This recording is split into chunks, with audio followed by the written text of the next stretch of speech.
states in 50 days for the second time, all live on YouTube. Now this time, I'm going to be using leads from a few different places, but one of the places I want to talk to you about is LeadZolo, where they generate all of their leads from YouTube ads that are specifically going after motivated sellers to come to us so we don't have to pull lists, we don't have to cold call, we don't have to talk to people that aren't interested in selling their property. We're just able to close motivated sellers. Now, I've actually closed their leads before live on stage at Wholesale and Live, where I won that belt right there. So it's Seamus Goss, Max Jimenez, Naaman Taylor, Eric Klein, some of the biggest names in this industry have all used LeadZolo. And hands down, we say it's one of the best lead sources for any wholesaler out there. So now it's your turn.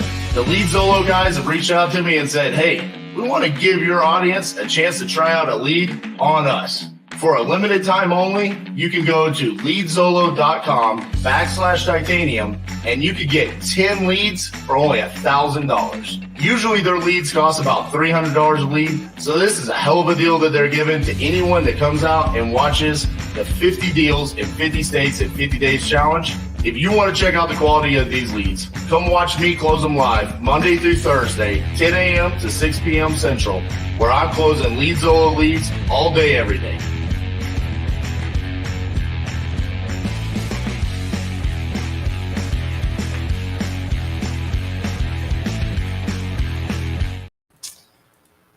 What's up, everybody? Welcome to day 34 of the 50 Deals, 50 States, 50 Days Challenge. Good morning, Miss Cassandra. Good morning. How do you do, sir? I'm ready to get some signed contracts today. That's what I'm Yeah. You know, what's sad about today is I've noticed, even though the challenge is that we're marketing in all 50 states every single day, that's what makes it a 50-state challenge. The days where we're in like the super remote states that nobody cares about, we have less people show up to watch. So I'm a little bit sad because I feel like I'm going to make some stuff happen today. So if you're tuning in early, if you're watching you a are replay, going to make some stuff happen today. We're not just doing stuff in North Dakota, okay? It's going to be all across the country. And it's still applicable to your business. So hang around, watch. It's not just Did we have an adverse effect by continuing the marketing? I mean, if you had to maybe say change this. Not changing the name. Okay. But if you, I mean, what are we going to like take a week off and then come back and call it the 50-50-50 3.0 or continued? Yeah. I like it. I feel like I kind of want to do 100 or like 100 days, like 3 milli. I want to see if we can do that. Or like 2 million. We're going to do 2 million in 50 days. I don't know, boss.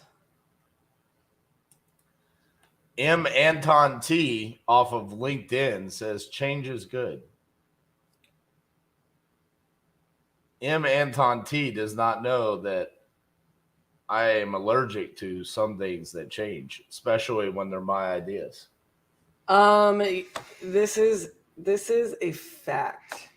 You know, it's so interesting because some things, like when they change, like it takes you a minute to get on board, but then you're so good with it. You're so good about it. You're so good with it. And then some things, it is literally, you are the, like, when you don't want to change, you're immobile. Like nobody can move you. When you know something needs to change, but it's like big and you're like, you are literally Anybody watch like the Never Ending Story and you see like the rock mountain and how slow it moves? You want to know why? Let me tell you why. Let me show you why. Bam! That's why. Yeah. There's our numbers so far through 33 days. 118 contracts sent, 79 have been signed. I'm a little bit upset about the 79. I sent out 3 yesterday. Should have been 4. My Indiana lead has not called me back yet. We're sitting on 9 terminations, but we do have a couple that are starting to look a little suspicious. Back down to the 30s in dispositions, so that's good. 25 have sold, 8 have closed. That 8 should become at minimum 9 today. Right? Because I believe Boulder and Tulsa, Oklahoma is closing, correct? Yes, we actually are planning on doubling the number that have closed this week. Yeah. Mr. M. Anton T. We are real estate investors, so we are doing marketing for real estate deals across the country. A lot of these are wholesale deals. Some of these we've taken down, we'll flip, or we'll do what's called a novation or even a wholesale. So this is all about real estate investing. So 79. Welcome. Yes, welcome to the show. So 79 contracts across the country. On that note, there's where we are as far as the different states and the amount of contracts that we've gotten in those different states. It looks like I should be adding Minnesota and Indiana to this list to get us up to 31 different states. I don't foresee any reason why I shouldn't. Yesterday, the conversation with the Minnesota seller was great. Sent her 2 contracts. And then Indiana is the one that I just need her to call me back. She said she wants $30,000 for the house. Looks like that would be a good deal, unless it's just a teardown. So looking good there. Let's look at our stats here.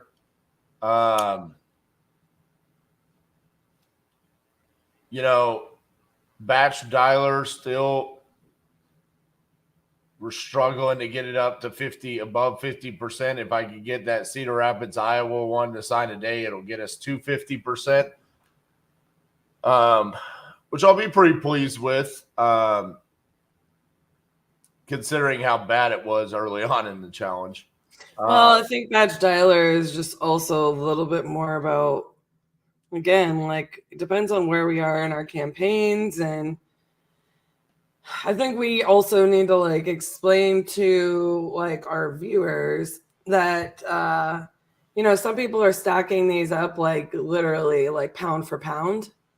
And it's just like, if you compare a 5'2" person, a 5'6" person, and a 6' person, and they all weigh 200 pounds, they're going to look different, And so like, it's the same thing with at least Dialer, Zolo, and Speed to Lead, in my opinion. The other ones are similar to each other between JV, Minute Pages, and other, because those are organic leads. Those are coming from our social media, our channels, and so on and so forth, right? But, Dialer, Zolo, Speed to Lead, those are concerted efforts, even though, Dialer is different than, they're all different from each other. But where we focus our money on and our efforts on, like, that's going to have, like, it's going to pump up the numbers, pump up the results, right? And especially in Dialer, when, that is something, we'll have instant, like, injection of results, but then the way that still works, I mean, RJ literally just talked about yesterday looking at a Cedar Rapids deal to see if it was from 2020, you know? So it's a matter of like, we absolutely like long-term how the numbers like end up playing out. I do think like, you know, we'll have just fantastic numbers on all those. And then you guys also have to understand, like on JV deals, like, look, if we were to nip our protocol on that, right, that would potentially change that number. If we were to, you know, put out social media campaigns that weren't, or like on our platforms that weren't so much like this, but that were, you know, very targeted, like, hey, we buy houses, bring us your deals, that would change the numbers on other NJVs. You know what I'm saying? You know, we're not doing those things. So I'm not necessarily saying you guys shouldn't do those, but to RJ's point, like, it's about what we are consistently focusing on, like where we are planting for our harvest. You know what I'm saying? Those other things where they're coming in, I'm absolutely in love with all of the things that we are doing. I mean, like Lead Zolo was asking this morning, like, hey, did we get the spam leads that were coming in? Did that get fixed? It got fixed very quickly. You know, we were able to work with them in just a day and a half. They were able to stop that. Thank you, sir. And so I'm good on that. You can just put it in the fridge. Appreciate it. But you know, we were able to fix the Lead Zolo issue pretty quickly. And then they were asking, you know, how are the leads performing? And it's like, realistically, the numbers are amazing. Like, I mean, we're somewhere in like 1 out of every 6 or 7 leads ends up being a contract. 1 out of every 6. Well, on Zolo, I think that's contract sent, right? So yeah, so maybe 1 out of like every 7.5 is actually a signed contract. Because I do have 20 contracts that have sent out that have not been signed. So we do need to improve a little bit on that. Right now, 1 out of every 9 Zolo leads is a contract. Yeah. 1 out of, like, that's a rough estimate, right? I know that number is actually better. So you understand what I'm saying? So like, if I'm sitting there going, okay, realistically, 1 out of every 9 is currently a contract right now.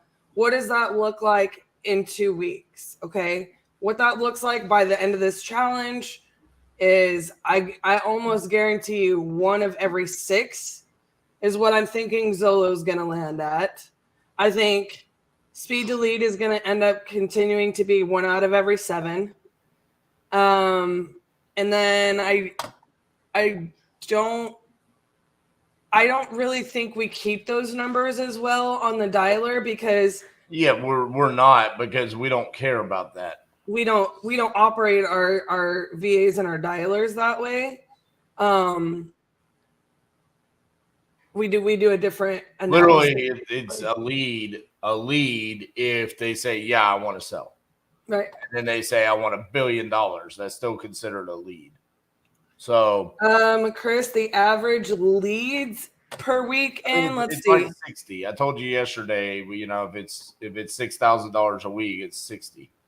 I mean, listen, some of these numbers, I've talked to you about this yesterday, Chris. It changes based off of the volume that we're asking in comparison to what's in our queue. So that's not a relevant number in my opinion, just being honest with you. Well, yeah, I mean, like for us, and this is why I actually said it's so interesting because for me, I'm like, you know, RJ and I keep talking about like, we don't want to stop this challenge. I am not I'm not throwing down like my what we want to do yet, because I want to discuss it with my business partner after, we've completed this challenge, because I want him to be open to changing aspects of it, but not the results, right? And so, whether, we have a goal to actually get like 50 deals in like 25 days, or we would have done that easily. Yeah, realistically for me, I kind of want to, I want to set the bar extreme.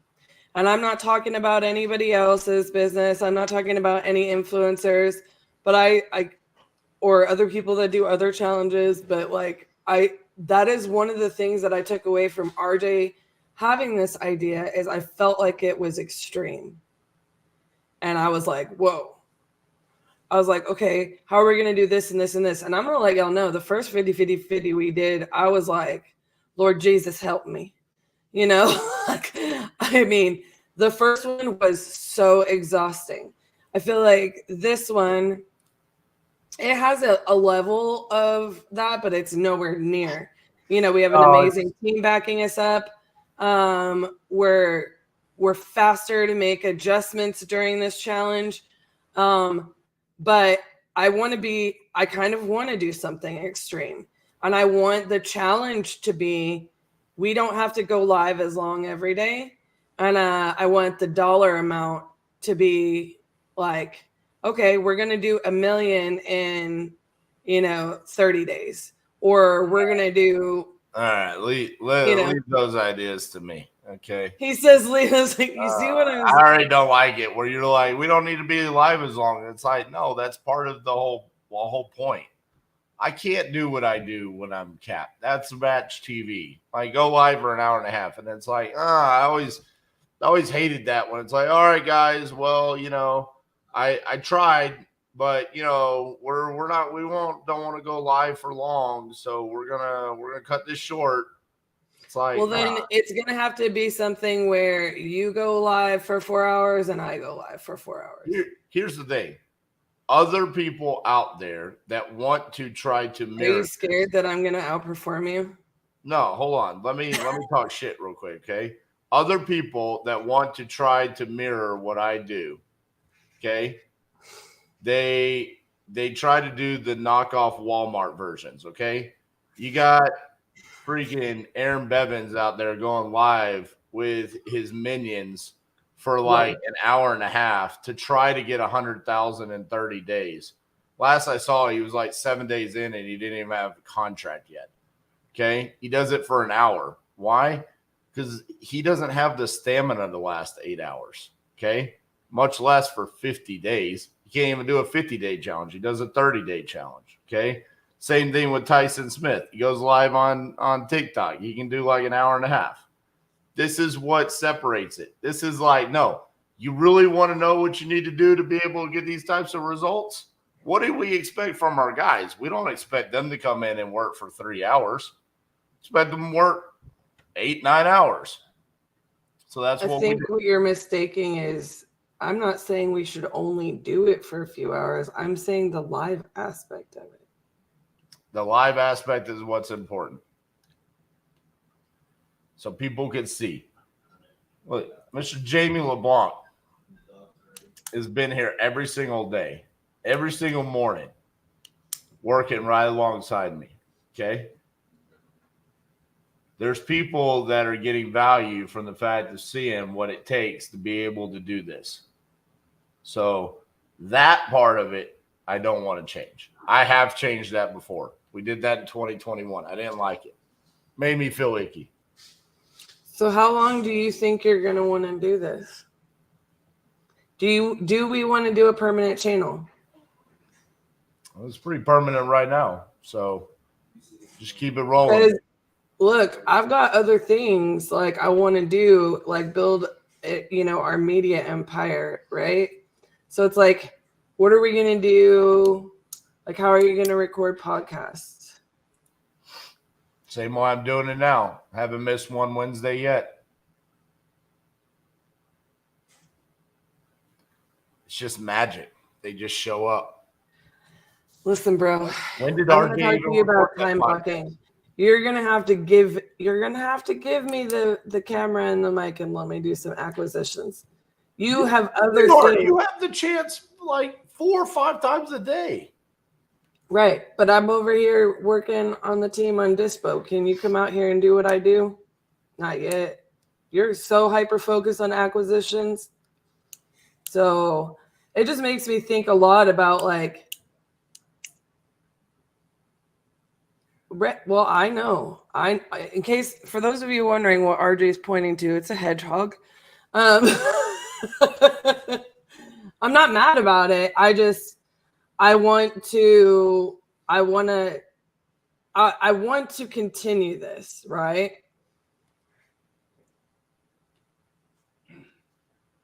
I just want it to be adjusted in a way that allows us to do additional things. Like, I mean, you being the acquisition, huh? I think we got that. You want to adjust it. You want to change it so you can show something else. No, bro. Then you want to do acquisitions. Are you going to really be acquisitions for our entire company past the 50? Like, this is weird. I don't give a shit. That's where I'm at. I want to make money.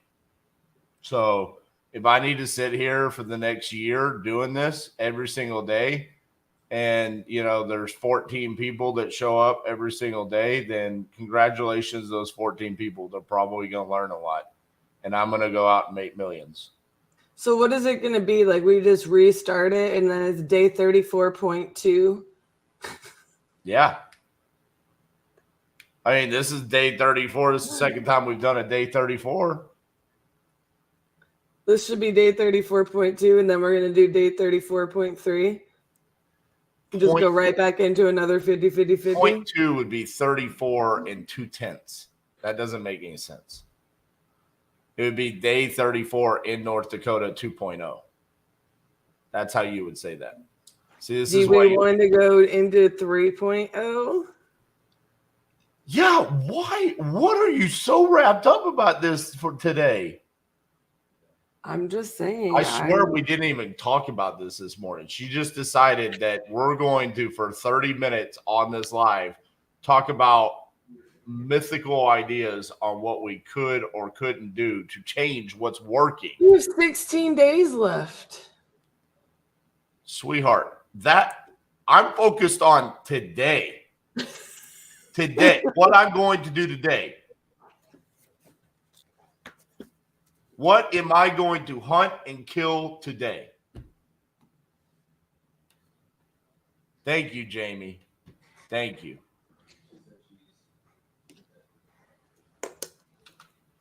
I need to eat today. I don't care about what I'm going to do in August.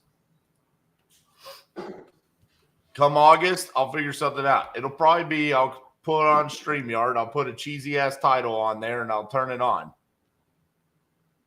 See who shows up. But at the end of the day, like Jamie says, it puts me in my zone. I'm going to go do my thing.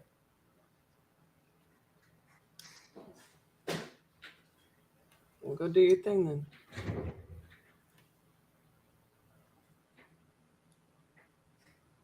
That's what you got today, huh?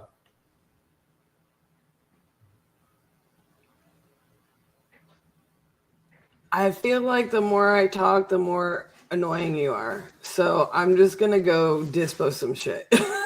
Let's talk about that. We sold 4 deals yesterday. That's a damn good day. Let's talk about what did we do? What changes did we make yesterday to dispo 4 deals? Realistically, I think it wasn't necessarily the changes that we made yesterday. It's the reformatting that we've been kind of implementing on the floor. So just so you guys know, we're mostly focused, like, last week was rough, like you guys that are here every day understand, like title closings, like being pushed, that were supposed to happen last week, that have trickled through this week and next week. And then even one of the most important ones trickling, potentially until the 5th, which is just absolutely bananas. But I think, so y'all are aware, like the way that we kind of structure our day on the floor is what properties do you have that are assigned, and like focus on those because it's the quickest path to money. Like, is there anything that you need to do to support Keaton as the transaction coordinator by calling the seller, by calling the buyer, to make sure that they have all their little duckies in a row lined up at title, right? And then we focus on major actions. So if there's any that we need to take a major action on, like, hey, we need to extend this for 4 days because title pulled this back and we need to get a divorce decree or something that wasn't turned in, or whatever. So those are major actions because, again, they lead to the quickest path to cash money.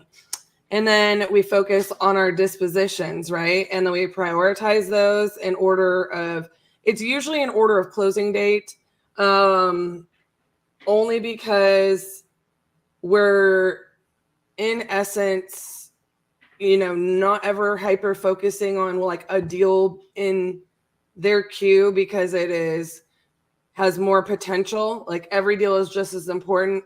We process it the same way and we treat it the same way. The sellers are just as important. The buyers are just as important. And how we operate title is just as important. And then we have like an other column, right? Like other things like I want you to do. If you need to support, Keaton on recon or upload a property and blast it out or create a marketing page or whatever that looks like, that's the other category, right? And so every day out of those, we go fill them out. We filter by, who the deal is assigned to. We fill that out first thing in the morning. And then, we pick our number one.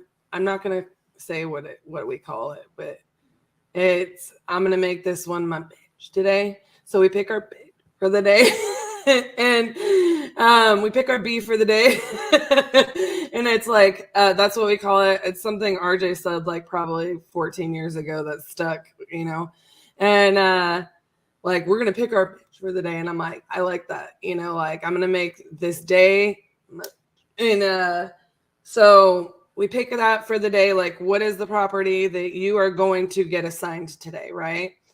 One thing that kind of, I think, was a little bit different, and we used to do this on the daily, like how many calls did you place and how many connects did you make on each of your deals? Because what we don't want is in that dispo category for anybody on the floor to only hit one of their assigned deals.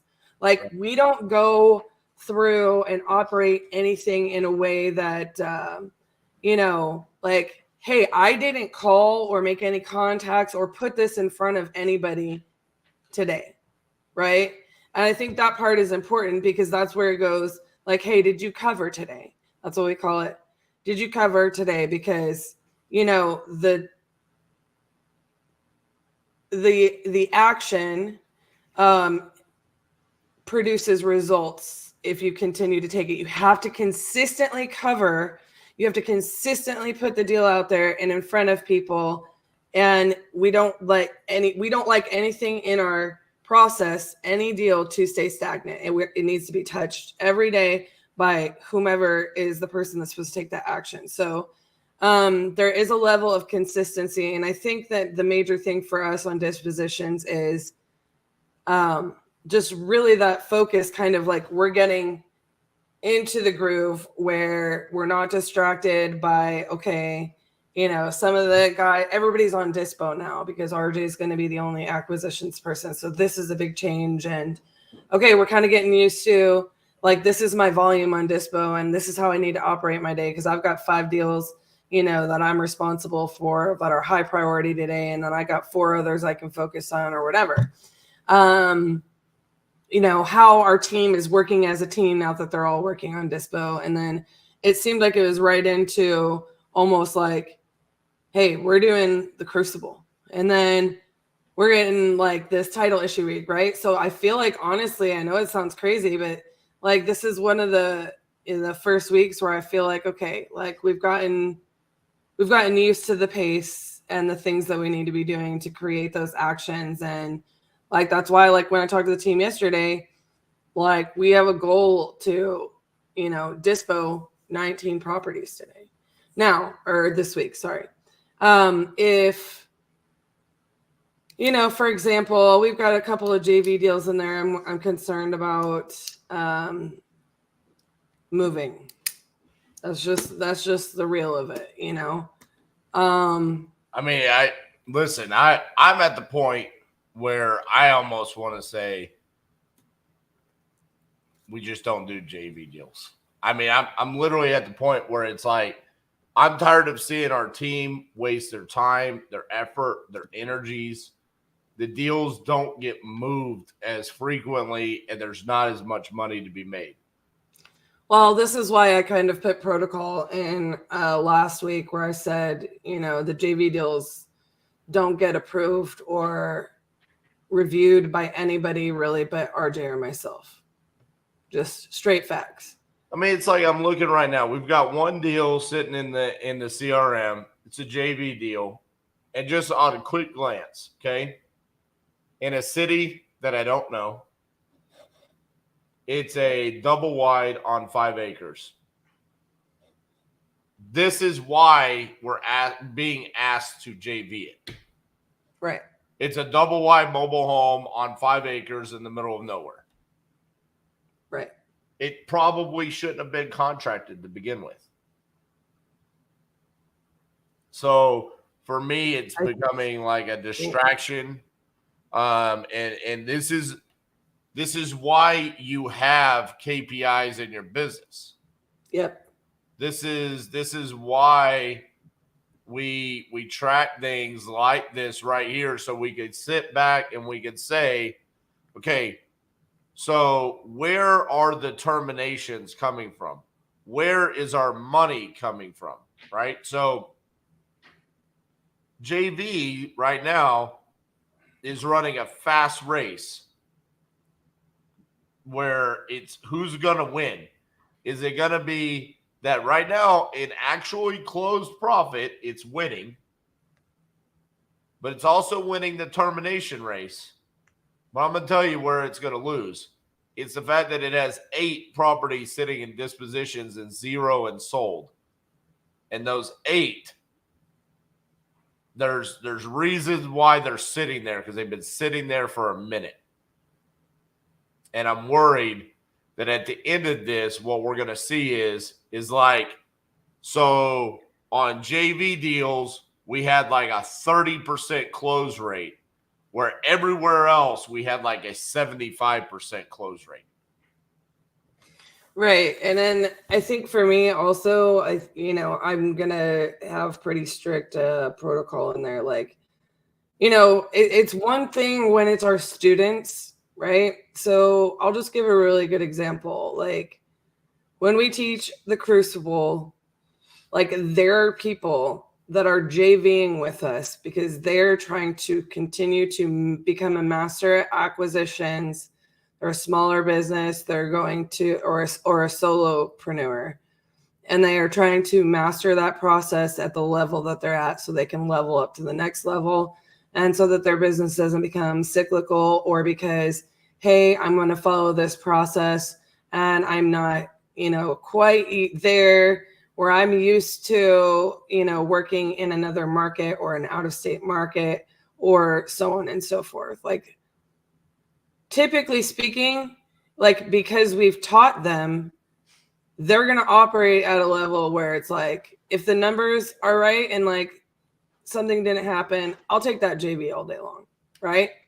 Because I know that they are there, they're responsive, they understand. A lot of the JV deals on that board are people like, and I kid you not, like people that have sent us JVs that don't have the contract, have 5 days left on the contract. The numbers are wrong. They give us partial information. They don't have photos. They just, like the deal has like a $2,000 spread because it's listed on the MLS at, $2,000 higher than what it's under contract for. And they don't understand, like, that's not going to turn into a lucrative deal for us where we're going to sit there and work it. What they're thinking, and I'm not sitting here harping on the people that send us JV deals in those situations, right? Like, you don't know what you don't know. We weren't born knowing real estate, right? But in a sense, it's a couple of things. The people are sending us the deals they can't move because they're not good deals. And they're just hoping that we'll go be able to sell them. It usually isn't a situation where they're like, if you tell me what I need to do, I'll go have the conversation with the seller and I'll get it fixed. It's that we review it. We tell them the conversation that they need to have with the seller. And then we don't hear back from them when we ask them 3 times, like, hey, what happened? Hey, what happened? Hey, what happened? And they're like, oh yeah, the seller didn't want to do that. So I just terminated. And it's like, we end up spending a lot of our time, energy, and effort. And it's like, some people are almost trying to turn it into a free education. See if we'll move deals, for marginal fees, turn their crappy deals into something. Or they just don't know whatsoever what they're doing. And then, no offense, they're just desperate. And like, I get it. But our team, like, we don't have, like 20 people sitting around here just, bare bones trying to get leads, I agree. So again, I think we really tighten up on what deals we're going to JV with, and potentially even get to the point where we say that's not a part of our business. Yeah, there is a part of me that's so I potentially funny that this is said. Create a landing page. We have that web form with a list of requirements. We have that sent to a VA to quick check, and then only after that are they sent to you. So we have the web form with all those requirements. It goes into the CRM, and then we review it internally. So either like one of the guys on the team or me or Cassie will review it. It still is just more often than not, they're just not good deals. I mean, that's the problem. So, I mean, even on limiting the JV to specific markets, it's like even in those markets, like we had a JV deal in Dallas. I mean, it got sent over, and we probably shouldn't have attempted it. It just wasn't a good I said deal. We shouldn't attempt it. Straight up. So, anyways, let's see here. Jamie says, I just want to say you guys not only have a passion for your business and your team, but a passion in helping and teaching people. And look at this. Jamie took a page out of my book. He created a word. Titan. Yes. Titanship. The difficultiness of saying titanship is moderate. Difficultiness is actually going to start becoming a part of my vocabulary. It took me a second. Lord Jesus. No, but yeah, I am seriously considering, first of all, our VAs don't run numbers. They don't know how to run numbers. Second of all, I don't want to hire somebody to run numbers on a bunch of crappy deals. I'd rather just go focus on acquiring and disposing good deals. Third of all, I am considering making it a requirement that you've gone through a certain education course or the Crucible in order for us to JV a deal with you. So that is where this is moving to, because I do feel bad. It's like we'll get a JV deal that comes in and it's trash, and then it's like, hey, like, sorry, but like we're not going to be able to prioritize that for you. So So with that being said, in the interim, if you've sent in a JV deal and you haven't heard back, that's the other thing about it. We're not going to chase you down. Make sure you email us and ask questions, because part of us looks at it like, if we asked a question or if we said something and you didn't respond, like we've moved on, Agreed. Well, Miss Cassandra, I believe day 34 was our longest intro. And I appreciate that. It's almost as if you knew I was up till 3:00 in the morning last night. I am a really good business partner. Yeah. Some would say the best. The kiddos came home late last night, and they were still on West Coast time. Yeah. Yeah. I just want to say, though, I got a hug from Serenity before Polar did. Oh. So that was a victory. She loves her dog. Oh. I took Polar to the airport, and she barked at literally every single human being at the airport. Fantastic. It was very enjoyable. What a great way to spend in the middle of the night when you're normally sleeping. Yeah. But I mean, let's be honest. Your kids. I mean, I'm sure you were also just so excited to see them after it had been a few days, I thoroughly enjoyed watching Serenity fall asleep in the back seat. So I'm going to go power through and make some shit happen today. Ms. Cassandra, all right. Go get them. We're going to get them out here. You ready to see the bison logo? I have a question. I want you to think about this, just because of your difficultiness on making changes. What if we had a race and competition? All right. We're going to bring up the bison logo. Bam! North Dakota. Now, my question that I have for myself is, when I created this logo, if I was just going to go straight North Dakota State bison, why didn't I use their colors? Their colors are green and yellow. Where did the red, white, and blue come from? I don't know. All right. Let's get to it.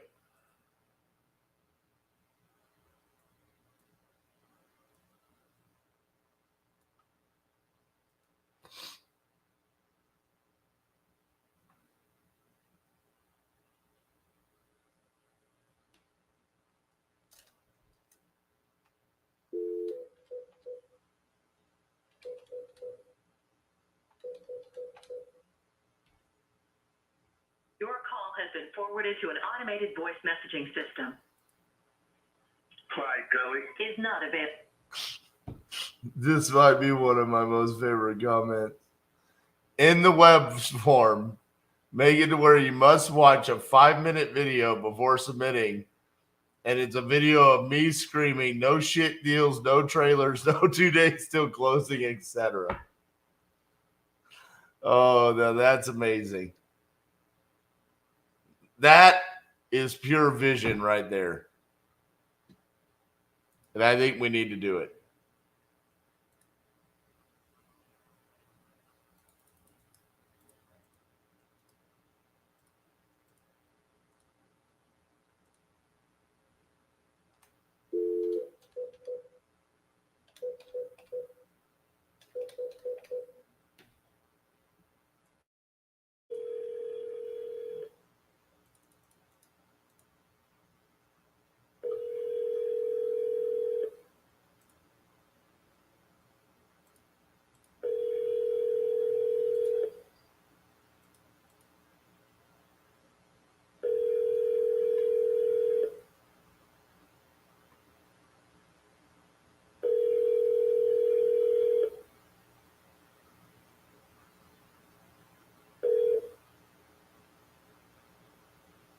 Please leave your message for...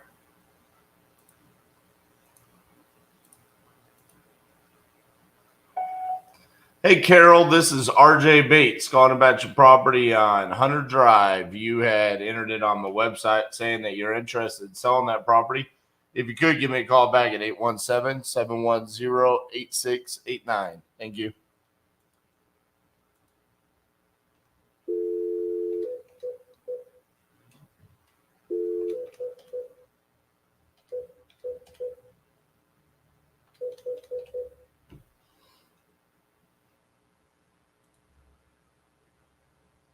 That is straight facts.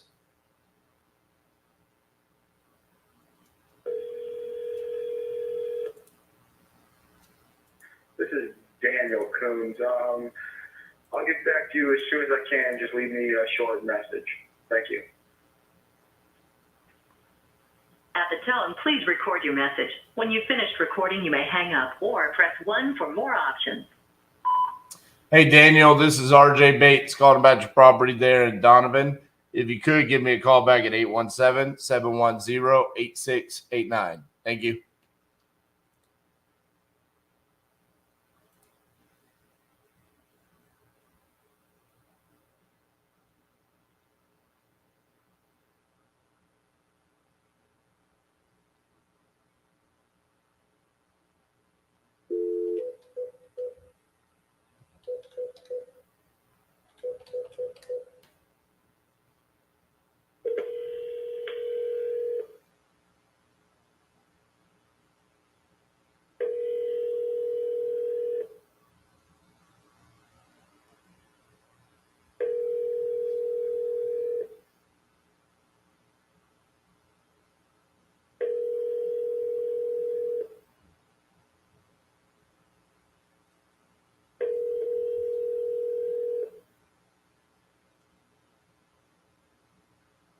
Two zero 8849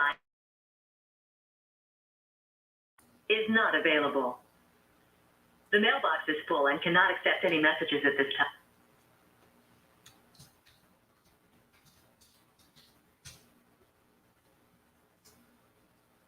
So this is an interesting one. This is a vacant lot in Idaho from Lead Zolo. Called in the past 2 days. Called him yesterday because it was new lead. Didn't answer the phone. Full mailbox. Same thing today. We already know what we would offer on it. So I think what I'm going to do here is we're just going to send a contract.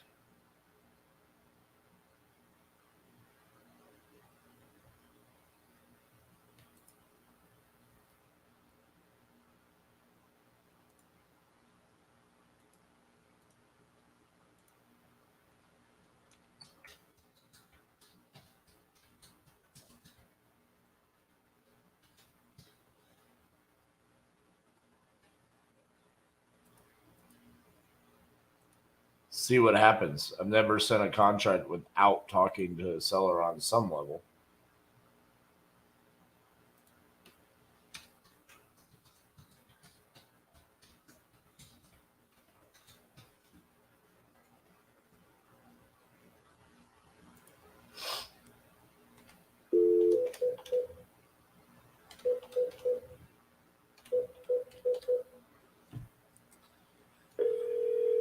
No, it's not Boise. It's New Meadows.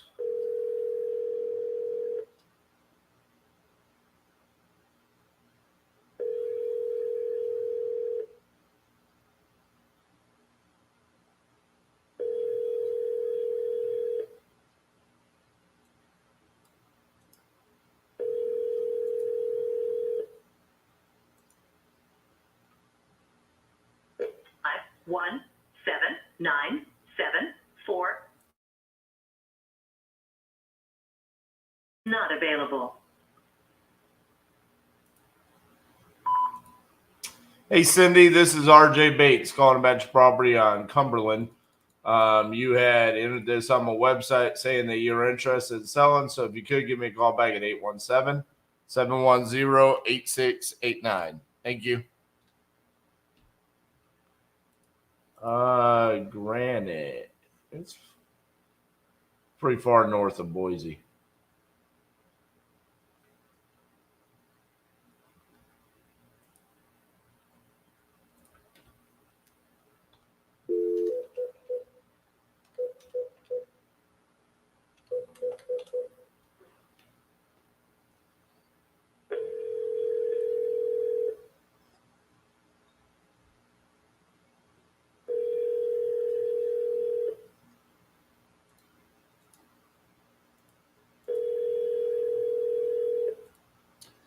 Problem with that is I don't know where they live.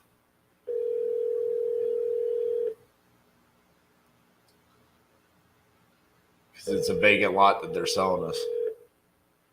I mean, I could probably reverse engineer it, but I'll just email Your it to them. call has been forwarded to an automated voice messaging system. Teresa O'Leary is not available. The mailbox is full and cannot accept any message.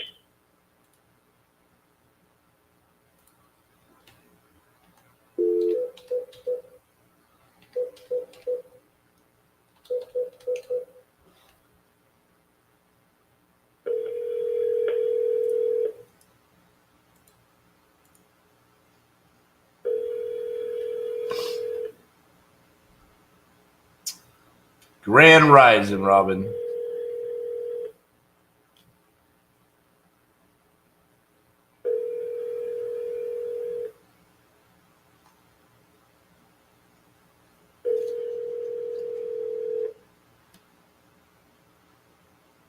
I'm sorry, the person you are trying to reach has a voicemail box that has not been set up yet.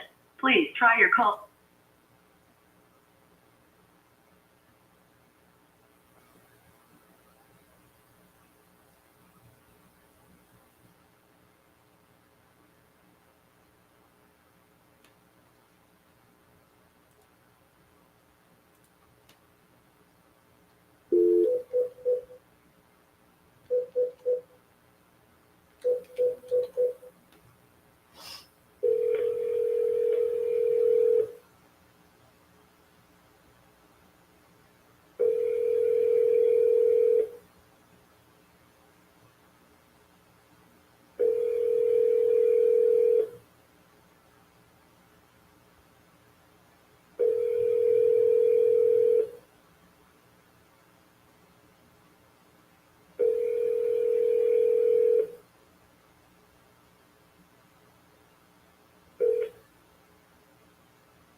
Please leave your message for 805-424-02.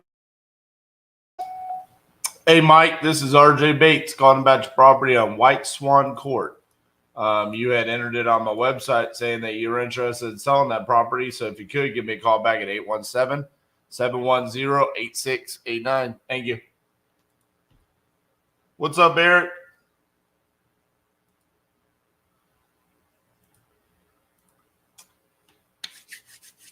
Feel it. We're going to get an answer right here. We're going to get a contract right now. Contract time.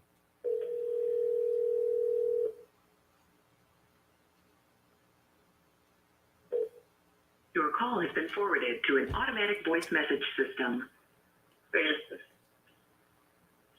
Is not available. At the tone, please record your message. When you have finished recording, you may hang up or press 1 for more options. Hey, Francis, this is RJ Bates calling about your property on Somerset Avenue. I want to buy that property. So if you could, call me back, 817-710-8689. Thank you.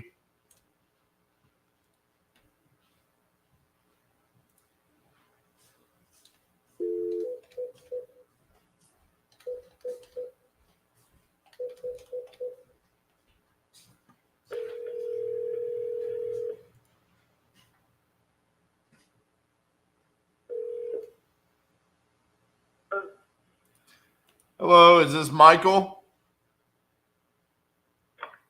Yeah. Hey, Michael, this is RJ Bates calling about your property on Canary Lane. How are you doing? I'm doing good. How about you? Pretty good. You had entered this on my website saying you're looking to sell that. Is that correct? Maybe. If the price is right. I gotcha. How much you looking to get for it? Around 80 to 90. All right. It's a mobile home, right? Uh-huh. How much land comes with it? 0.89 acres. 0.89 acres. Okay. What year is the mobile home? 93. It's been totally redone. When did you redo it? Maybe the last 5 years.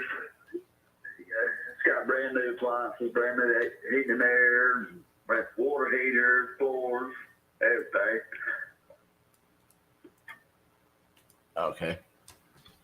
What's got you looking to potentially sell? Hold on 1 second, buddy. What now? Oh, okay. Thank you. Sorry, we had to drive through. No worries. All right, what did you say now? I said, what's got you potentially looking to sell? I want something different. I want to get out of there, move somewhere else. Gotcha.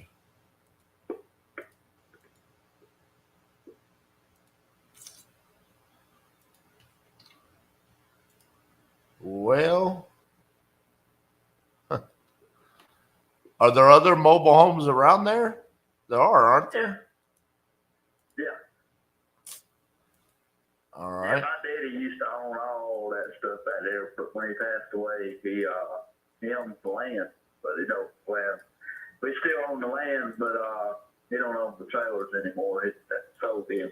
Gotcha. I'm the only one that's got my trailer and land, still everything together. And yours is the white one with the metal roof, right? Nah, that's a double wide. I'm a single wide next to it. Gotcha. With the white. You're looking at 163. Yeah, you're looking at the black roof. I gotcha. Yeah. Yeah, that's 163. All right.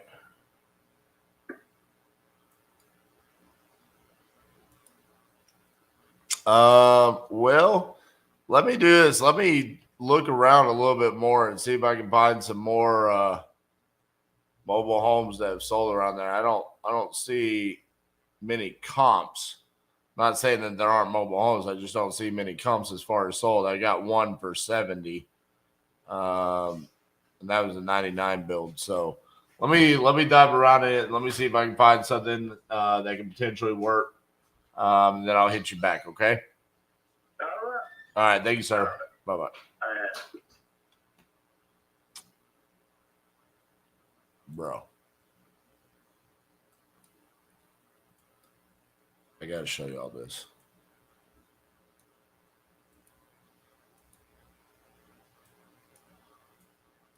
Okay. So when I first start looking at this deal, this is where it drops me. So I'm like, all right, this is nice, metal roof, got the little front porch, almost an acre of land. And then I don't know what caused me to ask the question. So you're the one with the metal roof, right? The white one with the metal roof? He said, no, I'm next to it.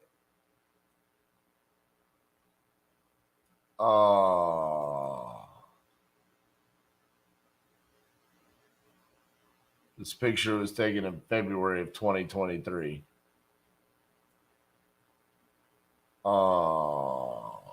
What? He said, oh, yeah, it's fully remodeled. Bro, you got rust stains coming down the side.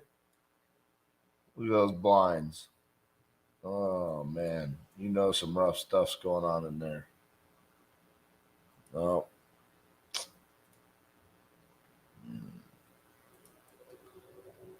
Hard pass.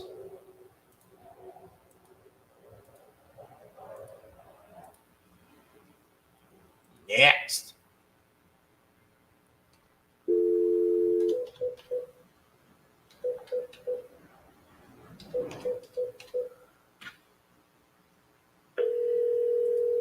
Just utter disappointment.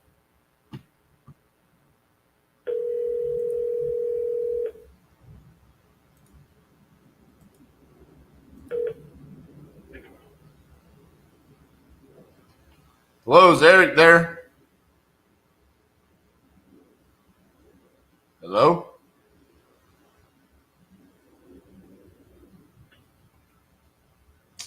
All right.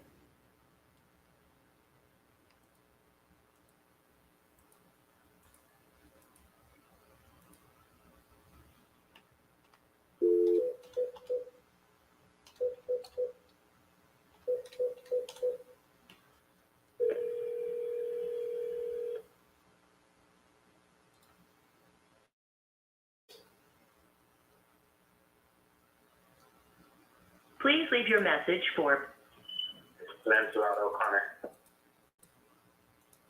sorry, mailbox is full. To set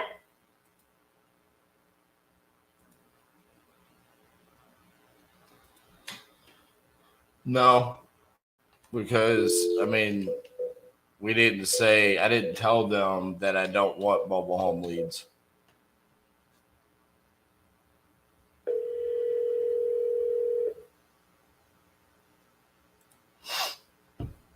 Not always. I mean, sometimes it's land only. But sometimes, like, we got the one in Stewart, Virginia. We plan on wholesaling that one with the mobile home, and they should keep it. It's a nice double wide. automatic voice message system 731616 is not available. At the tone, please record your message. When recording, you may hang up or press 1 for more options. Hey, Alicia, this is RJ Bates calling about your property there on Narrow Gauge Road. You had entered it on my website saying that you were interested in selling that property. So if you could, give me a call back at 817-710-8689. Thank you. Yeah, I mean, I'm sure you can. I just need to talk to them. Unfortunately, when I said I needed to talk to them about it, then I went and contracted a couple, and then we sold one. So like with the one, it was funny. I don't even know if you actually, this happened on Friday, so you guys don't know about it. So the conversation with the seller essentially was I was going to kill the deal. Like I was full on, we don't buy mobile homes. I don't see the value. Maybe somebody else can help you. And she's like, husband died, or former husband. This is the one where she called him the former husband died. She had bought the house. She started crying. And I'm like, okay, we'll do the best we can. Okay. And she was like, thank you so much. Sure enough, we sent it out on Investor Lift and it sold like pretty quick. So maybe I shouldn't be giving up on some of these.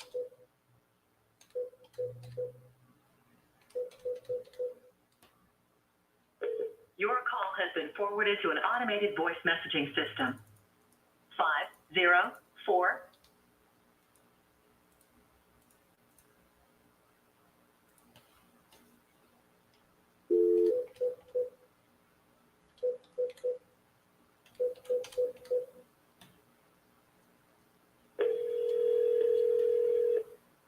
Yep. So we moved the deal. She's going to be happy.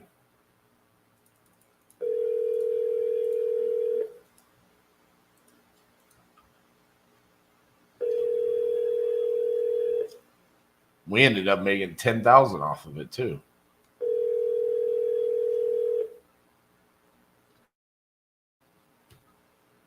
Your call It's funny. has been Sometimes forwarded you to an just get automated stuck in voice your messaging ways. system. 619836.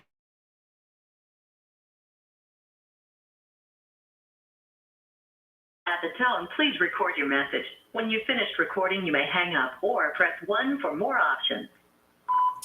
Hey, Kevin, this is RJ Bates calling about your property there in Lake Elsinore, California. You had entered this on my website saying that you're interested in selling that property. So if you could, give me a call back at 817-710-8689. Thank you.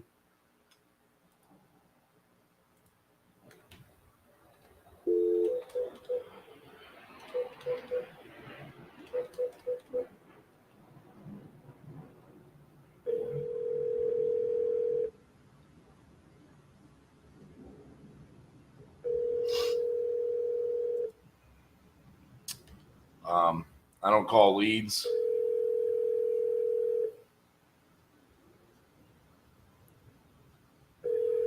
Normally, the team does the acquisitions and the dispositions. That's why it's a big change. as it puts me in the seat of acquisitions. 518744 is not available. Hey, Jessica, this is RJ Bates calling about your property on Baldwin Corners Road. You had entered this on my website saying you wanted to sell that property. So if you could, give me a call back at 817-710-8689. Thank you.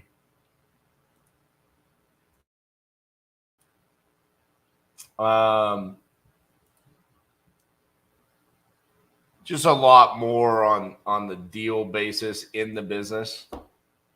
Fridays is mainly me working with the team, talking about the deals, talking about dispositions, where we're going, what I saw with some of the leads as to why I contracted them. And then also working with Kristen, our bookkeeper, on paying the bills, doing the cash flow report, stuff like that.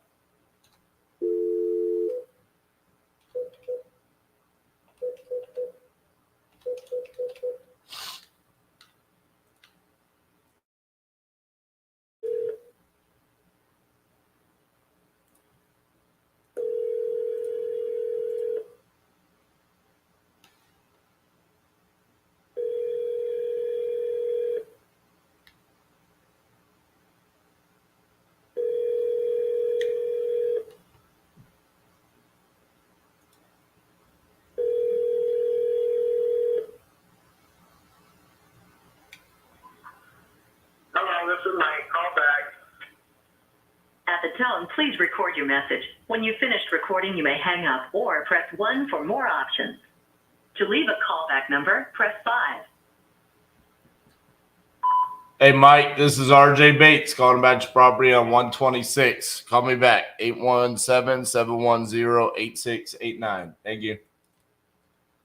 Yeah, I mean, Jared, I definitely think you should have a lot more locations. I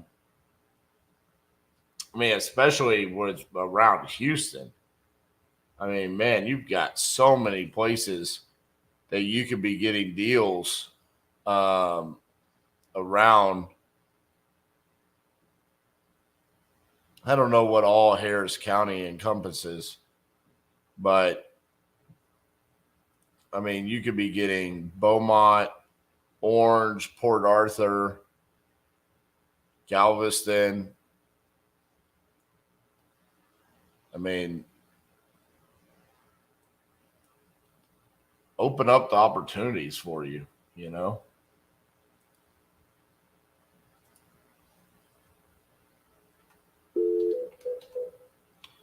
The other problem with that is with you only being in one location, you're kind of limiting finding the motivated sellers too. Like, I bet your KPIs in one county would look different than nationwide KPIs. Potentially better, potentially worse.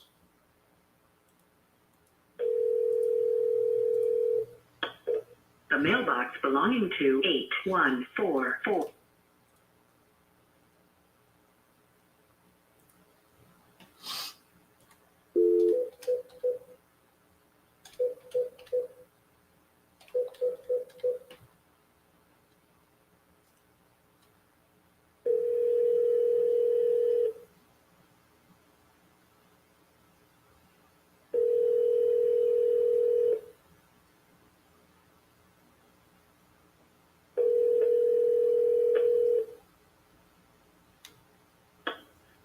Your call has been forwarded to an automatic voice message system. 310346 is not available. At the tone, please record your message. When you have finished recording, you may hang up or press 1 for more options. Hello, this is RJ Bates calling about your property on Stony Lonesome Road. You had entered this on my website saying that you're interested in selling that property. So if you could, give me a call back at 817-710-8689. Thank you.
Please leave your message for 904207003. Hello, this is RJ Bates calling about your property there in Jacksonville, Florida. You had entered this on my website saying that you were interested in selling that property. So if you could give me a call back at 817-710-8689. Thank you. Paul, what are my thoughts on virtual driving for dollars and scaling? Listen, we had Anthony Pappas and from Mavro Properties in Phoenix, Arizona, come out to the Crucible. They talked about what they were doing with batches at the time, batch driven. Now it's inside of batch leads. They did like $500,000 first year in business. It's on one of our videos actually that we played during the commercials. They were doing a lot of it for vacant land. So they weren't doing the virtual driving for dollars for houses. It was all about vacant land. I just don't know that that's the best use of time, because I feel like I'm able to identify the same amount of people faster by pulling lists with motivation than you are with the virtual driving for dollars. So for me, it's about the lack of speed.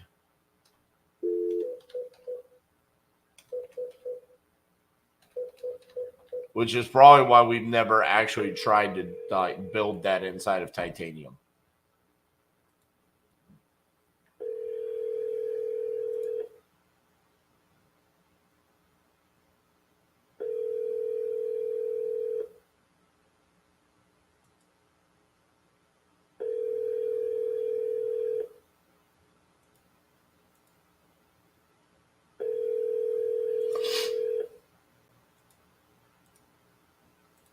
Your call has been forwarded to an automated voice messaging system.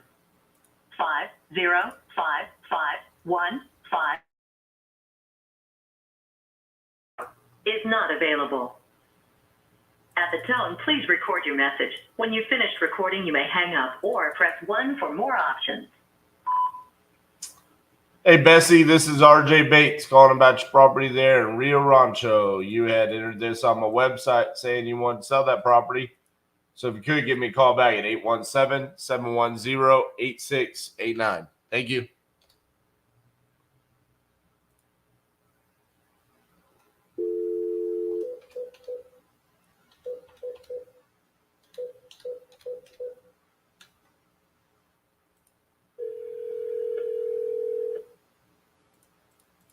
Your call has been forwarded to an automated voice messaging system. 315-877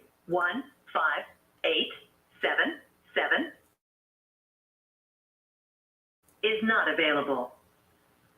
At the tone, please record your message. When you've finished recording, you may hang up or press 1 for more options.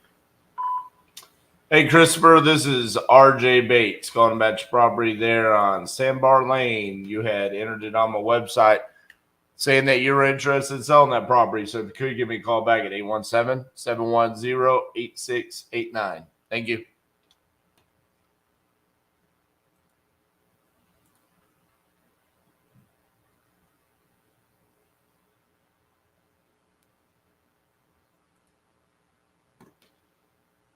That's hilarious. You offered it to so many people and only one.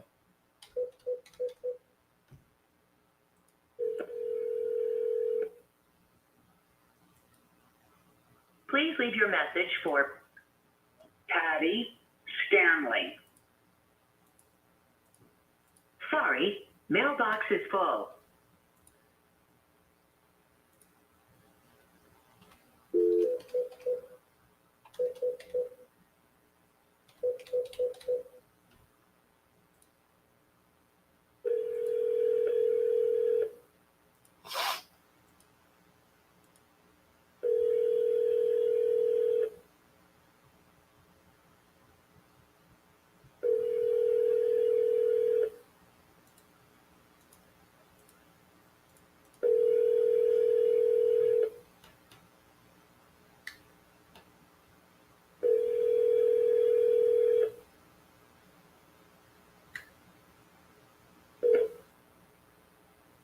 this is George.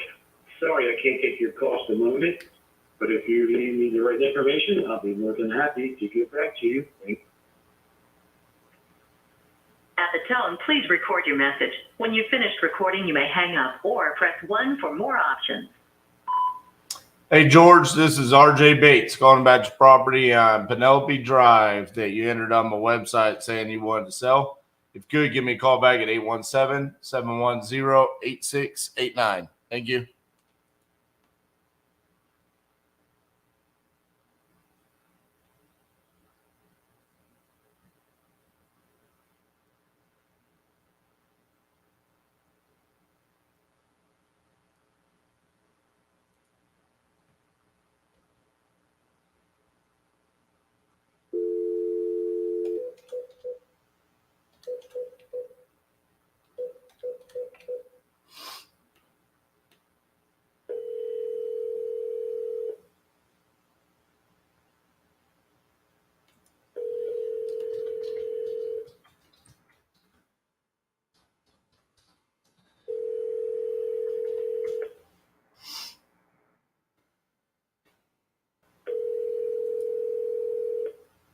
Your call has been forwarded to an automatic voice message system. 248. So I'm actually not big on steaks. Like 19, 20 years old. Took a girl on a date. Ordered a steak. Took a bite.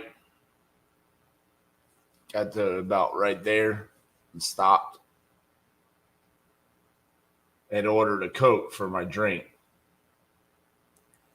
Took a sip of the Coke. Coke goes down. It stops. So now I've got Coke just destroying my insides. I look at my date and I'm like, stand up. Quickly walk to the restroom. The Coke came up. The steak did not. Fast forward what felt like not very long for me. Because I was more focused on trying to get the steak up. I was literally trying to gag myself. The waiter came into the restroom and said, Mr. Bates, your date's paid for y'all's meal. She said it's okay if you need to leave. So then I came out. I could barely talk. I was like, I'm choking on my steak. So we laughed. Now I'm kind of drooling all over myself. Stubborn. Didn't want to go to the hospital because I was 19, 20. I was broke. Went back to my apartment.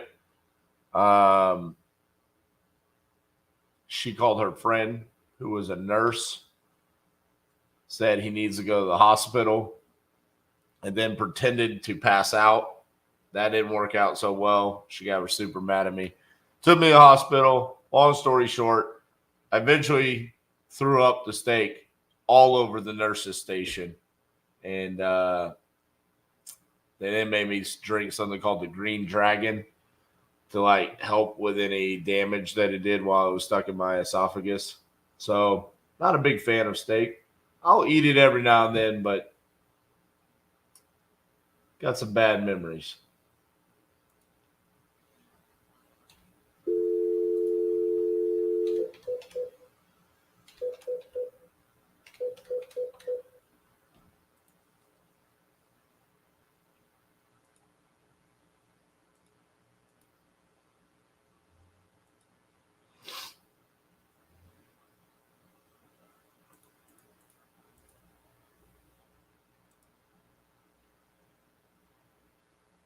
What is happening? Just the phone's just not ringing.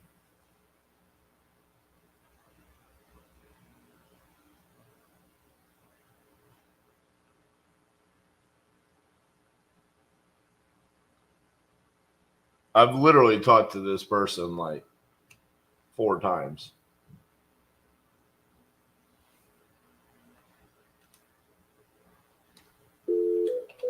And now the phone just sits. There it is. All right.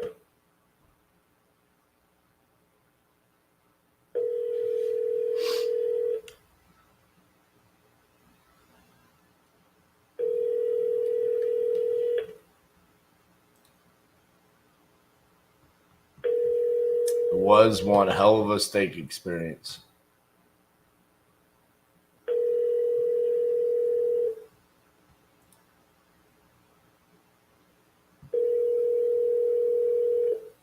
It's also when I found out that I have a narrow esophagus.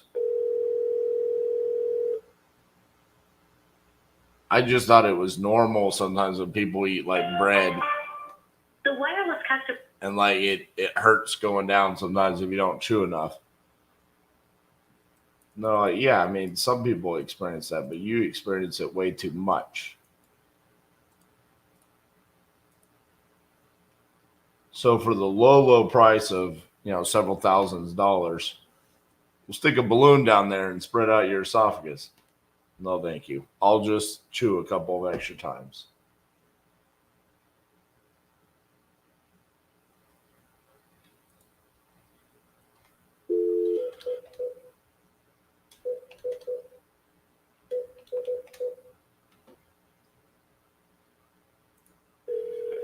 See? Penn gets it.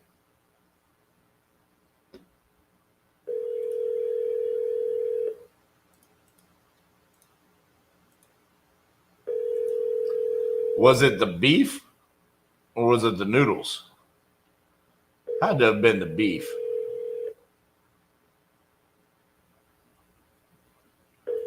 And then just like the taste of the sauce with it.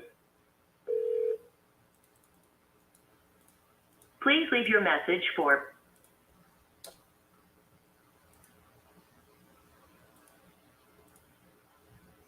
Yep, the beef. Which is crazy because you probably eat, the beef on all kinds of other things, but just the taste association.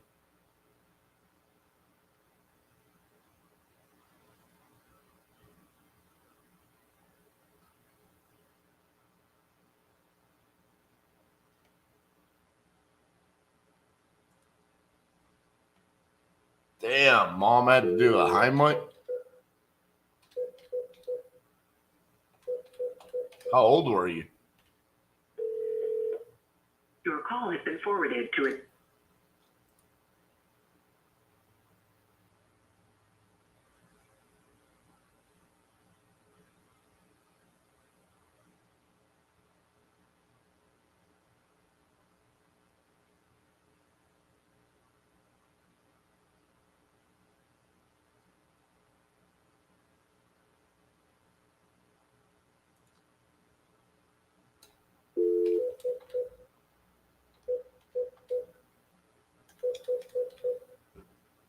Seven. Jeez.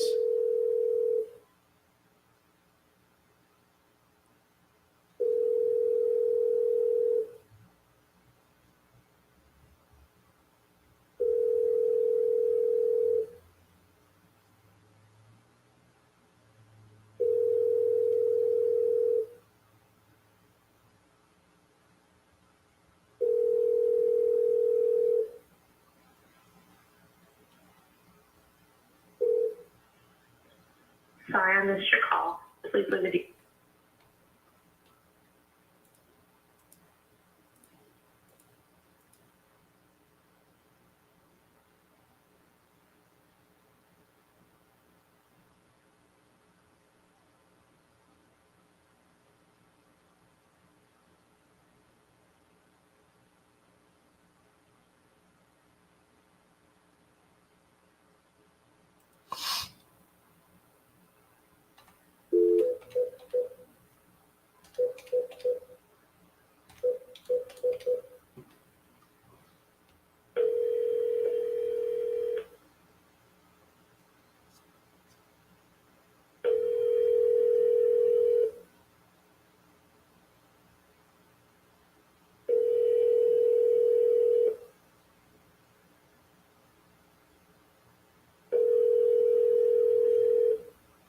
Your call has been forwarded to an automatic voice message system. 313942 is not available. Hey, Kelly, this is RJ Bates calling about your property on Hartwell. We had spoken last week.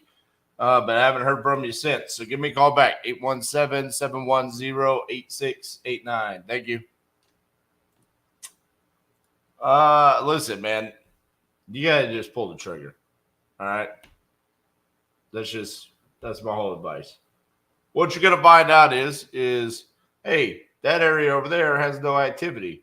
Then you're gonna contract something, and you're gonna find out everybody in the world wants to own something in that little shithole town that you didn't know about.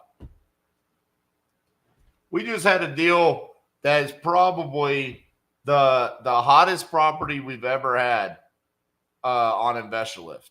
I mean, just offer after offer after offer after offer. I never even knew the name of the city. Guess what I did on Friday? Pulled a list in that city, skip traced it, gave it to my VA to cold call.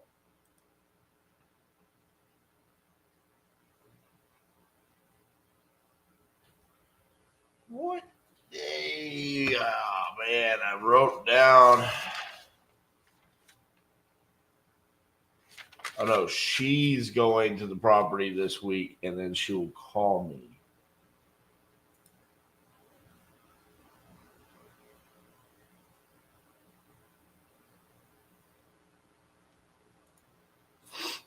So, no, I didn't.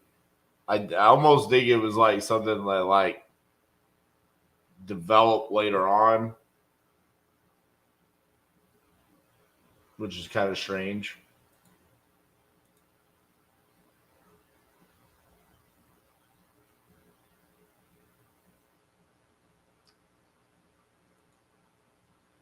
Man, I got some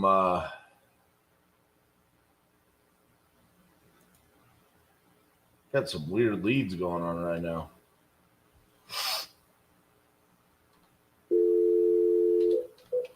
It's like every single one of them has a reason as to why I shouldn't call them.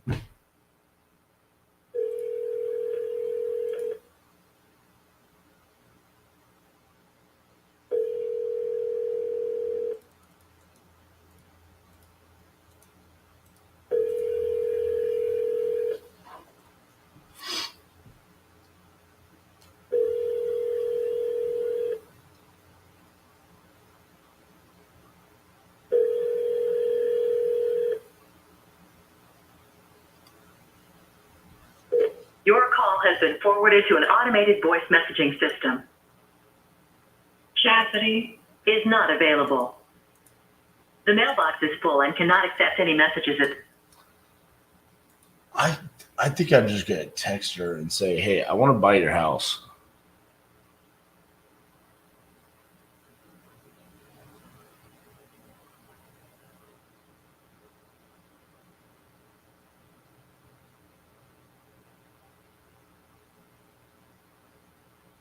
This is the Indiana one that said she wanted 30,000. She was busy at her job. It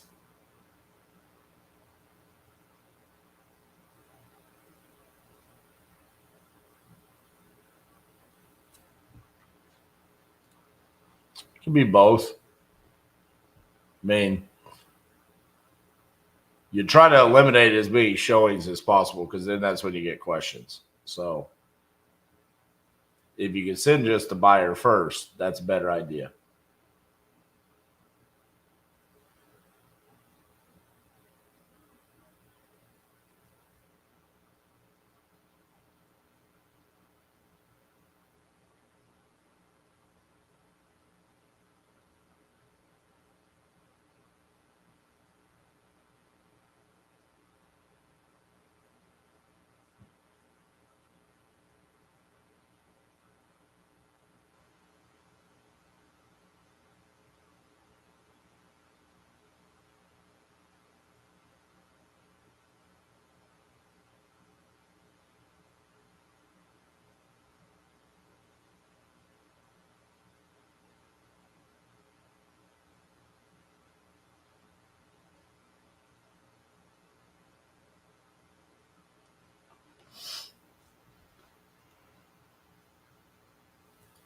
No.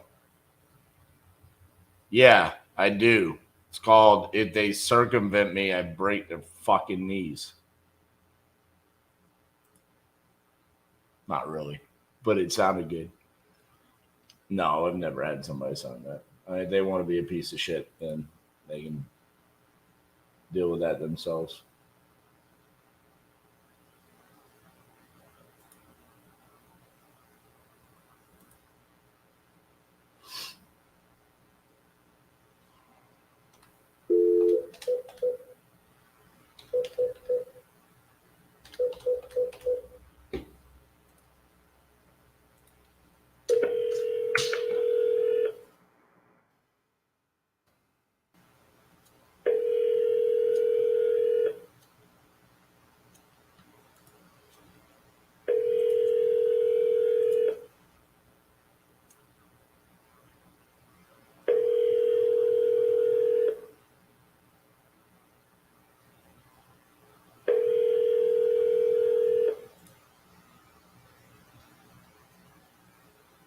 Three, 1, 9, 3, 2, 9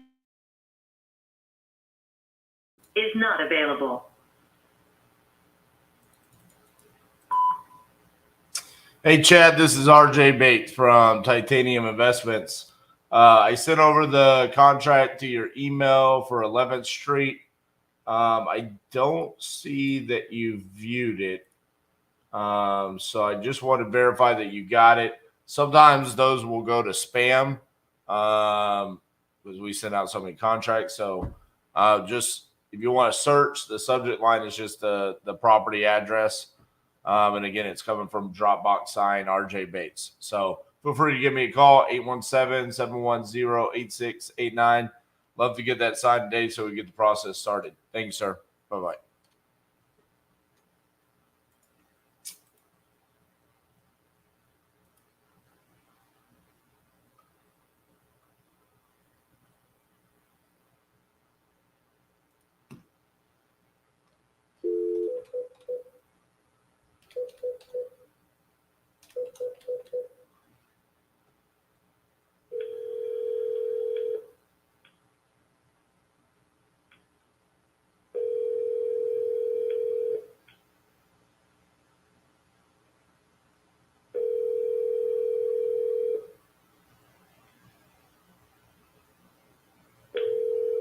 After tone, record message. Hey, Teddy, this is RJ Bates calling about your property on Oak Mound Drive. Give me a call back, 817-710-8689. Thank you.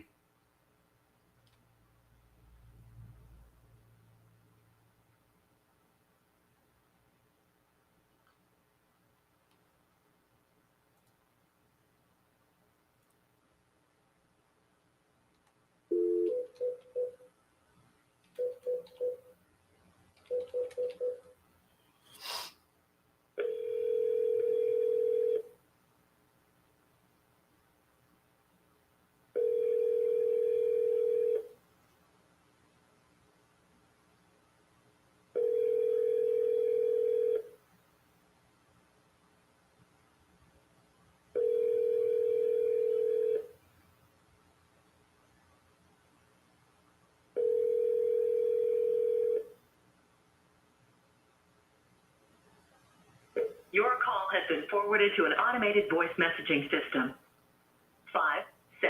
570-994 not available. At the tone, please record your message. When you've finished recording, you may hang up or press 1 for more options. Hey, Lizette, this is RJ Bates calling about your property on Woodcock Road. You had entered it on my website saying you wanted to sell that property. So if you could, give me a call back at 817-710-8689. Thank you.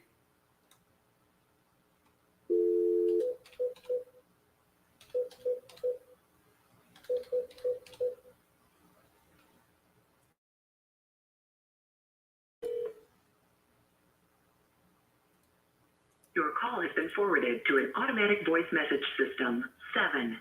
724-503 not available. At the tone, please record your message. When you have finished recording, you may hang up or press 1 for more options. Hey, Scott, this is RJ Bates calling about your property on Amity Ridge. You had entered that on my website saying that you're interested in selling that property. So if you could give me a call back at 817-710-8689. Thank you.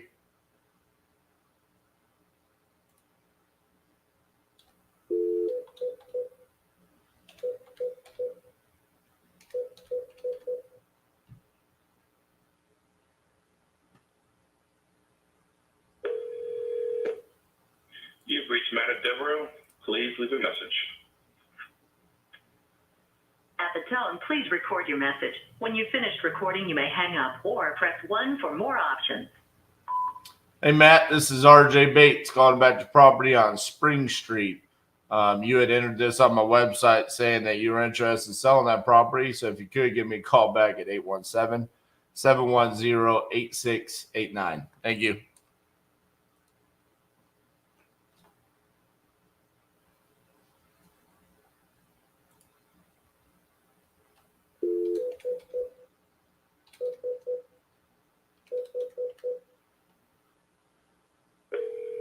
Your call has been forwarded to an automated voice messaging system. 717415777 is not available. The mailbox is full and cannot accept any messages at this.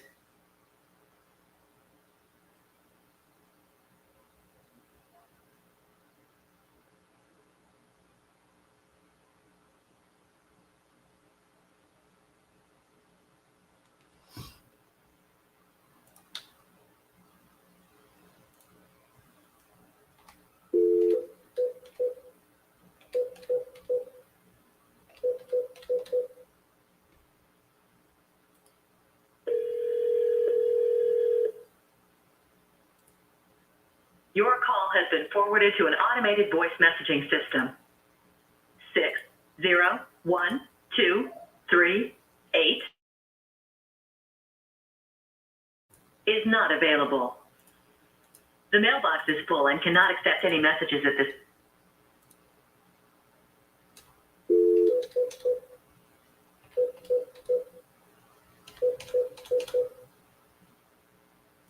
Your call has been forwarded to an automated voice messaging system. Jesus.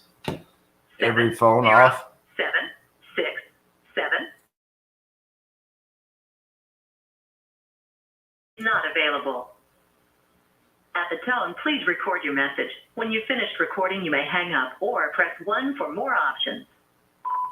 Hey, Richard, this is RJ Bates calling about your property on Cherry Glen Road. You had entered this on my website saying you wanted to sell that property.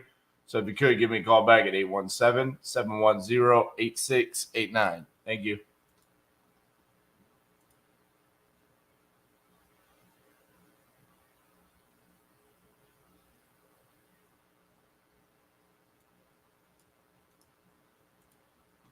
All right. Got to do something to change up the vibe here. Jeez.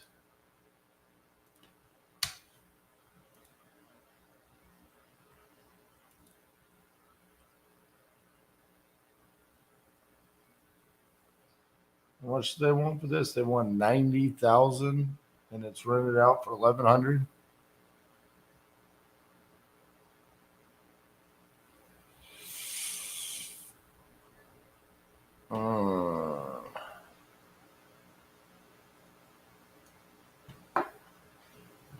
It's gonna be a bit tight.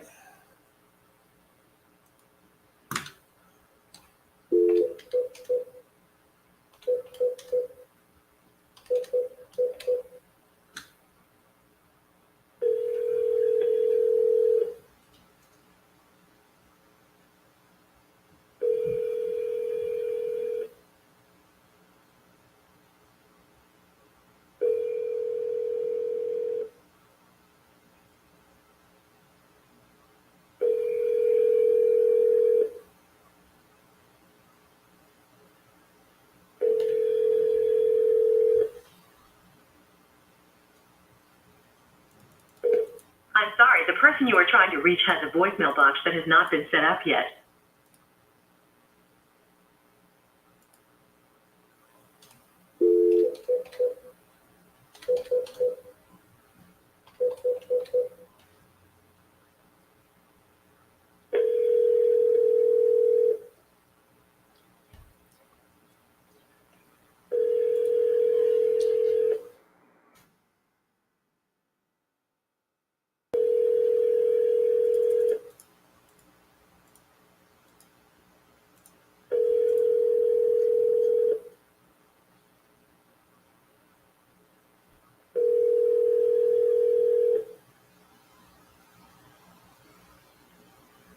Your call has been forwarded to an automated voice messaging system. 256694 is not available. At the tone, please record your message. When you've finished recording, you may hang up or press 1 for more options. Hey, Erica, this is RJ Bates calling about your property on Ferry Street. You had entered this on my website saying that you're looking to sell that property. So if you could give me a call back at 817-710-8689. Thank you.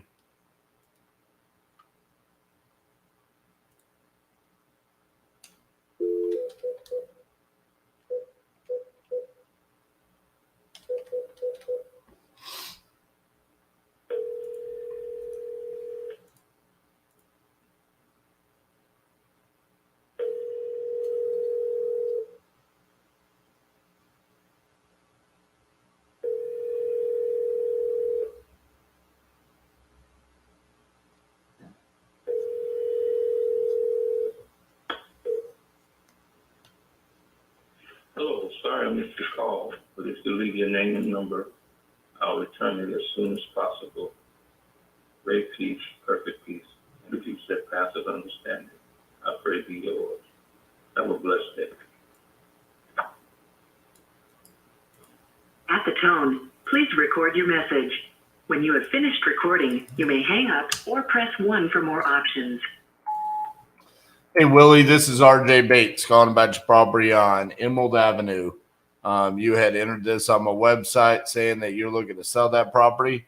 So if you could give me a call back at 817-710-8689. Thank you.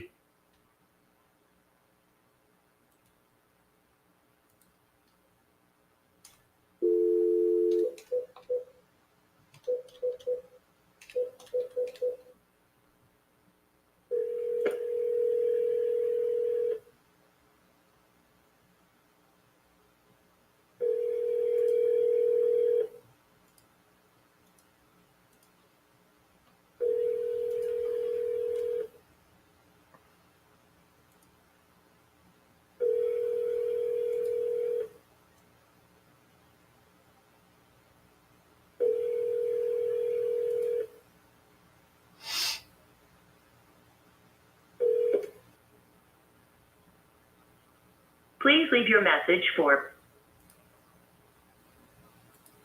Please leave a message.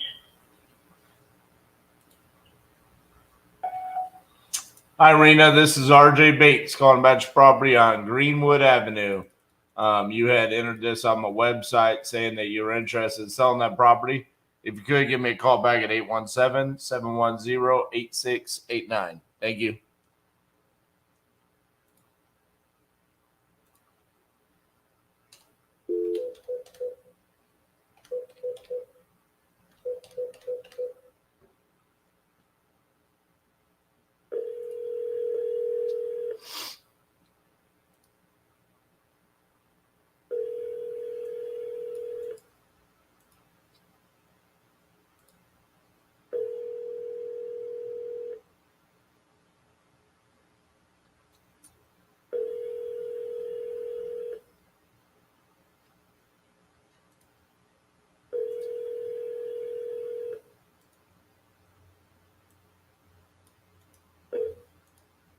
Hello, you have reached Christina. Please leave me your voicemail and I will call you back as soon as I can. Thank you so much for calling and have a great day. Bye-bye. At the tone, please record your message. When you've finished recording, you may hang up or press 1 for more options. Hey, Christina, this is RJ Bates calling about your property on Nightwing Circle. You had entered this on my website saying that you want to sell that property. So if you could, give me a call back at 817-710-8689. Thank you.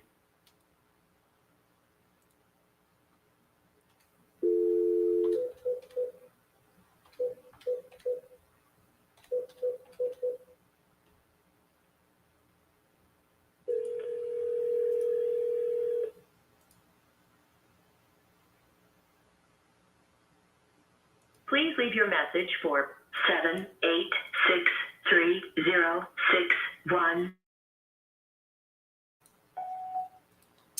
Hey, Kelly, this is RJ Bates calling about your property on Orange Park, Florida. You had entered this on my website saying you wanted to sell that.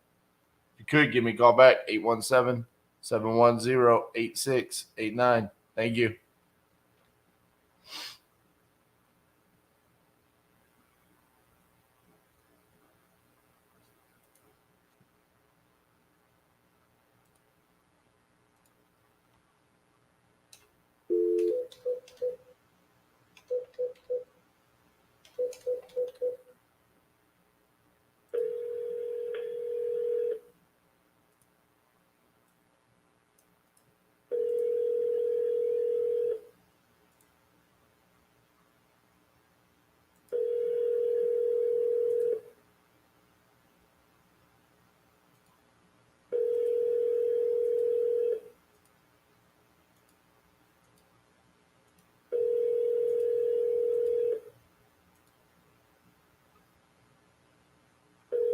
Your call has been forwarded to an automated voice messaging system.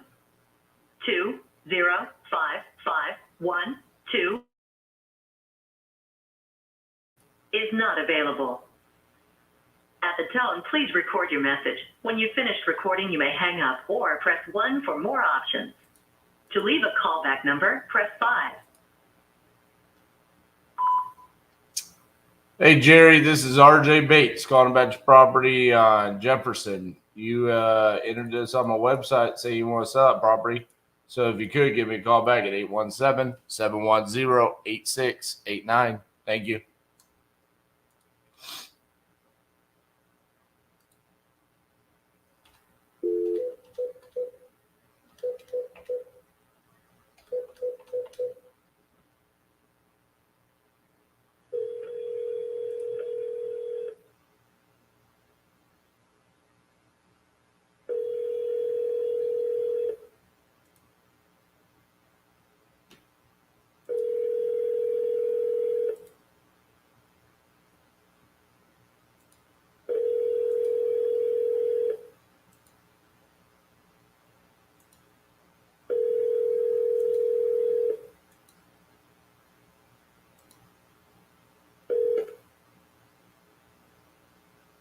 Please leave your message for 6788919.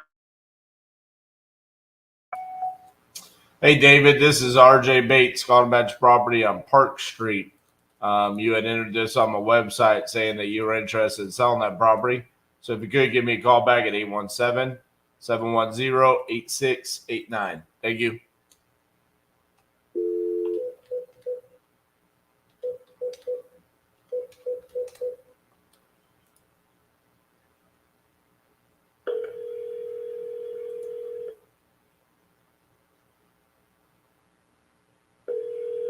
Your call has been forwarded to an automatic voice message system. 720800. Available. At the tone, please record your message. When you have finished recording, you may hang up or press 1 for more options. Hey, Miguel, this is RJ Bates calling about your property on Quebec Street. If you could, give me a call back at 817-710-8689. Thank you.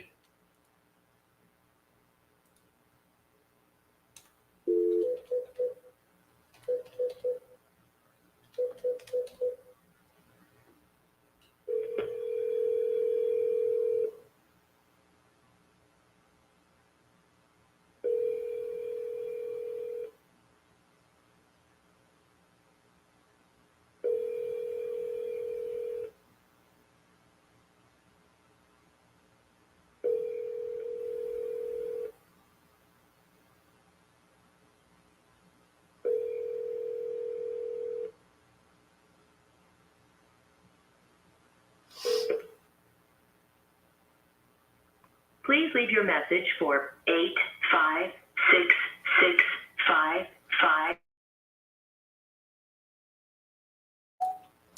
Hey, Andrew, this is RJ Bates calling about your property on Shepherd Road. You had entered this on my website saying you were looking to sell that property. If you could, give me a call back at 817-710-8689. Thank you.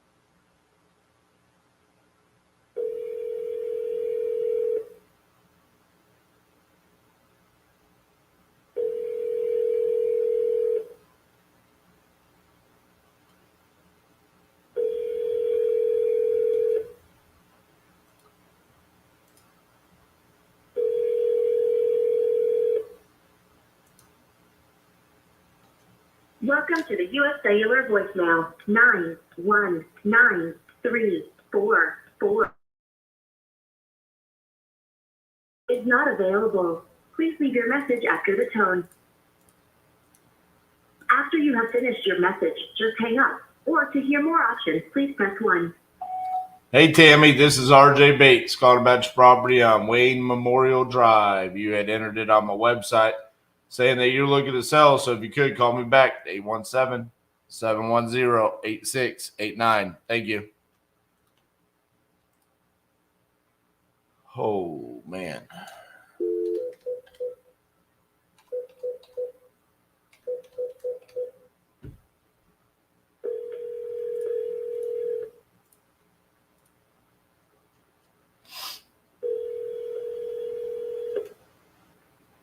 Hello. Hey, is Daryl there? Speaking. Hey, Daryl, this is RJ Bates calling about your property there in Tucson that you entered on my website saying you're looking to sell. How are you doing? Pretty good. Yourself? Good. You still looking to sell that property? Oh, yeah, definitely. Awesome. How much you looking to get for it? Well, I'm at least going to ask for, what did Brian say? Let me think. $295,000. Okay. Yeah. It's got 2 full baths. The baths have been updated. It's got showers in it. It's got, excuse me, it's got the ceramic tile. Okay. It's got 3 bedrooms. Excuse me. It's got a big, huge living room. It's got a dining room. It's got a kitchen that's been updated. It's got 1/4 acre. It's got, I call it a guest house. It used to be a garage, but I had it remodeled. So now we got it into a gym. But it's got water and everything in there, so you can basically use the guest house or whatever you want. It's got a pool, a jacuzzi, a waterfall. It's got the neon lights. It's got a heater. It's all fenced in completely, and it's got the privacy fence. So, and let's see what else. Everything's been updated. The roof's been replaced. The air conditioner's been replaced. The furnace has been replaced. You name it's been replaced. Got dishwasher. Alrighty. Do you know how many square feet it is? Is it 1,900 square feet? Yeah, it's close to 1,900. Yeah. It's close to 1,900 square feet. And when I had the garage remodeled also, I had new doors, new windows. I had the shed put in. And when I had all that done, making it to a gym, I also, in the front of it, you know how you got the sliding door that you just slide up and it goes into the ceiling? Uh-huh. I had all that eliminated. And I have a patio door with a patio in the front, and it's got a brick, all brick. Plus, we got a shed that I had actually hand built. It's not these cheap sheds from Walmart or something, or from Home Depot. And it's got brick, like long, we put flowers and stuff. Uh-huh. Yeah, it's really nice. But the way things are selling in the neighborhood, that things are selling even higher than that. But when you look at it, there's really nothing in the yard. There's nothing else. I mean, I got all kinds of plants, and I made it kind of like like a park. Like the pool area is fenced in, but I made it look like California with the palm trees and everything. The front, I kind of made it look like the desert. And on the side here, it's got grass, and it's got an irrigation system also. So I kind of made it look like Pennsylvania or West Virginia or something, with trees and flowers, rose bushes, you name it, we got it, I love it. Yeah. All right. Let's let me ask a question here. So, is it a manufactured home? Yeah, it's a manufactured home, but we made it look like a ranch home because we went ahead and it used to have like 3 stairs and, a stoop to go into the living room of the house. We took that out and we actually built a deck. So it's got a deck there with a pine tree. Right. And on the other side, in the pool area on the other side, it had a porch. And we basically redid the porch because when we bought the place, it was kind of crumbling down. So we put all new wood, put a new roof on the porch. We got everything fixed up really nice. And we went ahead and after we got all that done, the stairs itself, I rebuilt the stairs myself. And the stairs, I actually put bolts in it, so the stairs wouldn't go anywhere. And I got that, that kind of wood that you buy for the floor. It's like made out of milk cartons, like plastic or whatever. Okay, I forgot exactly. Like engineered hardwood? What's that? Engineered hardwood? Yeah, and I replaced the whole floor with that on it because when the person built the porch as the time went by, and the nails and the screws end up coming out. So I took the whole floor off and I put that down and I screwed it down good. So I redone the entire decks and everything. So it looks really nice. Gotcha. Nice, All right. Well, bear with me just for a few minutes here while I'm looking around. The pool, is the pool above ground or is it in ground? Oh, it's in ground. Even the jacuzzi, it's all in ground. Gotcha. Yeah. And it's got all the machinery back there and everything has been up to date and, there's nothing wrong with it. I have my kids clean it and stuff. So it's, it goes up to I had it where it was only going to be 6 foot, but they dug it a little deeper. So I would say it's probably 7 foot deep, but it goes from 3 feet and then you walk into it and then it gets deeper and deeper. You know what I'm saying? Right. And it's also got a landing on it where you can put an umbrella there. So if you don't feel like going in the pool, you just go and put a chair in the water and you just sit down and the water comes up to your waist and stuff when you're sitting there in the landing. And right across, you can see the mountains right across from it, So what's got you looking to sell the property? What's that again? What's got you looking to sell? Well, I'm ready for. I'm going to stick around Arizona. My family's going to Ohio. We bought a beautiful place out there. Okay, because we're from Ohio. Gotcha. Okay, but now I'm at the age now that I'm ready to retire. Probably by March of next year, I'm ready to retire. If I get the house sold sooner, then I'll go ahead and I'll leave sooner. But my family is getting a month. We're all going down to Ohio, and everybody's staying there. I'm coming back because I still got to work. But if I get, so I even told my boss at work, I said, if I go ahead and sell the house, okay, then I'm leaving. I'm not waiting to March. But I said, if I don't get the house sold right away, then I said, March is my limit anyway. I'll be 65. And that's my limit. I'm done. And then I'm going to get my car and I'm going to drive. But by August to September, I'm going to get the truck and set all this furniture down there. Excuse me. Because even with me here, I don't need much furniture. Hell, leave me a TV and a chair and I'm happy, Right. But if I get the money for it, I will leave the refrigerator and stove like new. I'll leave the washer and dryer, and I'll even leave the small deep freeze, if I get that, And so all the appliances can be left here. That's not a problem, So on the 295, you have a small little mortgage left on it, right? No, it's paid off free and clear. Okay, so you owe it free and clear. Are you open to doing seller finance, or are you only open to cash? Well, if they can get financing, that's fine because when whoever buys it, when they get financing, they're gonna give me my money. You know what I'm saying? Oh no! I'm saying, would you finance it? Oh, would I finance it? Yeah.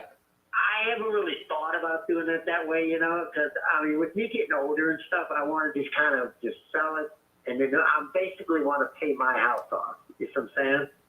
Right. And I have a house maybe down there, so that's basically what I'm selling is pay it off. I haven't really thought of it like that. Well, when they give me cash, you got to think about it from this perspective. If you become the bank, not only are you getting your money, but you're also getting interest, so you're getting more money on it. And there is a way where, you know, I don't know how much your house payment it is in Ohio, but I do real estate all across the country, and majority of Arizona houses are worth more than Ohio houses. So there's a I know. So exactly. So this property could pay for your Ohio house. It's just more on a monthly basis instead of just a flat amount. But you could also be earning money every single month from this as well. Because my situation here is like you probably want pretty close to retail. So I'm an investor. So, but it's a nice property in a nice area. So it's like, Oh yeah, it's a nice area. It's in Catalina. Yeah, it's a nice area. so I don't want to tell you like, hey, there's nothing I can do with it, because there are things that we can do with this. Like, for example, we could, I mean, you just said you made it like a resort, like a destination, Yeah, right? We did. You know, the other side, we got like 3 or 4 palm trees and rose bushes. So we kind of made it like a resort, you know. So what if, you know, as an investor, what's one of the things that I could do is I could do this as a short-term rental, where like Airbnb, VRBO, where we rent it out on a nightly basis, where people could go and enjoy essentially the resort that you made it into, right? So, but in order to do that, it's such there's almost like no way that I can finance this on my side through a bank, because what they're going to see is manufactured home with some amenities that were added to it, but the value that they're going to give to me is not going to be as great as what you see and what I see. They're going to look at it much differently from a bank perspective. So to me, honestly, from my investment standpoint, the only way that I could see this deal working out would be if you would be open to seller financing. And what again, to sell it finance? That's essentially where I pay you monthly instead of just giving you $295,000 up front. So Okay, yeah, because see, the house is also in Brian Rath's name. It's in Brian's name as well. So it's up to him. I'd have to actually talk to him about it, because it's both of our homes. right. You know? So I'd have to actually talk to him about it. I mean, as far as getting paid monthly, I more or less can guarantee it that he doesn't want to do that, because our main thing is to sell it, get somebody in here, you know, because see, I could just rent it out if I wanted to. But when my mother owned a double house in Ohio and I rented the upstairs out, people don't take care of it like I do. And they actually destroyed it. But see, you're not renting it out. What's that? You're not renting it out. So think about it from this perspective, okay? You're becoming the bank. So you don't own it. You don't care if I destroy it, because that's on me. I own it, okay? I have to carry insurance. I'm paying the property taxes. I do all of that. And then I'm paying you interest. So instead of me giving you $295,000, realistically, over the course of time, okay, I would give you like $500,000. That's a big difference. And Oh, yeah. Oh, I see what you're saying. Basically, I'm the bank and I'm collecting interest. correct. And that monthly payment could also pay for your house in Ohio just the same way what you want to do. It's just different. Instead of you paying it off just up front, you're paying it off over the course of time the same way I'm doing it with this house. So you said Brian, is Brian your partner, or what's Yeah, he's my partner, and his name is on it as well as my name. Gotcha. So of course, no matter what we do, I have to talk to him about it. Yeah, absolutely. But I figured I'm getting ready when I check my voicemail. I get ready to call you, but then you call back. So I was like, well, that's cool. So it was kind of like a wow. I was Right. getting ready to call him. I'm getting ready to dial the number, you know. Right. And then you called. So that was cool. But yeah, no matter what I do, we work it out together. We talk it over together, how he wants to do it. You know what I'm saying? Yep. And that's what you do when you have, you know, someone in your life. You know what I'm saying? You work it out Understood. together, you know? And here's the thing, the understand, okay? More often than not, I'm not going to own this property for the length of the term length. Does that make sense? Like, I would probably own it for like, I don't know, let's say 5 years. Say after those 5 years, the property value has gone up from 295 to 400,000. Yeah. And I've paid down what I owe you by say 25,000. So now I'm staring at, I've got $125,000 if I go sell this, right? Similar to what you're doing right now. Hey, I'm going to sell this and get my $300,000. When I sell it, you're the bank. You have a lien on the property, so you get your full payment then.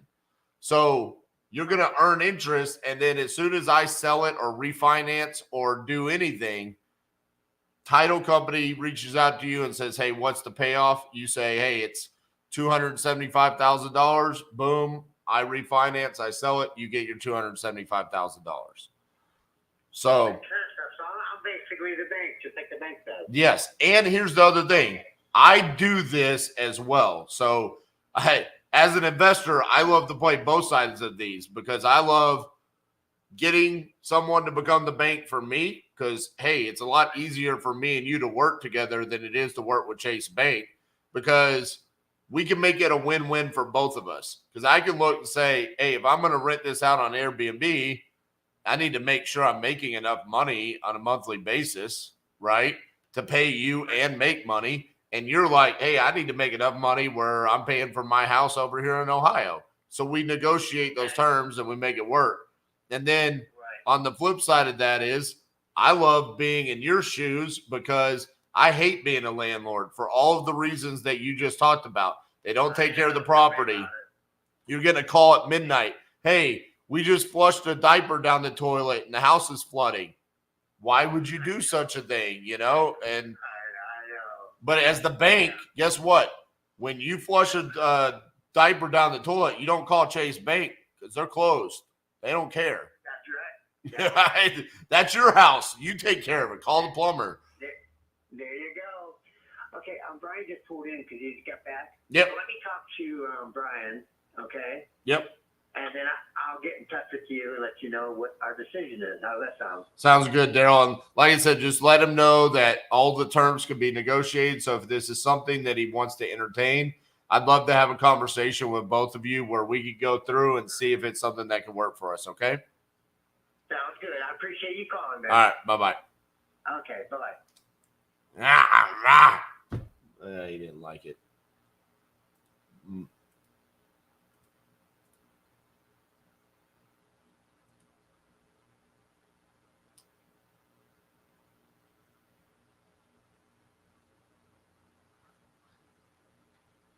Miss Cassandra, can I take a break?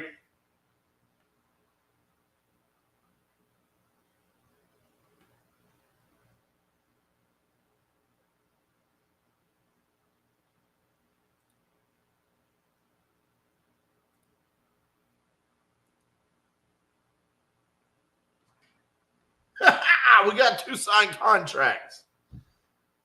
That makes me feel better.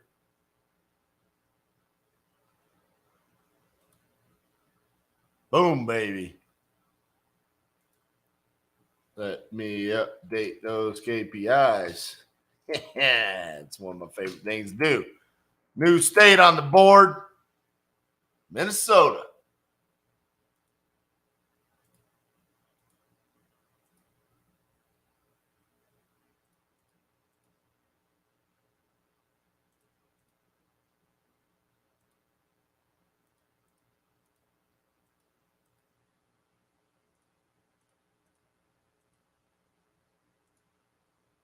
I do not know.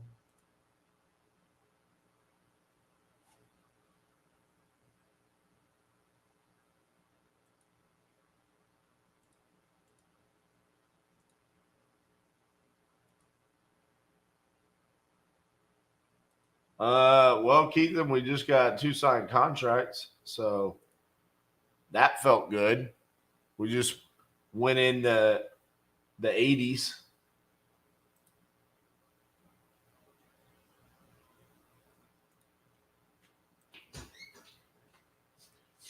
2 signed contracts always feels good.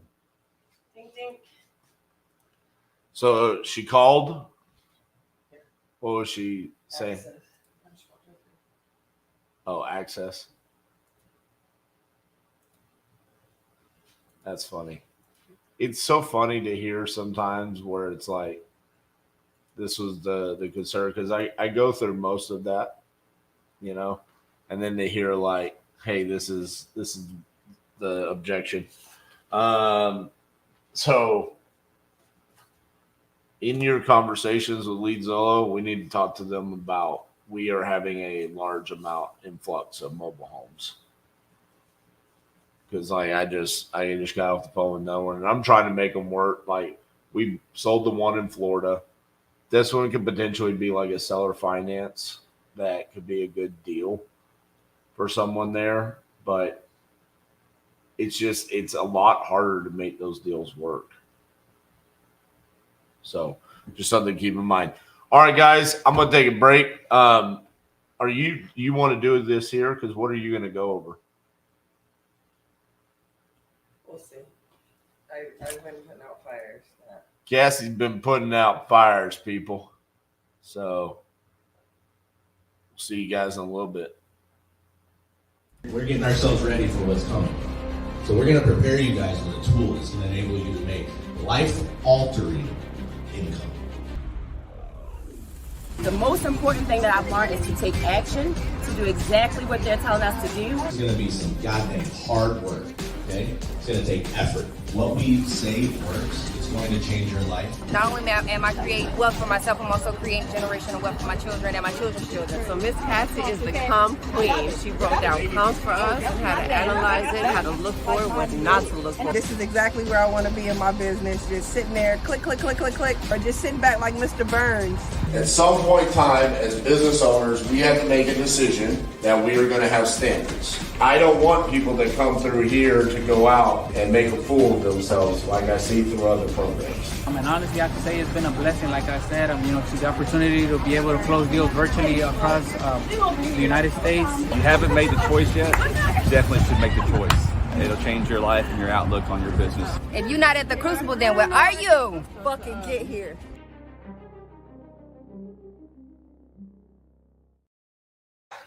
Hey guys.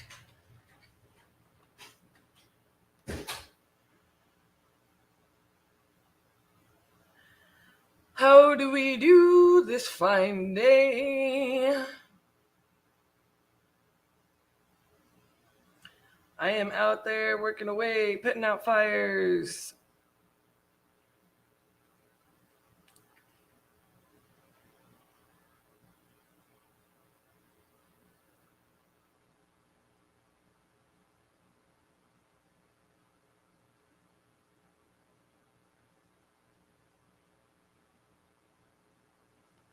So I'm going to look at a couple of things.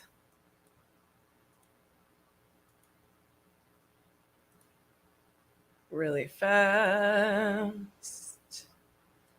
Pulling my stuff up.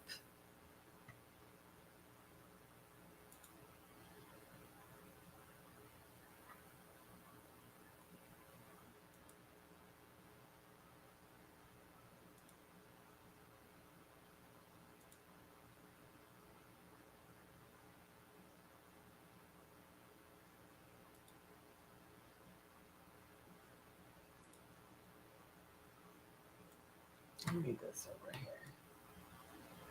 Not that. Did not mean to do that. Meant to do that.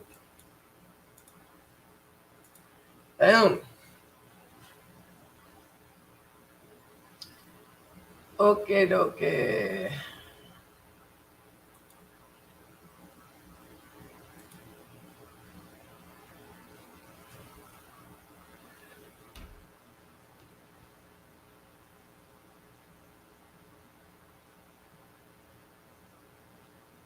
I wanted to kind of look at something because RJ brought up a really interesting point in that, like, mobile homes usually don't have like a good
All right, guys. So RJ kind of wanted me to show some recon in Dispo.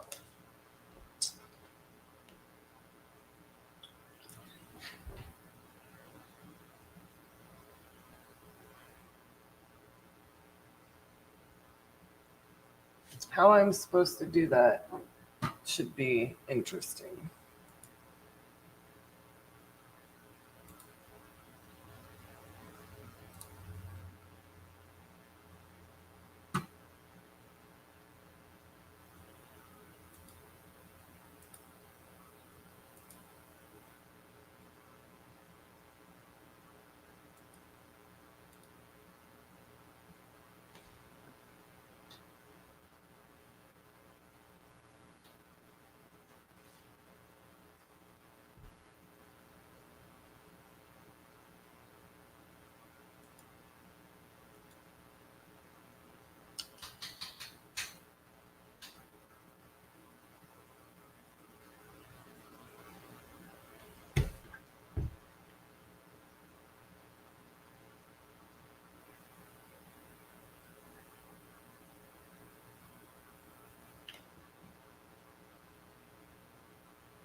I don't understand.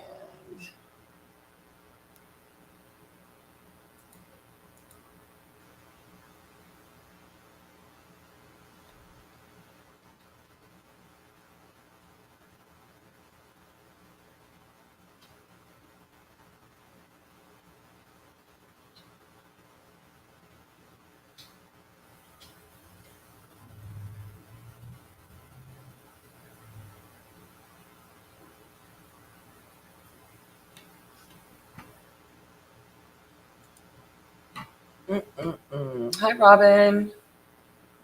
Hey, Robert. Okay.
Your call has been forwarded.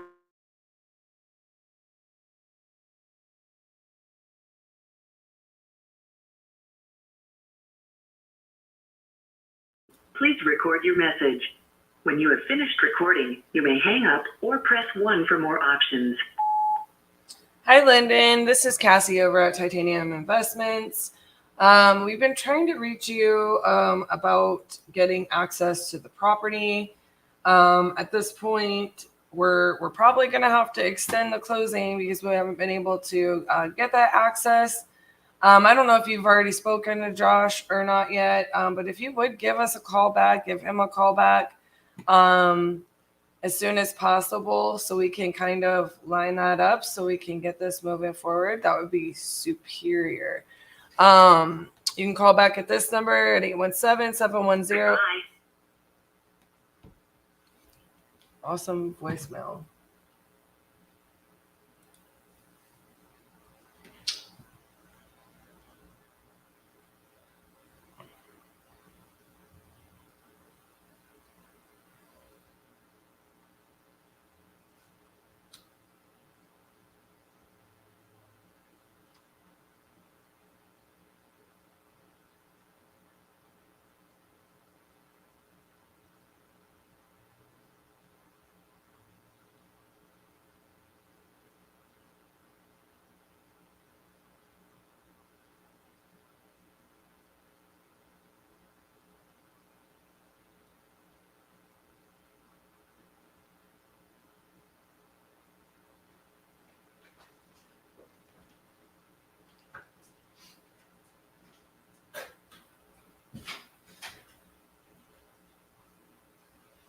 Hey, boss, we have deals in 30 states. I mean, for all the nitpickiness, I got to say we are badasses. 30 states, baby. 2 more in Dispo. We got Dispo. 4 deals today, fellas.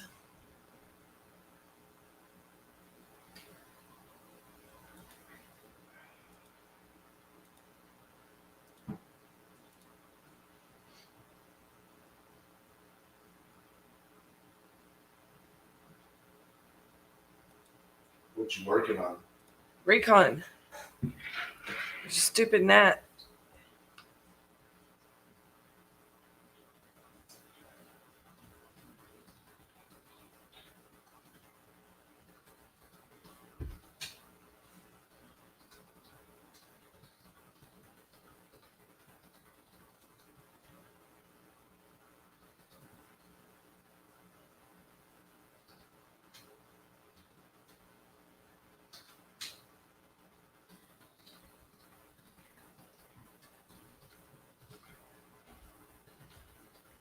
Did you hear that there was a submarine with millionaires looking at the Titanic? Did they find them? No. Dude, they only have like a day left of oxygen at this point. Maybe like 30 hours. That's so scary. Oh, we need to pray for them. Bro. That's so scary. Stay away from that area of the ocean. Right? It's like, what do you call it? Like the Bermuda Triangle. Bermuda Triangle. Seriously. Like it's like cursed. Like maybe the Kraken lives there. I don't understand. Thank you, Roger. Roger says, congratulations. Could y'all hear him? Like there's like this thing where I have some weird hair sticking out of my... Y'all, I threw it together this morning however it wanted to do. It's like supposed to be 105 here today, so I just was like, you know what? Look, we're just going to go with the halfway I have my life together somewhat plan. But yeah, there's like a... tour that's been going on since 2009 where you can take like these little, they don't call them submarines, they call them like submersive whatever. They're basically little teeny submarines, like where you can fit like 5 people outside of like a crew, 2 crew members, and like they can't get out of it. They're like what they do is like they take like 5 a day or something like that, and they do these tours where you can tour like the Titanic wreckage, the ship wreckage from the Titanic, which is like 2 miles from the surface, like below the surface of the ocean. They can't get out of the submarine. They lost contact like an hour and a half in with the whatever dispatcher or whatever. So yeah, this whole thing is super crazy. There's like, I think 4 days worth of oxygen in there, and like they were due back like on Sunday evening or something like that. I don't know. Like, I just heard about this yesterday because it had been like 24 hours since the whole thing is super crazy. So basically they have less than 2 days worth of oxygen, I think, at this point, and it's so scary. Like, they cannot find them. They are not getting anything from them. There's like a ton of people. I think the Boston Harbor Authority or whatever was the first because they were there, but like they were the closest range or something. That's all I know. Like, I mean, that's a horrible rendition of what's going on, but like, it's bananas. I mean, absolutely crazy.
Apparently, the only rescue vehicle possible is a U.S. one, and the person who has to prove it is sending out of OSFest replies to all the email requests. Is that a joke, Dana? If that's a joke, it sounds like title companies. If that's not a joke, I literally am going to lose my mind.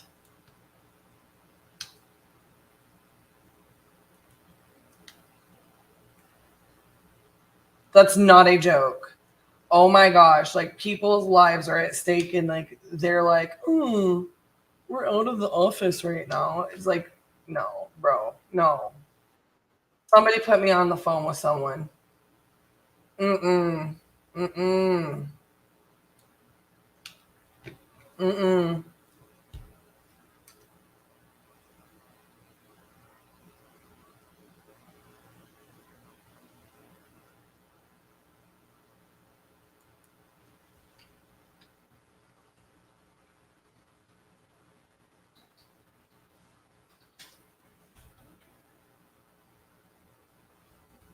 All right, so sorry guys, the property I was calling on,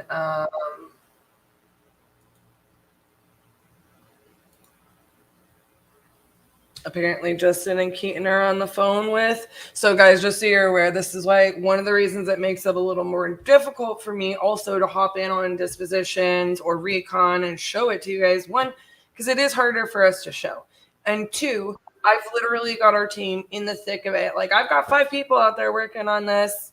1, 2, 3, 4, 5, 6 people. Not 6 people today, but I've got 5 people minimum working on this stuff, just like RJ is in here working on acquisitions, right? So half of the time when I pop into something, you know, they're already like working on that, right? So it's like hard to show, like, because we can't show you our CRM.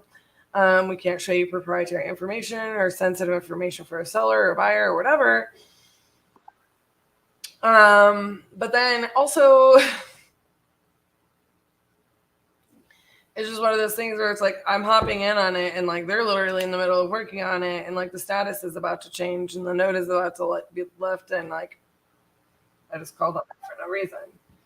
So I really got to be particular about, you know, reading through what I can show you guys. Benton wire was received.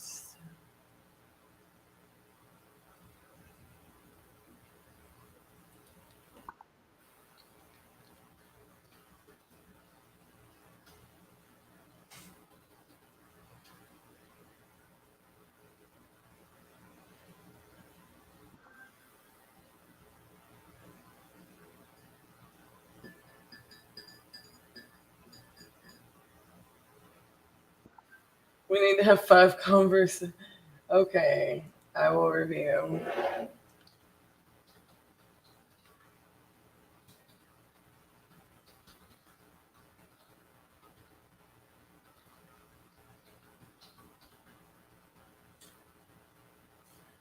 I need to review the Philly property.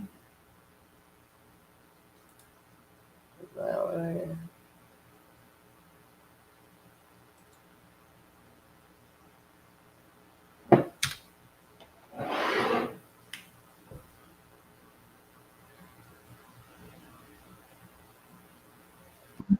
Set a reminder. Review Philadelphia property.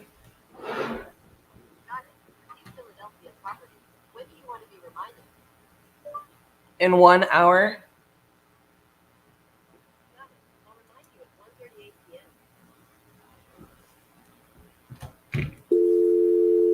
Oops.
East Point, Michigan.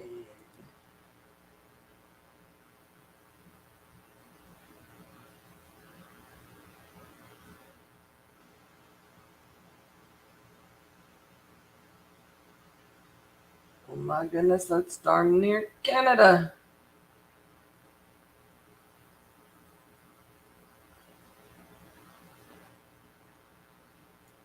This part always like, so y'all know how like basically Detroit is on this little like river, right, that goes into the lake. And you're in Canada. So basically, you're in Canada. If you were in Detroit, you just got to cross a bridge.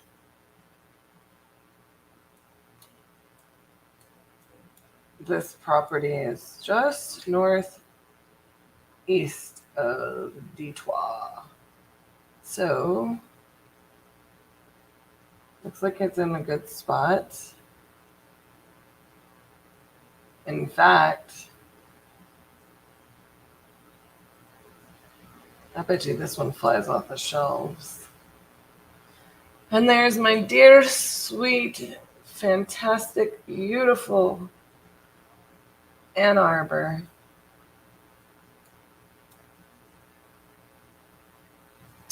So for people who are always asking me why I am a fan of the Michigan Wolverines, I want you to understand something. Let me share it with you. Because we're just doing whatever we want today. Okay. See this? This area, okay, is where I was born. Right here in Ohio. And grew up right around probably here in Ohio. And went back and forth mostly between here and here the entire time I lived in Ohio. Okay? Here is the home of the incredible University of Michigan. Okay? See that? Ann Arbor. And it's beautiful. Okay? Where I grew up. And then way down here is where the Buckeyes play. See how much closer that is? So where I'm from in Ohio, it's split. And go blue. People always like, how are you from Ohio and you're a Michigan fan? Well, I vote. I go for winners. And have ever since I was a kid. I love the Wolverines. Going to get her tenant. Oh, okay. That's right, Jeremy. That's right, Todd. Todd buys houses in Michigan. Okay. Yes. See? So I'll tell you all a little story since I got some Michigan fans on here. I'm going to tell myself you'll follow us just because you're also a Michigan fan and I bleed maize and blue. So, funny enough story is last night I was actually looking for, like, go ahead and make fun of me, but I was like, I really need to start doing this thing that I always used to do before again, right? Because it helps me. I don't know why. It helps me to brain dump. It helps me to focus. It helps me to whatever. So, like, I don't really journal and I don't really sketch. I kind of journal sketch. I write down things, whatever, and doodle. I was like, I got to start getting back into that practice again. All because I was looking for a notebook. And I found one that I had started and I was like, why haven't I do that? So I'm going to take it. I'm going to do it. I'm going to take it everywhere with me I go. And for those of you who don't know, I'm an artist. So, like, I like to write. I like to sketch. I like to, doodle. And if I don't have enough time to, like, work on, like, a major piece, like, it's good for me to be able to, like, sketch and stuff. And so, as I'm doing this, I was looking for, like, some like stickers that I had. And I found, like, a bunch of, like, ticket stubs and things like that. And I found my ticket stubs for the first time that I ever went to the big house. And I went to a game. So I was like, I haven't been back. I've only been twice. And I found both ticket stubs. And I'm like, it's been a really long time since I've been to a game. So I think now's the time. Now is the time. I'm going to go this year. And then in 2024, I want to go to the Longhorns Wolverines game. # goals. Anyways.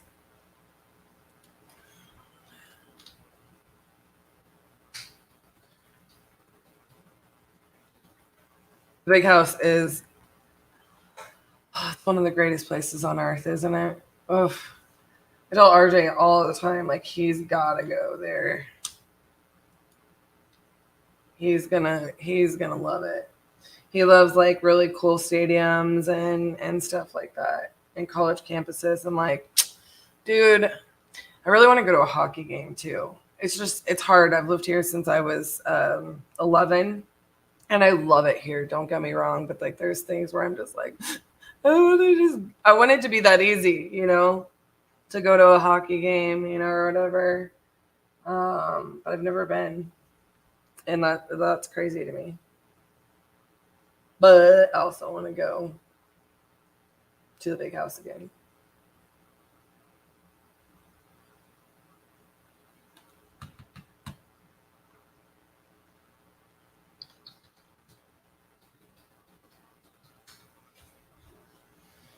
Okay, back into the recon. Let's do this.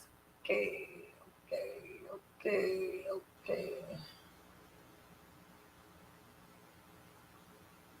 Oh, sorry, guys.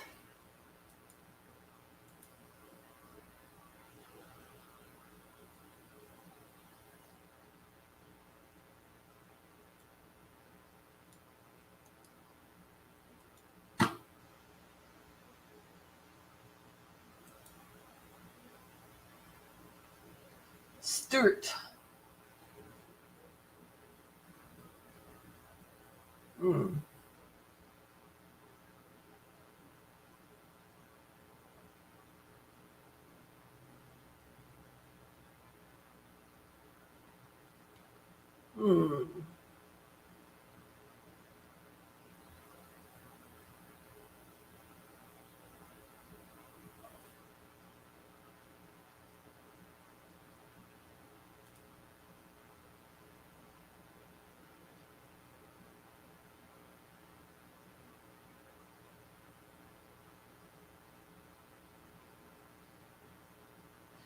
So this is right by the Virginia, North Carolina. Yeah, we have a great Metro Detroit.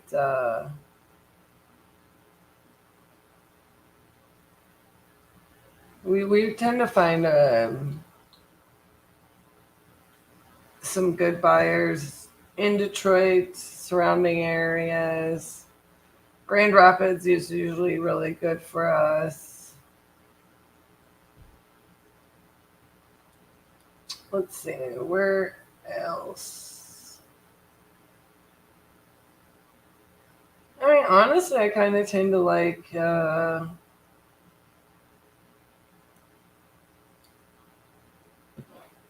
tend to like Michigan until you get into like, for some reason, and it's been a really long time.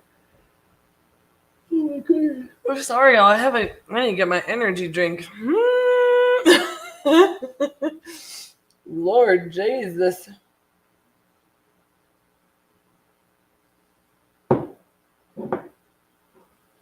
I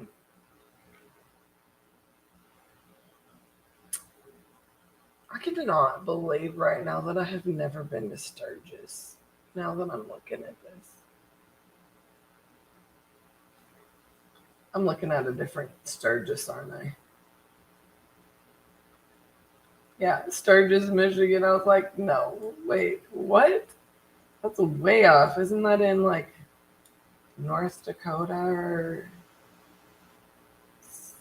so? Where is Sturgis, yo?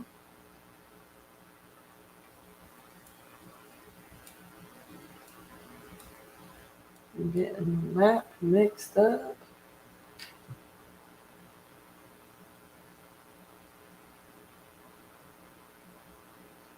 I legitimately need to stop getting distracted by the map.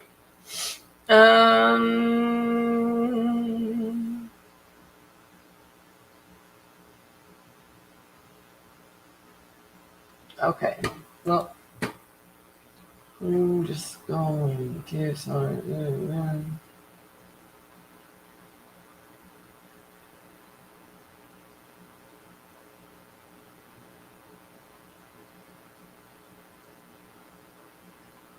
So I'm like, I hate to tell you all this, but I'm sitting here trying to search South Dakota. Okay, thank you, Roger. You know what? Two things I love about this. I did not get enough sleep, so my ADD is on full blast right now until I shake it off, take some Advil. I think I need to eat too. Two, that I can be dingy and y'all don't care. Or maybe you're just here for me. Maybe it's annoying to you. Maybe you're just like, ma'am, you should know that Sturgis is in South Dakota. Look, I know a lot of things about real estate, and I thought it was in South Dakota, but I question myself a lot on geography, and that's why I like to look at maps, because I remember the things right when I look at the maps. So,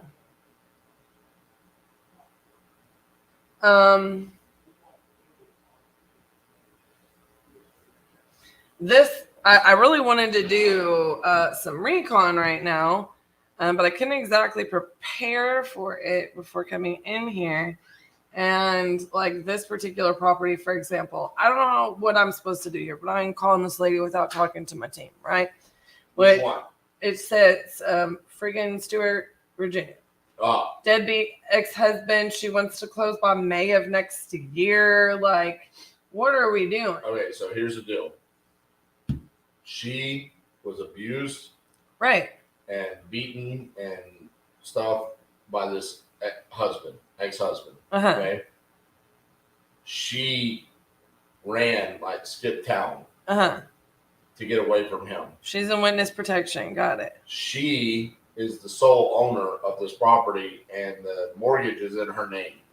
She's been paying on it for 5 years while he has continued to live there. She is in good communication with the mother-in-law. So she just talked to the mother-in-law. Mother-in-law just went to the house. Said, yeah, I mean, it's still in good condition. He hasn't like torn the place up. She's like, but I want to stop paying on this mortgage. She's like, the only reason why I'm doing it is to save my credit. So she's like, if you guys can buy this, and it's a deal, but it's our job to deal with him. So she understands she's getting $22,000, and out of that, whatever we have to give him to go away, she's okay with. So it's like I told her, we might have to say, hey, you need to get out of here, and you'll get $5,000, like cash for keys. And she's okay with that. She's like, I just want this gone and sold, whatever. She goes, if I could get some of my money back, that'd be great. So we're going to have to come up with a way to get him out of there. Essentially, he's just a squatter.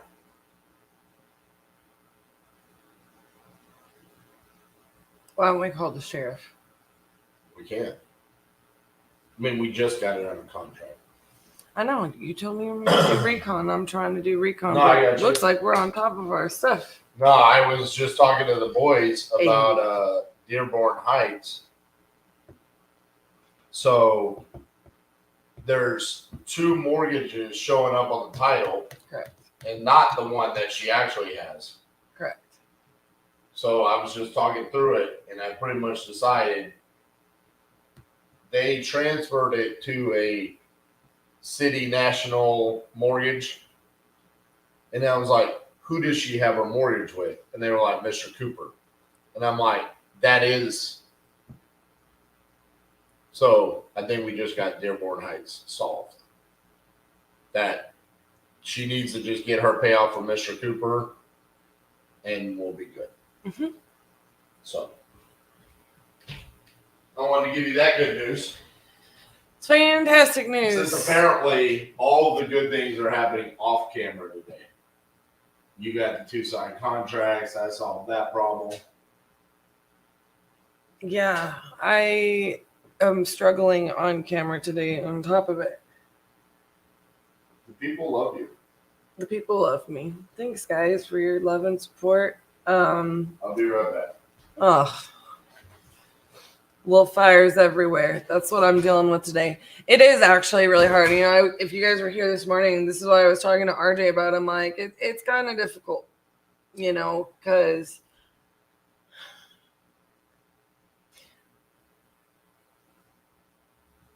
yeah, when he steps out, he does, you know, help them in little pieces. But I'm out there all day and I'm like transitioning in here, and it's like he wants me to focus on recon. Well, I just went through all of it.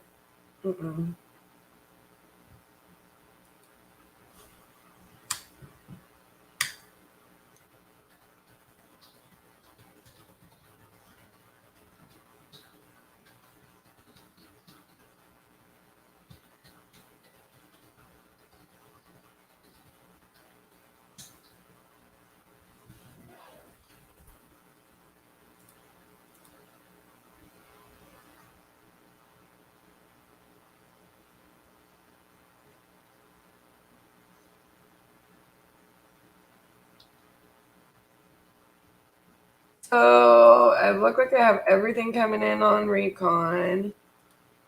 The only thing is going to be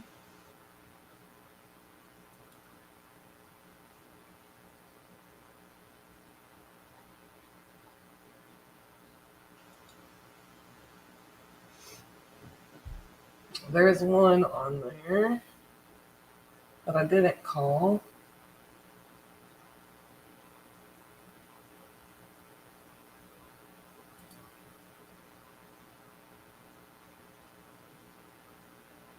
And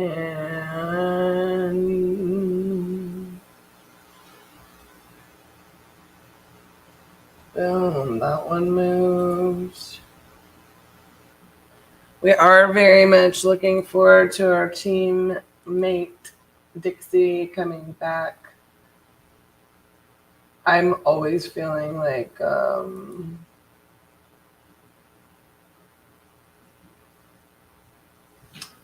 I don't know, y'all can tell me what you think about this. Like, in our business, at least, some of the slowest happening items are the easier tasks because they're not necessarily the tasks that like make huge moves happen.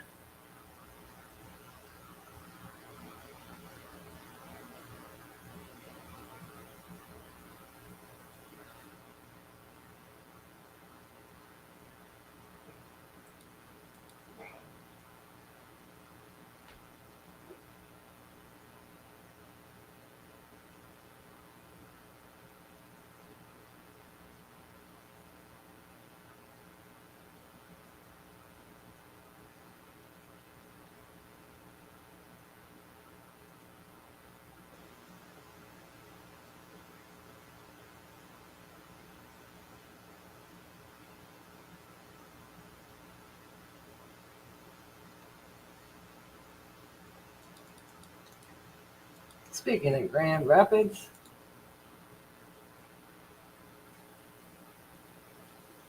this lady is bananas in pajamas.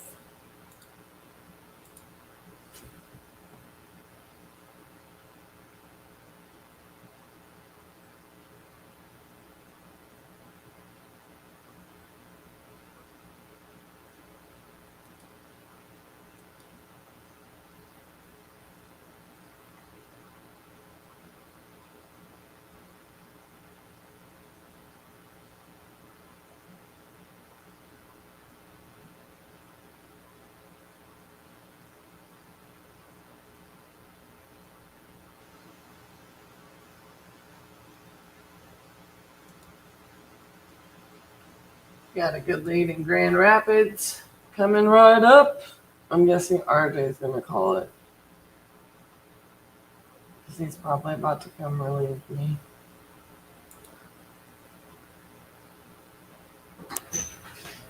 That would be my guess.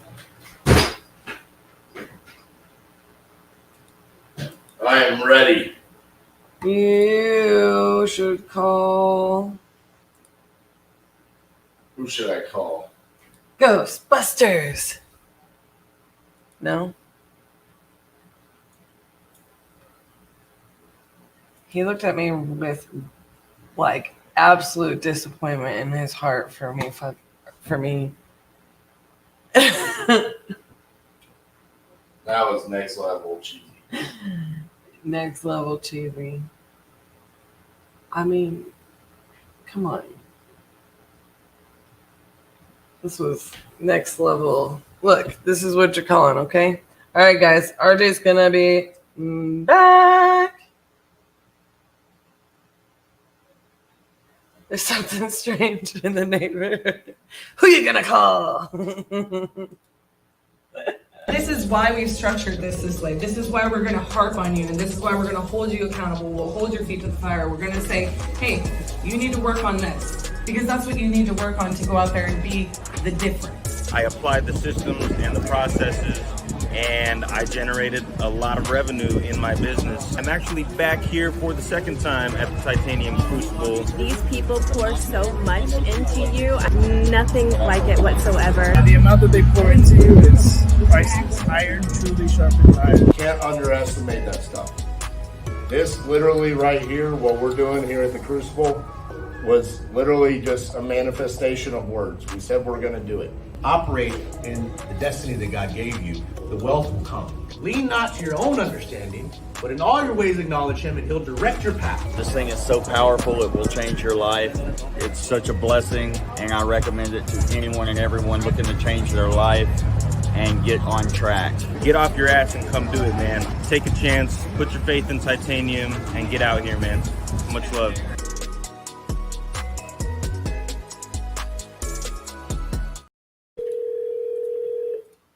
Back on the phones.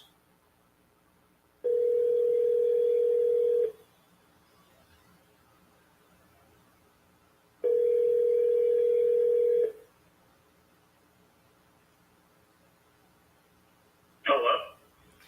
Hey, is this Esteban? This is? Hey, Esteban, this is RJ Bates calling about your property on McElroy Road. How are you doing? Doing okay?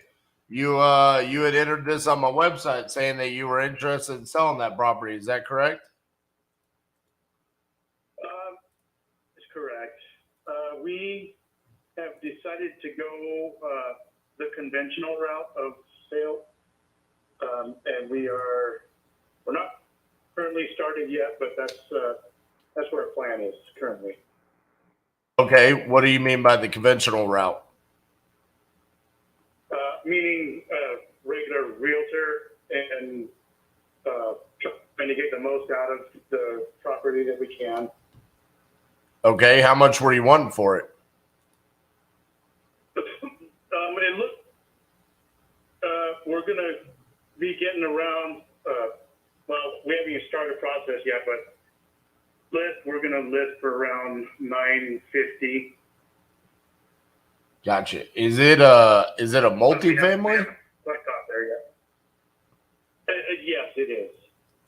Is it tenant occupied or is it owner occupied? It's owner occupied. Gotcha. Okay, well, I guess keep me in mind. It looks like 950.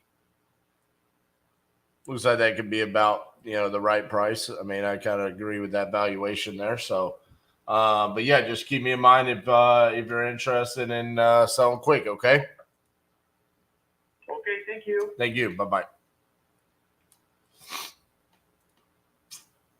It's a weird one. So I guess it's far north of Seattle. Very much looks like a single family home. Just kind of looks like full retail single family home, but he says it's multifamily.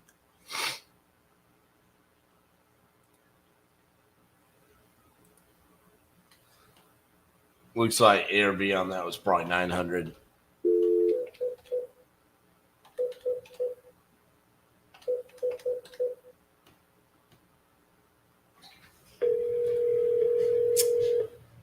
Oh, Keith. You got to do it. It's where I tell everyone to go. Heim Barbecue.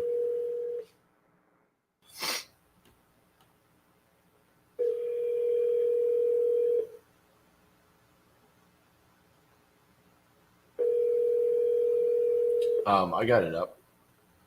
Oh. You got it fixed. I'm sorry, the person you were trying to reach.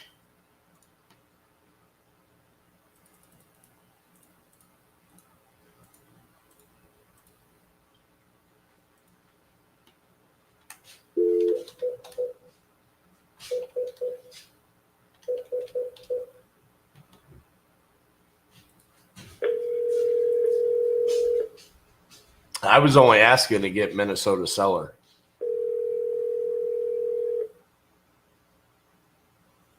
By the way, can we set that up?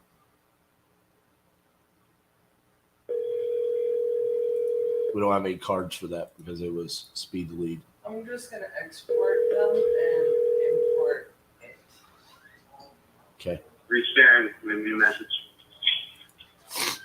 Here's the thing. I just don't want the Trello to get inundated with all those leads.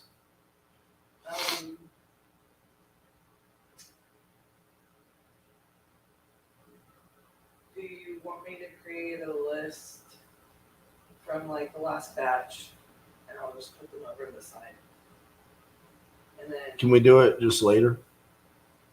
I'm just still going to import that one, but yes.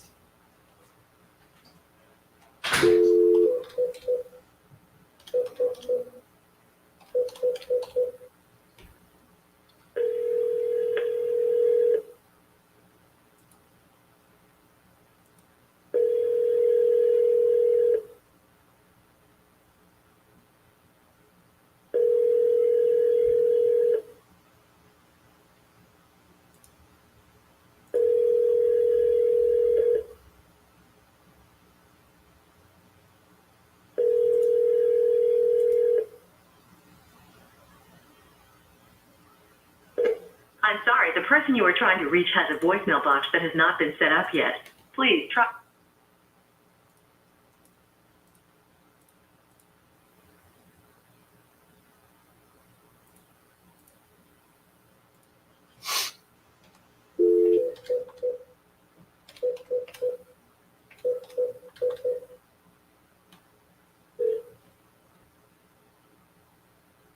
Please leave your message for 207241130.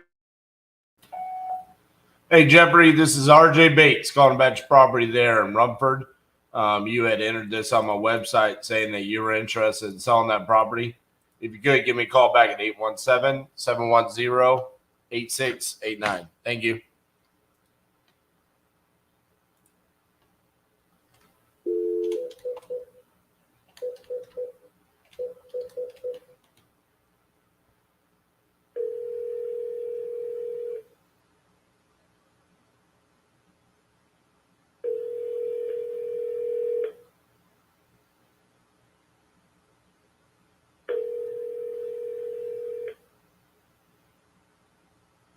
Your call has been forwarded to an automatic voice message system. 484666.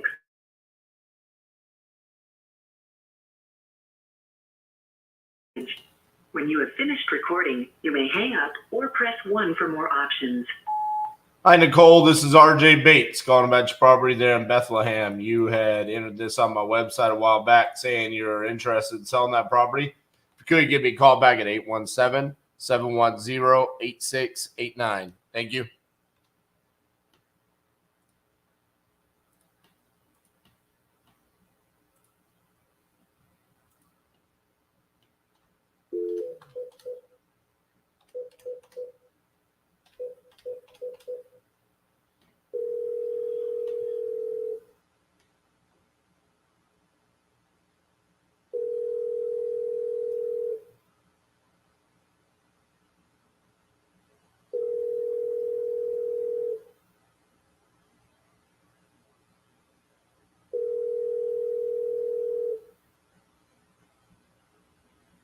reached 908-351-6047. We're not available right now. Please leave your name and number, and we'll get back to you as soon as possible. Thank you.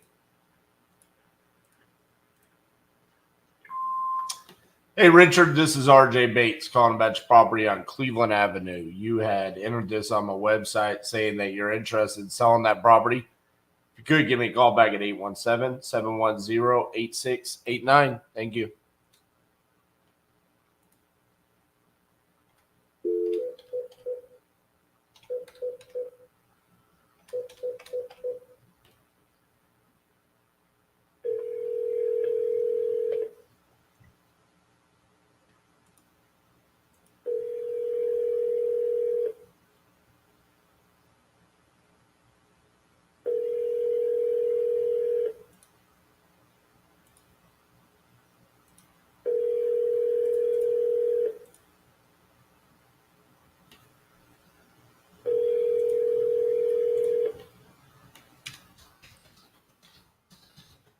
Your call has been forwarded to an automated voice messaging system.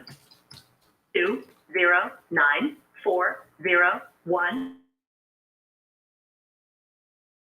is not available. At the tone, please record your message. When you've finished recording, you may hang up or press 1 for more options. Hey, Alfonso, this is RJ Bates calling about your property on Galveston Way. You had entered this on my website saying that you're interested in selling that property. So if you could, give me a call back at 817-710-8689. Thank you.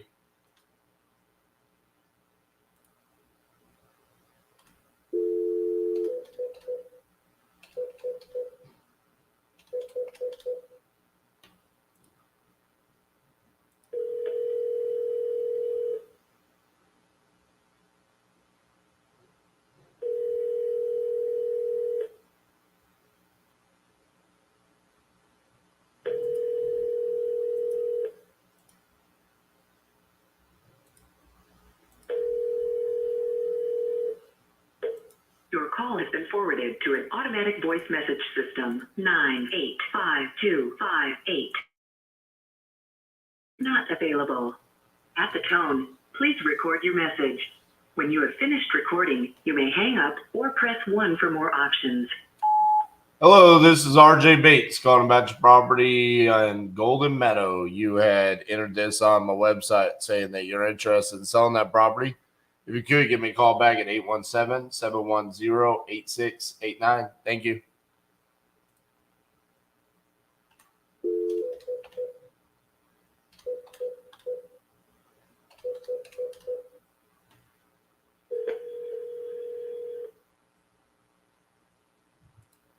Please leave your message for Dakota.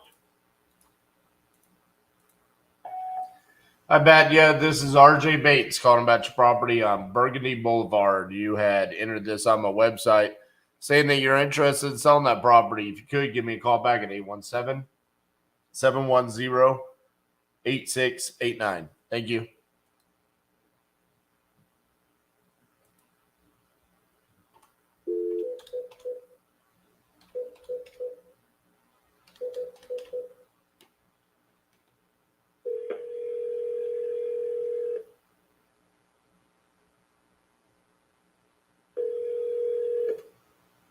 Yes, David, how can I help you? Hey, David, this is RJ Bates calling about your property on Hathaway Court. How are you doing? Doing good, sir. How are you? Good. You had entered this on my website saying that you were interested in selling that property. Is that correct? Yes, we are currently at this stage right now. We're just gotten all of our documents in to complete the property. We're just waiting to hear back from them in regards to getting the money to finish it off. You should be interested. Yeah. What do you mean finish it off? What do you mean by that? Currently at this stage, we have we've completed. It's been completed all the way up to the rough ends. All the rough ends, HVAC, plumbing, all of that's done. They just need to close the walls, sheetrock, and flooring. And I got you. So this is new construction. Yes, sir. Mm-hmm. Gotcha. And it's 3160 Hathaway Court? Yes, sir. Okay. How much are you wanting for the property? Well, we have, matter of fact, I'm looking currently at the sales in the area, and we have some pretty good numbers in regards to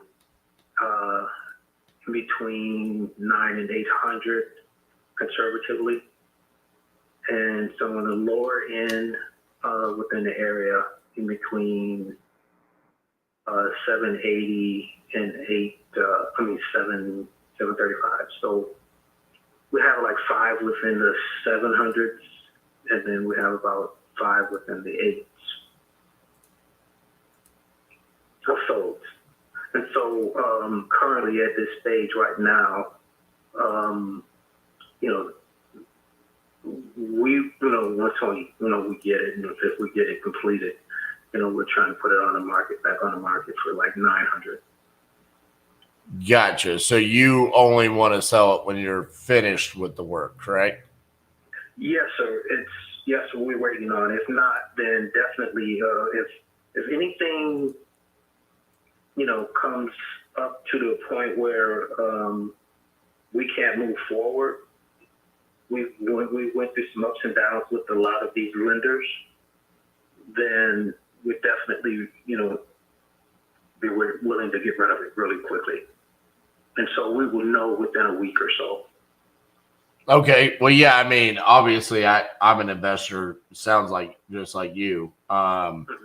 Yeah, I wouldn't be interested in it when it was completed, because there's not much that I can do with it. But if you wanted to just offload it because, lender problems or whatever, then I'd be interested. You can definitely give me a call back then. But it sounds like where you are right now, you're kind of waiting on that lender to see what they want to do. So, you've got my number. If that lender can't pull through for you, give me a shout and see if we can work something out there. Okay. Do you have anything you're looking to offer? From what I've given you? I mean, you said you're completed with the rough end. It just needs to be finished out. Yes, sir.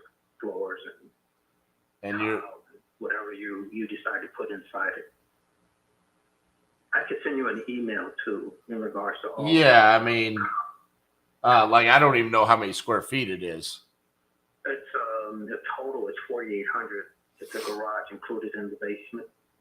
Out of the garage in the basement, there's 900 square feet. There's 1,600 on each floor. There's 32 plus 9 will be living space. 9 plus 2, 4,100, and then there's a 2-stall garage. Okay. Underneath the house. I mean, based off that information, I would pretty much want to get a quote for what it would cost to finish it out, and then I'm probably going to want to buy it. Mm-hmm. If we say it's worth 900,000, probably somewhere in the range of 70-75% of that minus whatever that's going to cost me to finish out. That's pretty much where I'm going to be coming in at. Okay, no problem. You can text me your email. Yep. I don't know if I've given you mine or anything like that, but then I'll send you a little bit of information, some updates and stuff like that. Okay. We're waiting on that appraisal as of they finished it. They finished that appraisal this weekend. They're also did an inspection yesterday, so they should have everything that they need. All the docs have been in, so those are what they're waiting for. Gotcha. Whatever. It's an underwriting process now, so we should know shortly. All right. Well, I sent over my email, and like I said, if you decide that you want to move quickly on it, feel free to give me a shout. And like I said, pretty much just right around that 70% of whatever it appraises for when it's finished, and then minus those repairs. That's pretty much where I would need to be. Gotcha. You said minus those repairs? Yeah. Okay, it's confusing. You said 70% of what it's completed. So if it's worth 900,000, say 900,000, multiply that by 70%, and then subtract those repairs. That's pretty much where I would want to be. Gotcha. Okay. So you don't have an estimate of repairs? I mean, 4,800 square feet. I mean, is that all livable square footage, or you're including the garage in that? No, it's just 4,100. That's 4,100. That's livable, including the basement. I mean, that's probably what, going to be 120, 125,000 to finish out. Roughly. Yeah. 150. Mm-hmm. Plus, you have the grass, but that's, it's pretty easy. Just throwing some. So you said you think it's going to be worth 900 when it's finished? Yeah, I'm roughly looking at what we have. I mean, it's new compared to all of the comps that I'm getting. Right. All the other comps are remodels, older properties. So, it being a new property and things of that nature. Right. So, I mean, we would probably be somewhere in the range of like 450 to 475, somewhere in that range.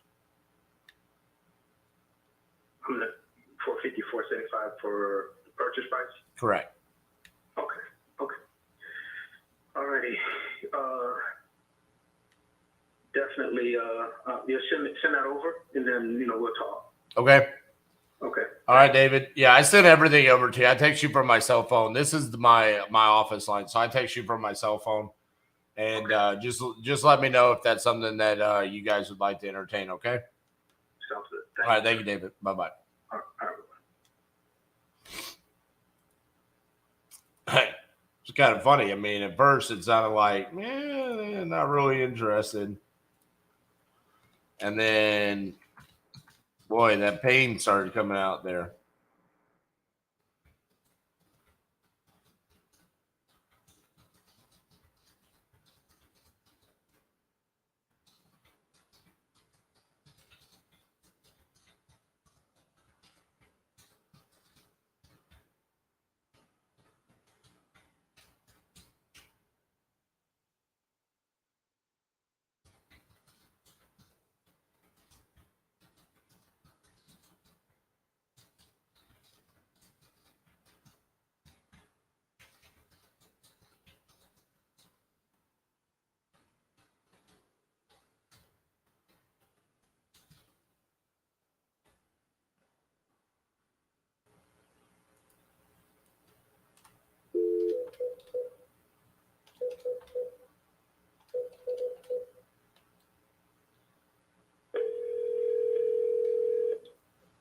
Your call has been forwarded to an automated voice messaging system. 7034709 is not available. The mailbox is full and cannot accept any messages at this time. Goodbye.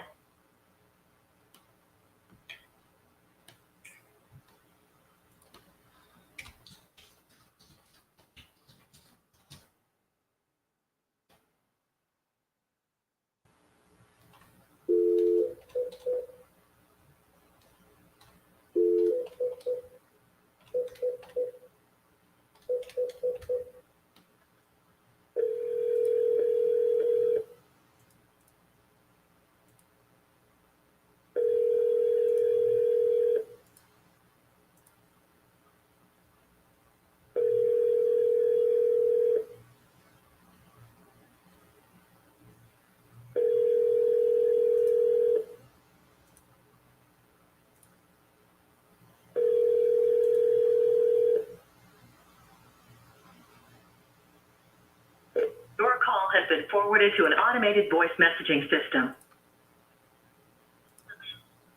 Is not available. At the tone, please record your message. When you've finished recording, you may hang up or press 1 for more options. To leave a callback number, press 5. Hey, Samantha, this is RJ Bates calling about your property on Terrapin Cove Road. You had entered this on my website saying that you were interested in selling that property. If you could, give me a call back at 817-710-8689. Thank you.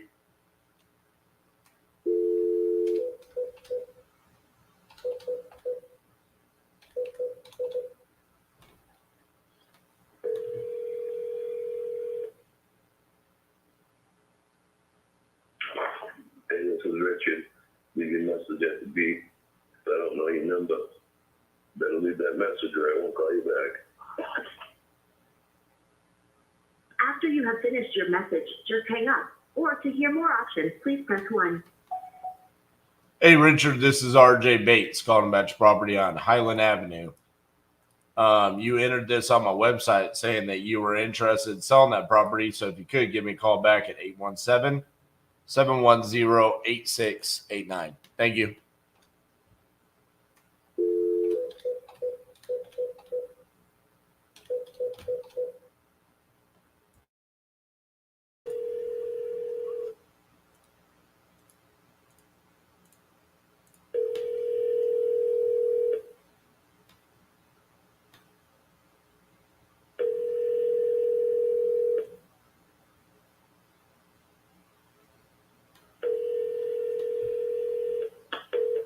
Your call has been forwarded to an automatic voice message system. 903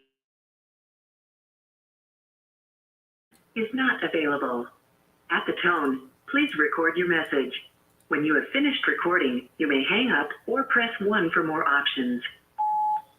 Hey, Daniel, this is RJ Bates calling about your property on Fort Worth Street. You had entered this on my website saying you wanted to sell that property. So if you could give me a call back at 817-710-8689. Thank you.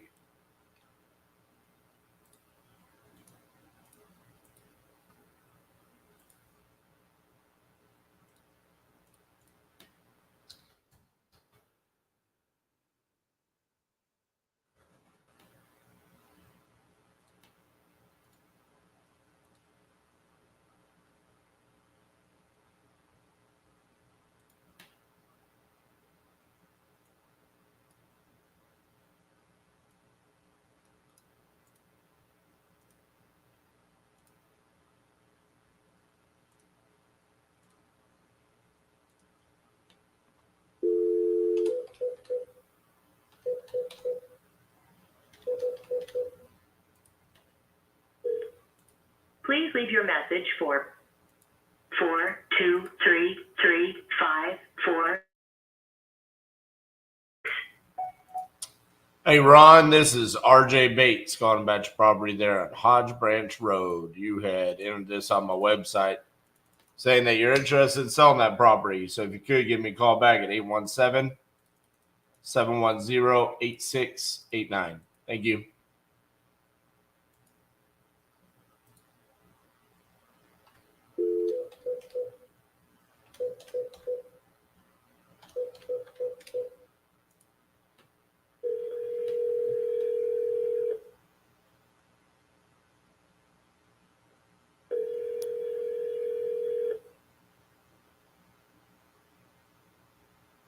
Please leave your message for 832910.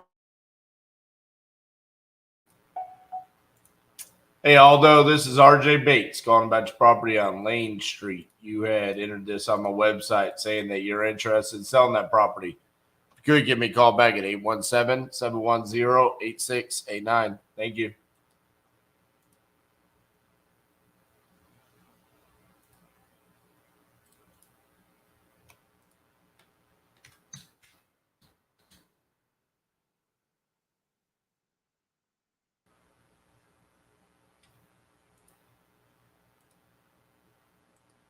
Oh, really?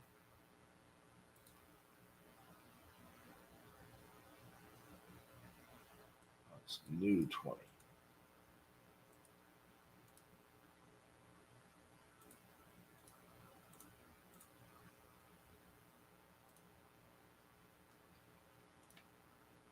Just got me a brand new speed to lead lead.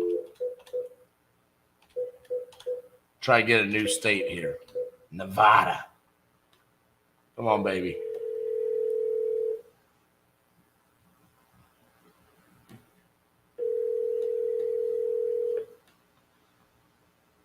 Hello, Hi, is Melissa there? this is her. Hey, Melissa, this is RJ Bates calling about your property on Tip Top Trail. How are you doing? Good, how are you? Good. You still looking to sell that property?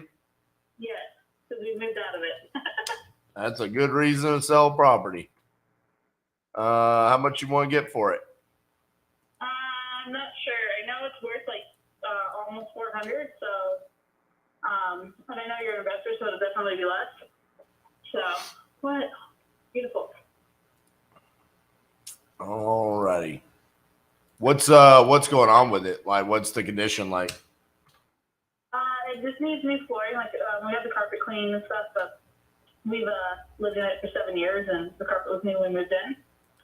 And landscaping basically is the majority of it. It does have leased solar on it, though, which is usually a deal breaker for everybody.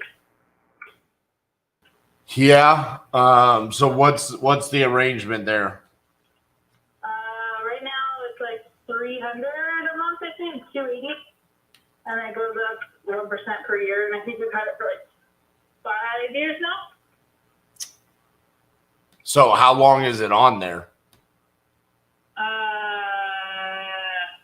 Like walk me through it. Like how long do those solar panels stay? Deal. I absolutely hate it.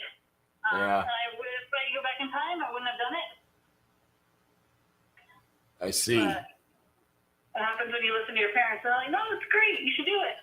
Oh man, I was gonna say, what did the salesman get you? No, it was the parents. Oh. Well, we had a $700 power bill. Ah. We were unaware that our stepson had left the trailer plugged in with the air conditioner on, and we had a leak outside because it's on a well. So we had a leak in our drip system that we didn't know about, and a couple other things. The air conditioner was struggling, and we had to replace the compressor on it. Right. We didn't know any of that at the time, so when we got a $700 power bill, my mom was like, "You should really do this," and I was like, "Okay," and that's the biggest regret I've ever had. So you're paying $300 something a month, but you don't have an electric bill, right? Some months I don't have an electric bill. Our electric company is kind of screwy, and they like wipe out your credits in I want to say it's September, and they don't pay you, and then you wind up with a bill again. So usually we don't have a bill. It's only like $35 to connect to the grid, but there are some months where we do. And we have 58 panels on there. Jeez. Yeah, we had the most panels at the time, and it's like back when solar was fairly new, so yeah, it just sucks. But usually when I mention that, everyone's like, nope, I'm good. So what's kind of your deal? Do you have a mortgage on the house, or do you own it free and clear? Yeah, we have a mortgage on it. How much do you owe on the mortgage? Around $200.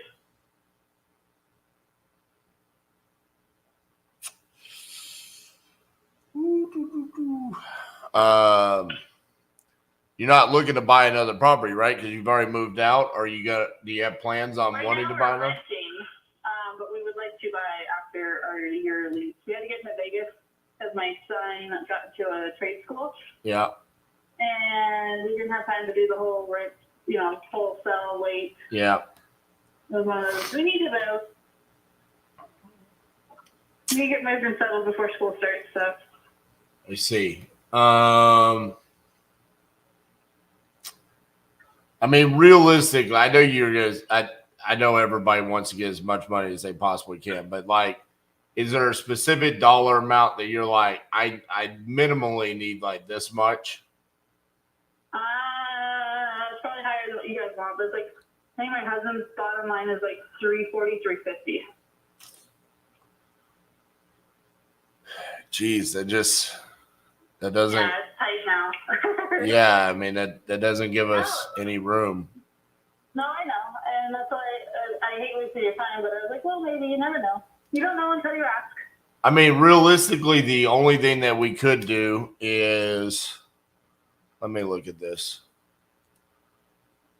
I mean, if you were to say, yeah, I'll do 340 because you're done, and you moved out, the one thing we could do is what's called a novation. Has anybody talked to you about doing that? No, never heard that before. So essentially, that's where we come in and we say, hey, we'll give you 340 But we're going to come in and probably do some minor touch-ups, spruce up the place, whatever. Maybe, like you said, replace those carpet or something like that. And then list it on the MLS and sell it for more. And then you get paid when it closes. So your mortgage would get paid off and you would get the difference. So if you owe $200, you would get your $140 at closing. Yeah, if I was going to do that, I'd just list it myself. True. Because I'm a real estate agent, so if I was going to do that and wait for it to close. The difference there is that you're not having to deal with listing it or any of the negotiations or anything like that. And we're actually coming in and improving the property on our dime. I get that. It's just if it sits forever, then I still have to wait and pay the mortgage on a house that's sitting forever. So if I was going to pay the mortgage and deal with it sitting forever, I'd be mine, you know? Yeah. I just do it myself. All right. Well, I appreciate your time. Thank you. All right, Melissa. Bye-bye. You ever notice that the states that I struggle to get deals in, it's always for the same thing? It's always where it's like magically the numbers just don't work out. It's like, yeah, this is a pretty straightforward 405,000 ARV. And no, it's pretty straightforward here, Jeremy. I mean, I've got 4 comps at 405. 405, 405, 405, 405.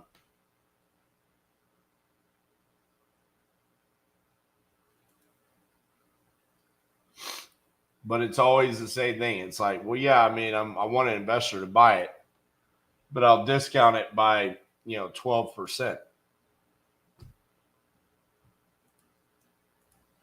And it needs work. That just can't make that make sense. And she's a realtor. She knows it. And we're not even talking about the least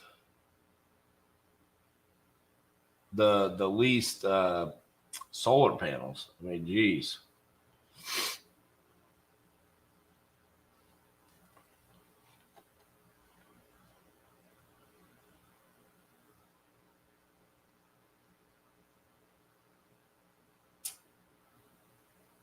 All righty, let's get another one.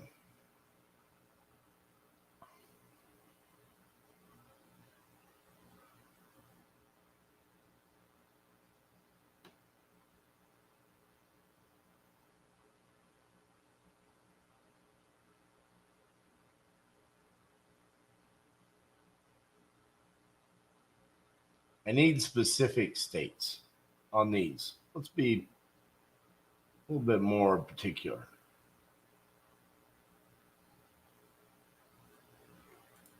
While I'm doing that, I can do some of my follow-ups.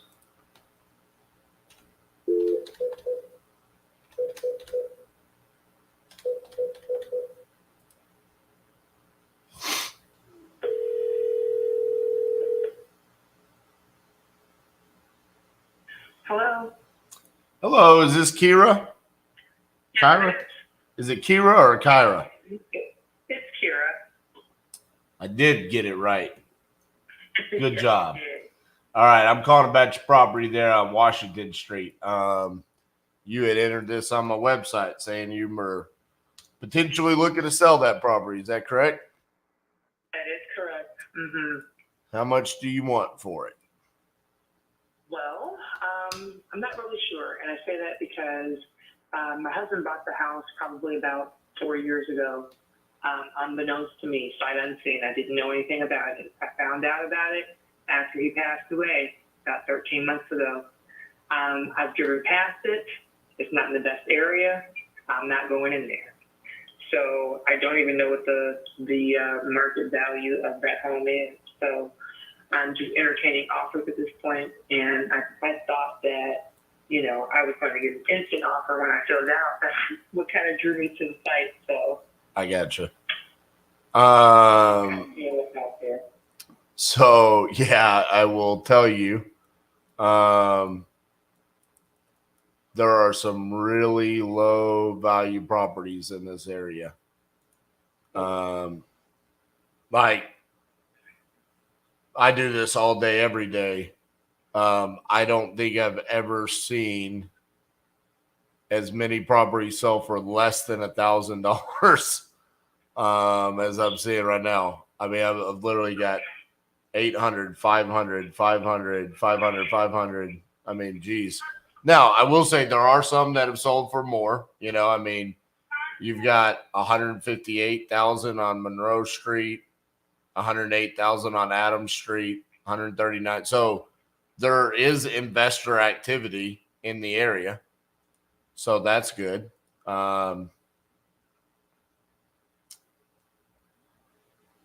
Yeah, just in the short time that I've been kind of monitoring the block, the two houses on either side of that home that I own were abandoned, and now they are not. So it does appear as though there's a change coming, you know. At the very least, people are at least starting to move into those homes. I'm not certain if they're just taking down the boards and moving in, or if they're actually being sold. So I did send someone out to secure and put like nails in the door because it looked as if someone had been inside my home. Right. But yeah, that area, like I said, it's so. In the last year, I kind of been just watching and, you know, driving by about once a month to see what's going on over there. And there's a lot of IUN activity kind of spreading out over there. And then also, I've been seeing a lot of like NIPSCO repair and AT&T. So that usually, just in my layman's opinion, means that, you know, there are some changes coming to the area. I live in Hammond, which is not too far from Gary, and they're building a train that goes all the way to downtown Chicago. So I'm just kind of speculating that, you know, some of that is going to impact the price soon. Right. So hey, you don't know the condition of the inside of the property, right? Well, I did have someone go in. They were unable to get pictures because it was a mess, but they did let me know that there seems to be fire damage from the basement, but that it's pretty much going to be a gut. But the structure itself is in pretty good condition. No roof issues, no window issues, and no like standing water anywhere, anything like that. Right. No moisture, so to speak, but you know, it needs some TLC. Yeah. So I guess let me ask you, I mean, what's your ideal scenario? I mean, are you ready to sell it? I am. I just kind of was thinking, you know, ballpark, if I had to throw a number out there, I was hoping somewhere around 10 grand just to make it, you know, worth the taxes I paid on it for the last 5 years unwittingly. You know, my husband, like I said, he was doing a lot that I was unaware of. I've got class comp selling, like he was just, you know, one of those guys who didn't include me in any of the financial decisions, which was fine. But now I'm just kind of slowly finding out what's been going on. And like I said, I just want to at least recoup the money that was put in as far as paying taxes on the property, but there's been no work done that I know of. I gotcha. So the only concern that I have about that number is the amount of repairs that would be necessary due to the fire damage, right? You know, it just being ugly and torn up is one thing. When you start talking about like water damage and fire damage, that's where it's like a little bit scary. You know what I'm saying? I do understand. So what I can tell you is, I'm okay with saying 10,000, and let us go out there, do our inspections. Obviously, it's vacant, so it's not like that's any, you know, skin off of your back. You know, it's like, okay, yeah, go out there, take a look at it, figure out what we could do. I guess my question would be, if we go out there and it's like, hey, this is a lot worse, is it kind of like 10,000, take it or leave it? Or is it like, hey, you're going to understand if we come back and we say, hey, this is it's pretty not. I understand 10,000. There's not a whole lot of room to negotiate. It's just kind of me wanting to more understand your position. I know you're trying to recoup as much money as you possibly can. Like I said, I'm willing to negotiate. I don't really know much about real estate. I have never been a homeowner. I'm currently been renting the same homes for 13 years. Right. So this is why I'm just trying to make the most of what I have left to survive off of. I can't work right now. I've got a disabled kid, so I'm willing to entertain your offer. I do want to see. I want to see what it's worth. Like I said, I have not had anyone come back to me and say anything that I'm going to jump at. The most I've heard someone say a new 7,500, and that was, if I was willing to secure the doors, which I did. You know what I mean? So. No, Jay, I'm on the phone. Give me just a moment.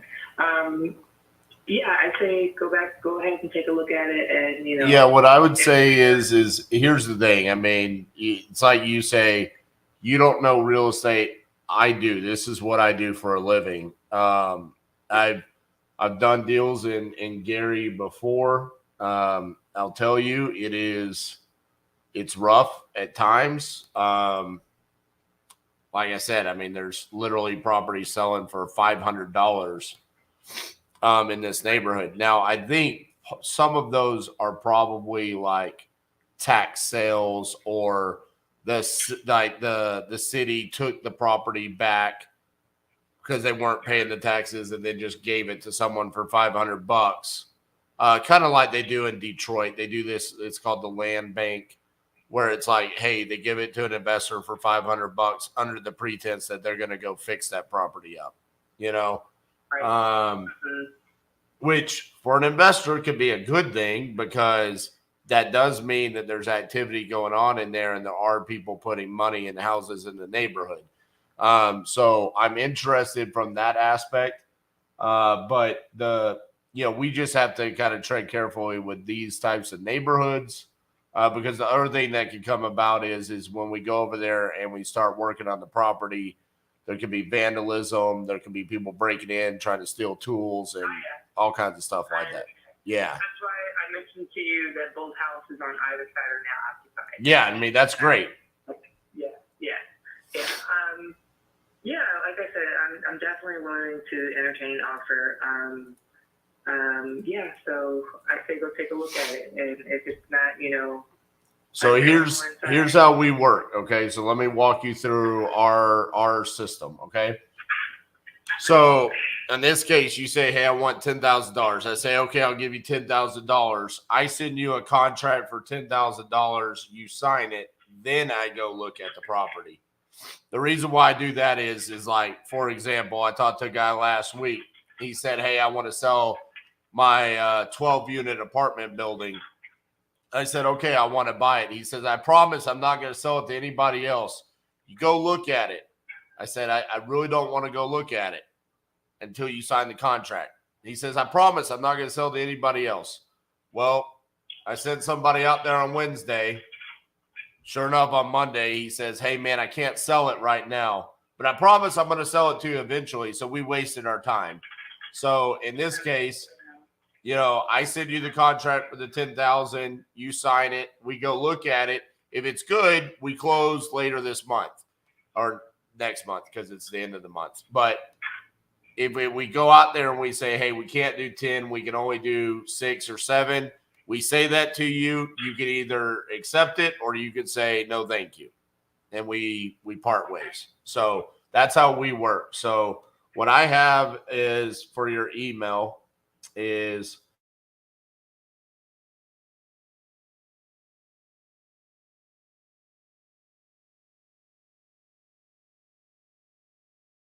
okay.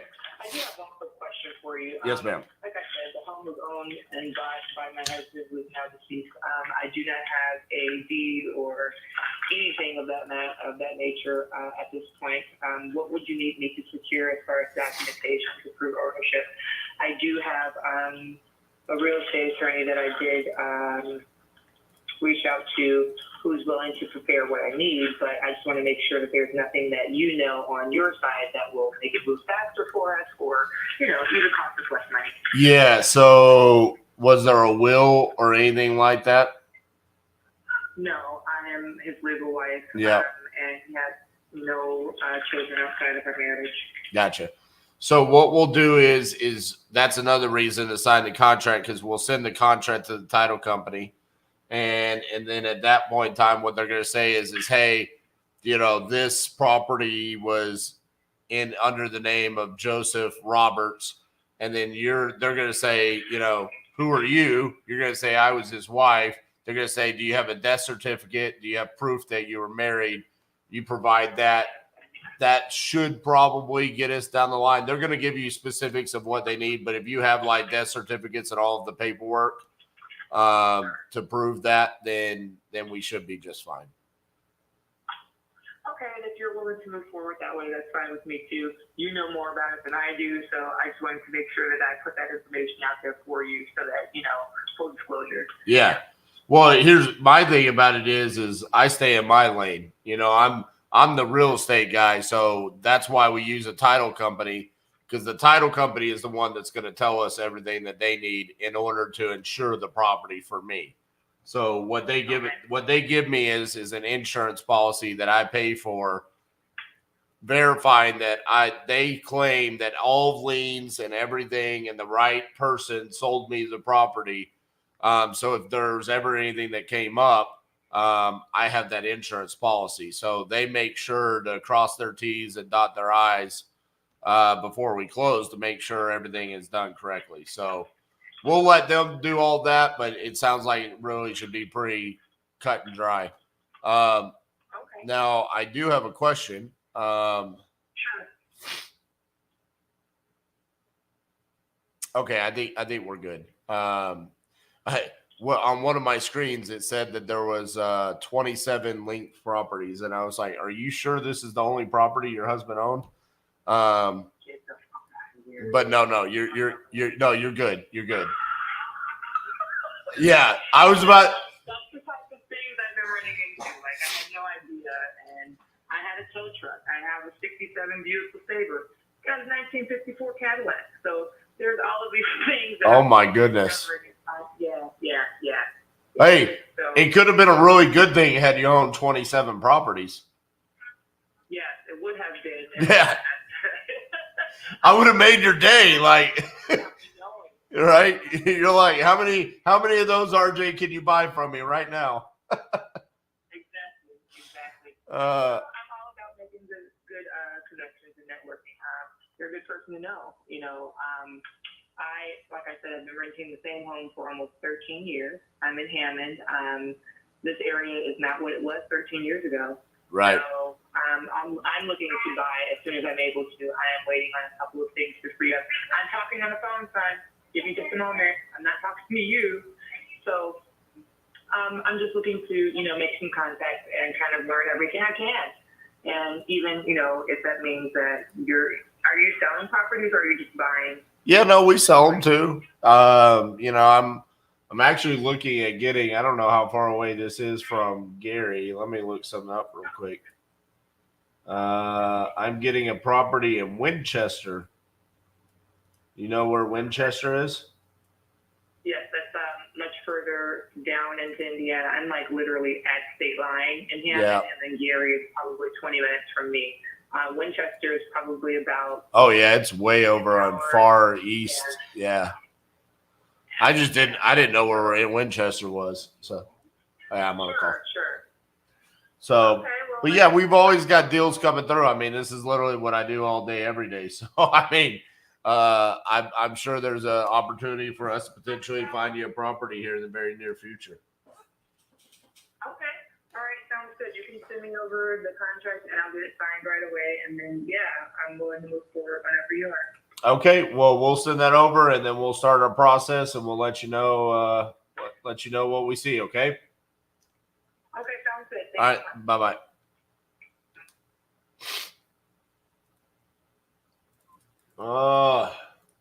Why are my allergies bothering me? I know why.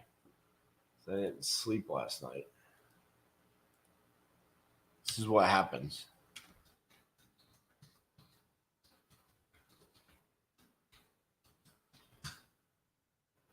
When I don't sleep, I get allergies.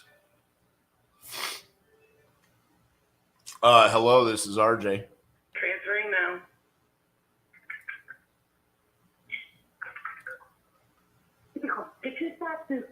Hello, this is RJ. Hello, this is Nikki Plaza. Hey, Nikki, how are you? I'm all right. How are you? I woke up this morning and I said, I hope someone named Nikki sells me a house. Oh my God. Maybe this was meant to be, friend. Let's do this. All right. How much you want for this? Ellie told me, well, I don't really know much about much, but I was hoping to get like 180, 190. $180, huh? Well, a little bit more than 100. No, it's just $180. That's all you need? Well, if you could throw a couple more zeros at the end, Okay. I bump it up a little bit. All right, I see. Well, that sounds like probably a better deal for you. All right, let me see. 180,000. What is this? Is this a single family? Yeah, it's like half a double. Like. Oh, so it's a duplex, but you only own half of it, right? Yeah. I see. That's fancy. Like who came up with these ideas when they did stuff like this? I know. I don't know. I don't love it. What's the condition like? It's good. I'm trying to do. I feel like it's like needs updates. Like the kitchen still has like the original wallpaper, but everything in it is good. It just needs updates. Needs updates. Okay. Yeah, that's how I feel. I'm trying, but this takes way more long than I expected. Painting and fluffing and oh my God. Oh yeah.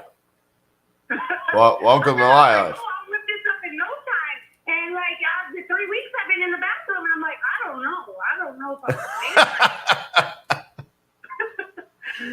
I'm yeah, well, I mean, this is what I've chosen to do in my life. So now you understand. I mean, it's. Oh my God. Yeah, bless you. Because Yeah. that's a lot of work. This is like when my family asked me, hey, can we go do something this weekend? And I'm like, no, the house hasn't sold yet. And they're like, well, what are you doing? And I'm like, dude, hey, lay off, okay? It's hard. It's not that easy, okay? They're like, just finish the house. I'm like, oh yeah, yeah. It's like, let's go do it together then. It is. It's a lot. It's a lot too alone. Like I'm home during the day. I work overnight, so I'm home during the day with my 4 kids. So trying to balance any kind of home improvement with these crazy monsters, it's just not really working out. It's just not. So I got some old pictures. Do we still have that carpet and the pink walls? Nope. The carpet's out. I have hardwood floors. The walls are like a tannish brown. Okay. A beige. Yeah. I took all the carpeting out everywhere. The downstairs, the upstairs. There's no carpet. What about the kitchen cabinets? Are they the same? Yeah. The kitchen has totally been not touched. So yeah. Gotcha. So flower wallpaper and brown cabinets and yeah. That's my next project. But like I said, I'm stuck in the bathroom. That's the tiniest room in the house. So I've got a picture that shows me a vent on one of the walls, but another room, there's a window unit. So is there both central air and window units? There's no central air. Huh. Okay. In the living room, there's a air conditioner that's built into the wall, but you got to plug it in. But why are there vents on the wall? The heater is oil. Oh, okay. So it's for the heater. Yeah. I got you.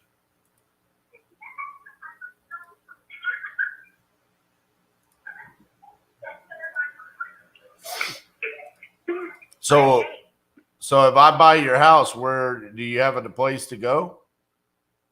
Well, I'm working with a realtor to move down to South Carolina. So I have to be able to prove that I can sell this house and what it goes for to be able to use the money to move and apply for the house down there. So, What city in South Carolina? oh God, I couldn't even tell. I don't know yet. Because I think I can get a house right now in Myrtle Beach. So you sell them too? Well, yeah, buy and sell. Yeah. You a one-stop shop? Where have you been, RJ? Oh, hold on. I where have I been? I've been calling you every day since June 12th. So for 8 days, I've been calling you. Okay. All right. Well, that's fair. You said that's fair. That's right. I have heard you leave. You got me. I usually don't have Cassi on my phone with my 4 kids. So, like, I'm trying. So, yes. All right. You were right on that. Okay. All right. And this Myrtle Beach. I don't know how expensive this house is. I think it's going to be a little bit more expensive, though. Anyways, we can look at that later. Let's see if I can buy your house here.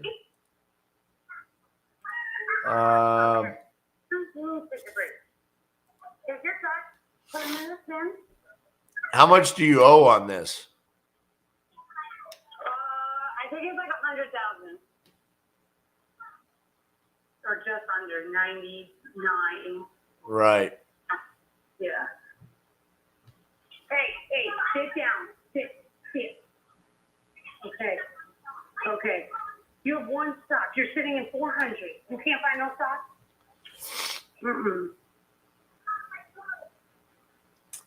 The problem is that none of the comps are the like half duplex, like what you have.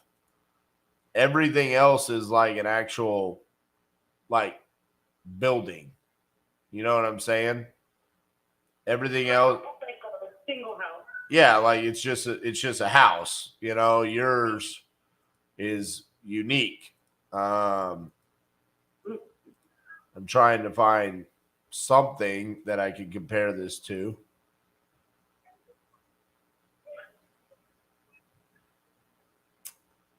Here's one. How many square feet do you have? Like 1,000? Oh God. I don't know. I think you're 1,056.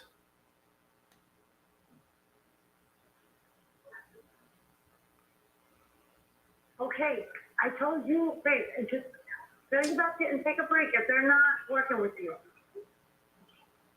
So you don't get frustrated. I don't want you getting upset. I know. So take a break and walk away. Nate, you gotta find something. Take it up to your room. I start doing it and take it up to your room and come back and finish.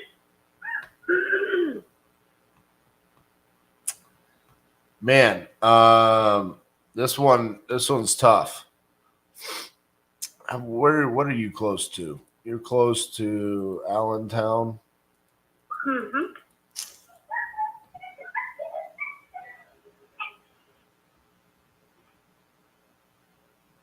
Careful. What's like your timeline of wanting to sell? Like, as you said, you want to sell this and then find the house in South Carolina? Well, if I could coincide it, so it's kind of like, how to get into there.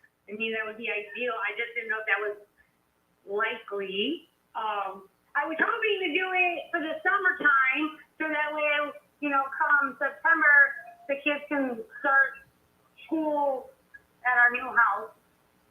Right. Oh, and she's gone. That phone just straight up went shh, gone. I really like her.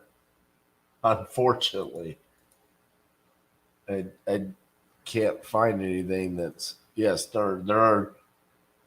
are no apples to compare to.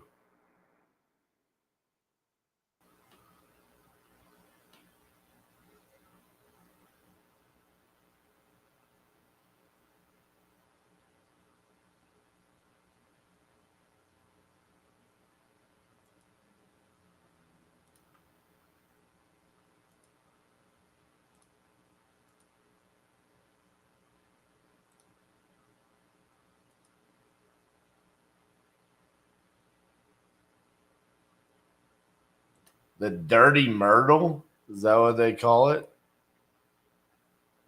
There we go. 216. That's a comp. Ooh, and it's not remodeled.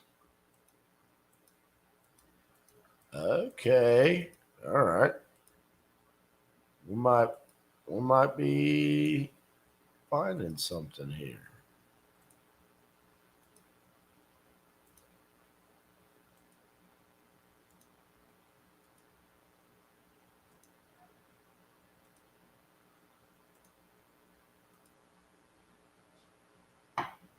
$205.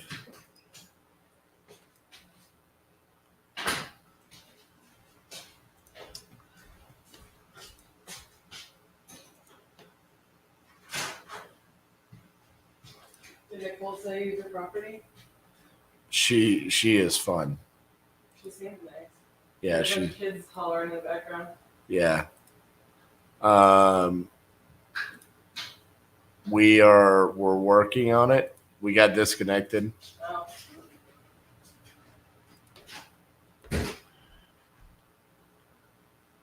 I think that's going to end up being a novation. I think it has to be.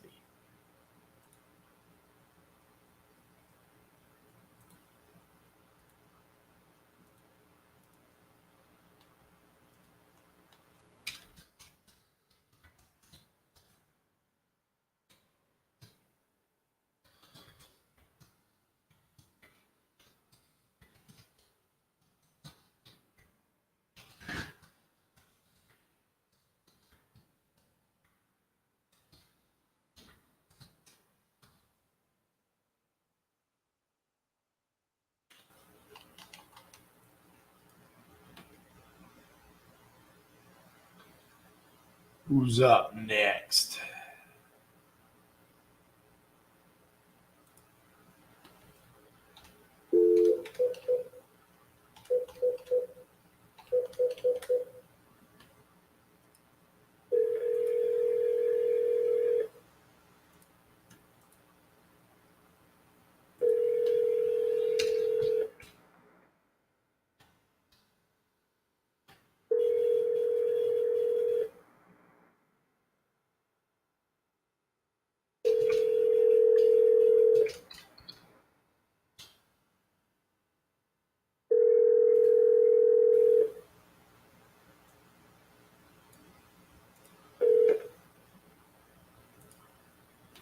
Small Engine World. My name is David Hernandez. I'm the owner and head technician of the store.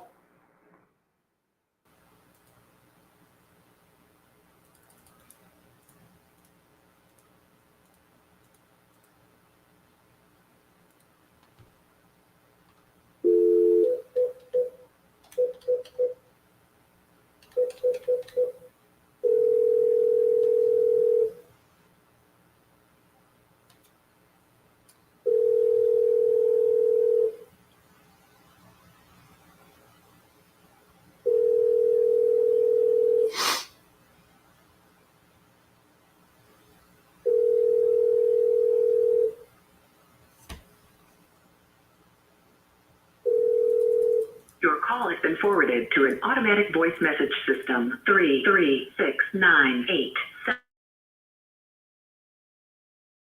available.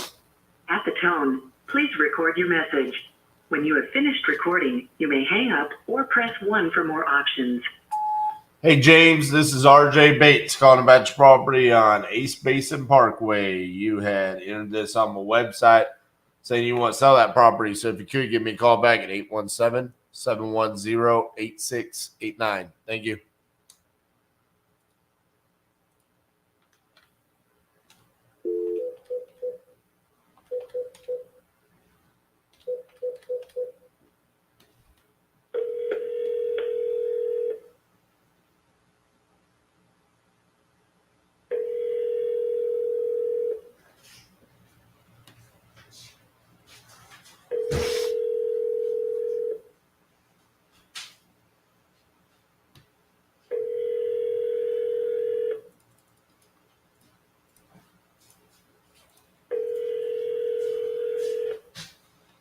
You know what's happening right now?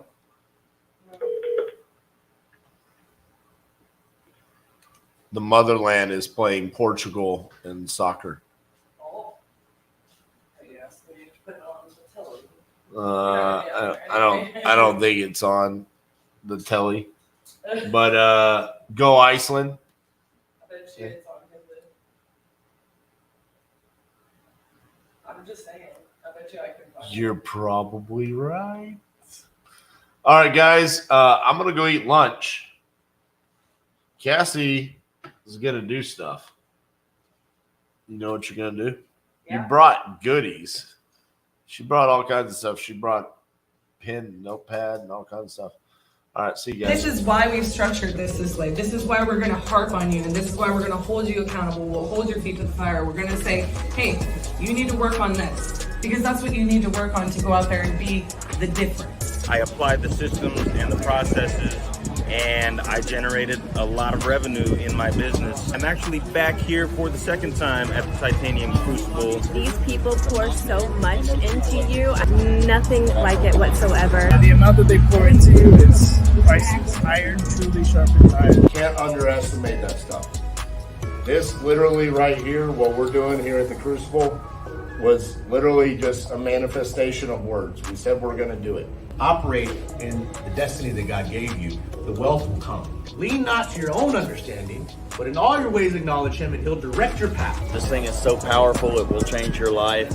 It's such a blessing, and I recommend it to anyone and everyone looking to change their life and get on track.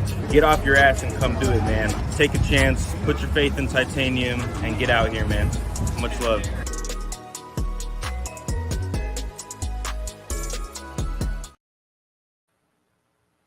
Hi, Dolly. Oh, God. My hair is a hot mess express today.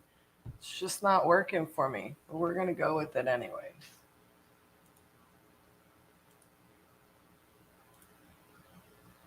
Alrighty.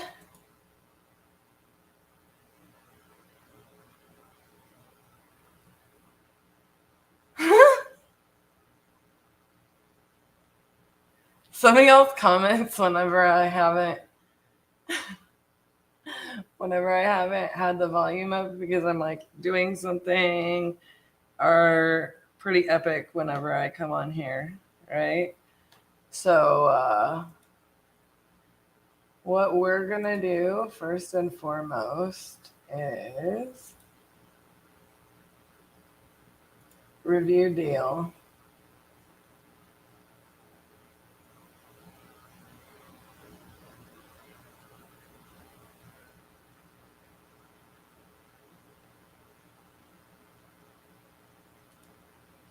So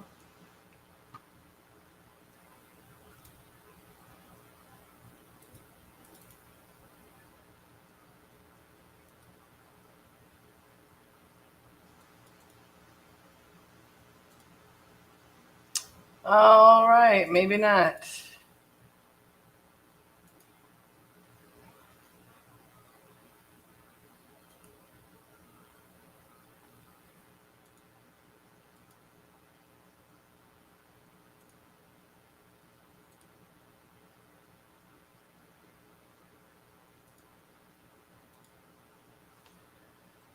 Oh, Lordy.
Okay. Cannot. Okay. Got her.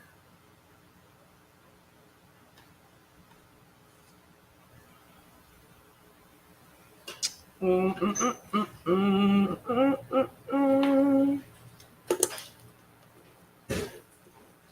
you singing to the people? I was just the thing I went to do I couldn't do. That's super exciting.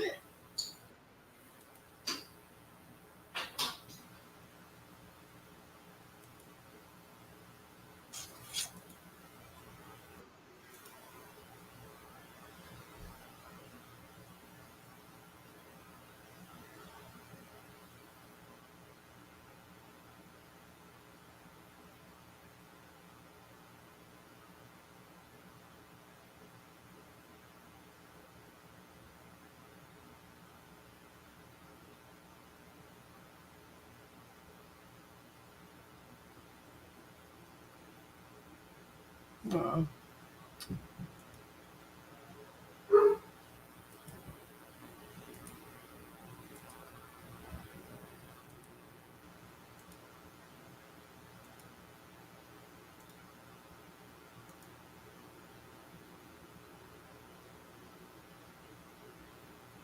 Boom.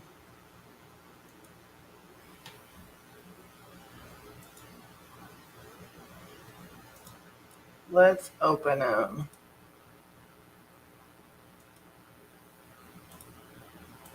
Let's review this deal. Holy moly.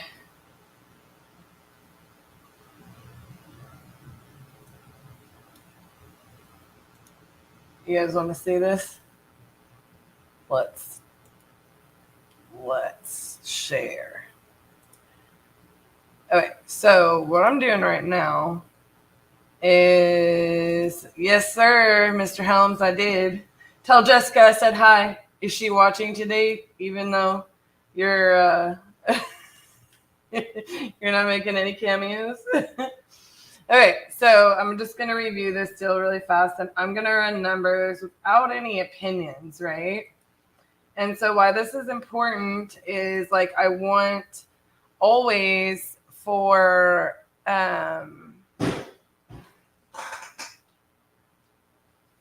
good gravy. Somebody's tearing down the office.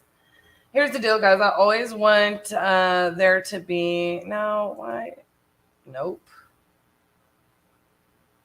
Yep, there we go. I always want there to be like fresh set of eyes. 2 heads is better than 1. So I teach the team to really like get multiple feedback, multiple opinions when doing deal analysis. We do reanalyze the property when we get our walkthrough to see what our numbers are. So this property clearly has some fire damage, okay? And there is a lot of stuff going on here. There's going to be a lot of haul off. Oh my word.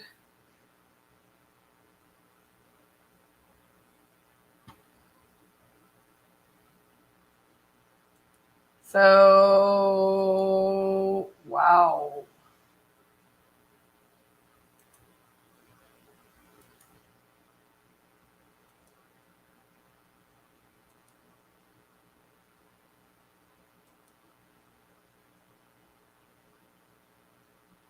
Whoops.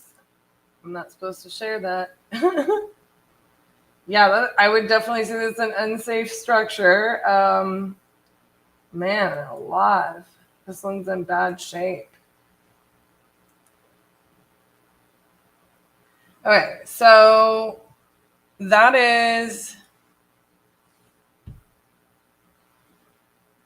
the status of the deal, right? So I'm going to pull up the calculator, and I'm just going to go ahead and look at what I see as far as the numbers on that property go.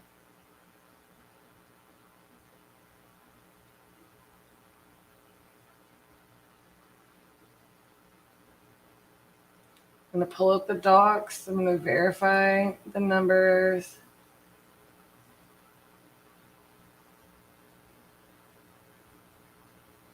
So I think, Justin, from your message, you are under the impression that maybe we have it under contract for a higher price than we do. From your message a couple of hours ago, unless there's, oh, okay, there's two. Gotcha. There's two addresses there. And one of them is like where all the trash is and that space in between. And then one of them is the one that still has part of the brick standing. So it should be like two properties right there, just like those row houses.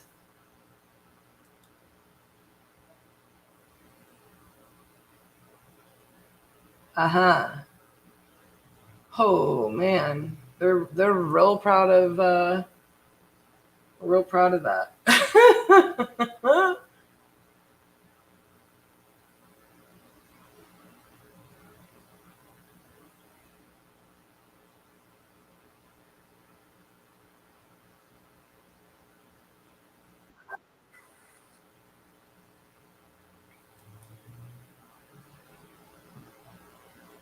Twas. For how long? I would be curious because I'm gonna look at this. Like this is something like I know I have to like comp for. Um,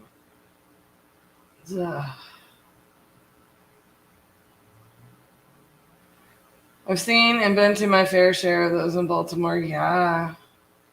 It does look like a Baltimore teardown. Like I see that a lot of times. It's just like Philly has this kind of going on, and it's, you know, I feel really bad for like the people who are, you know, selling it to be in like a certain position. But this is one of those where like I'm about to pop up numbers and RJ's going to be really upset because we're going to have to price drop this, or we're going to have to talk to him about his conversation with this seller. Let me see if there's like better notes from him.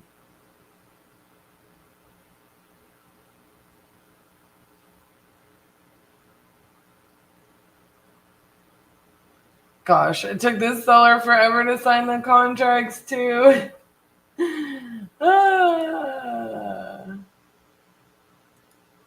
So obnoxious.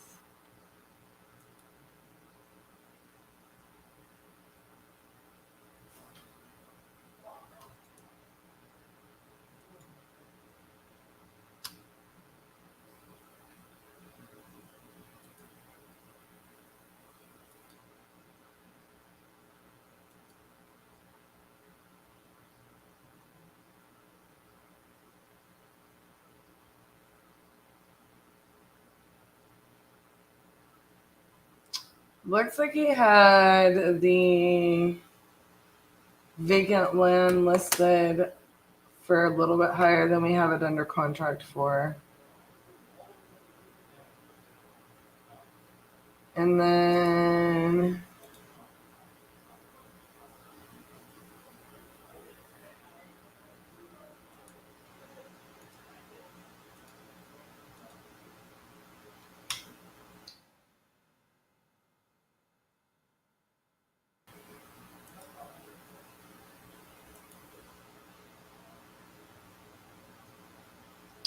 yeah, the same price on the one that has partial structure.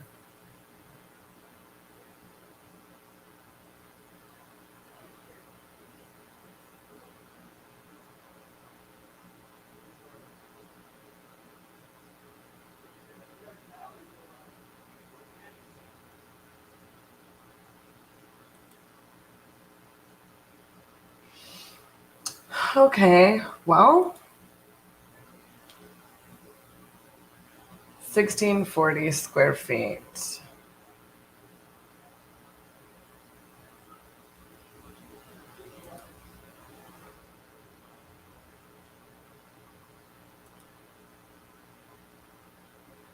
It was, according to what I'm seeing, only on the market for a day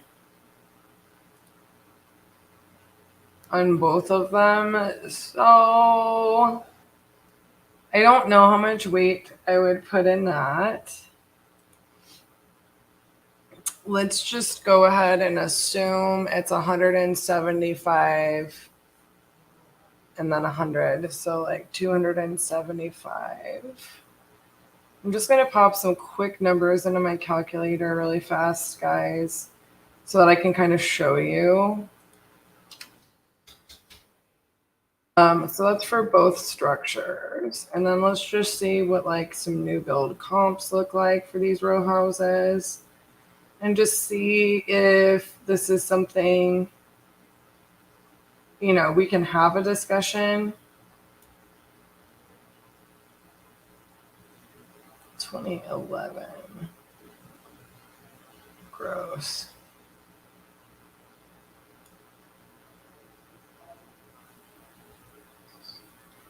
Yeah, so for the most part, we're just seeing like we're getting really far away on the row house situation.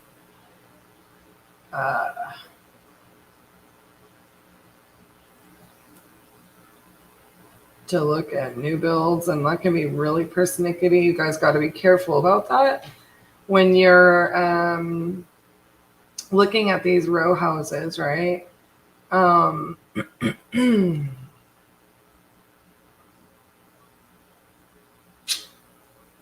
Goodness gracious.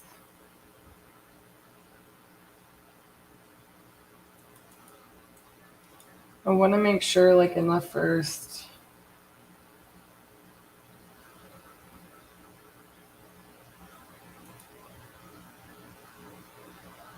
apartments. Well, that doesn't help.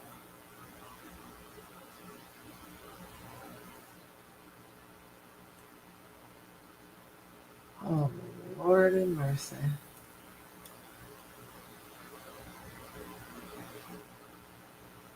Let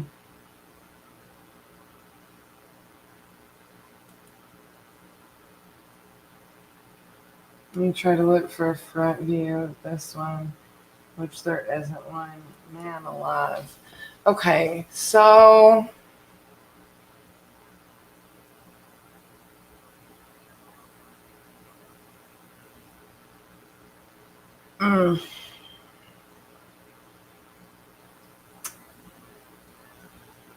this is so tough.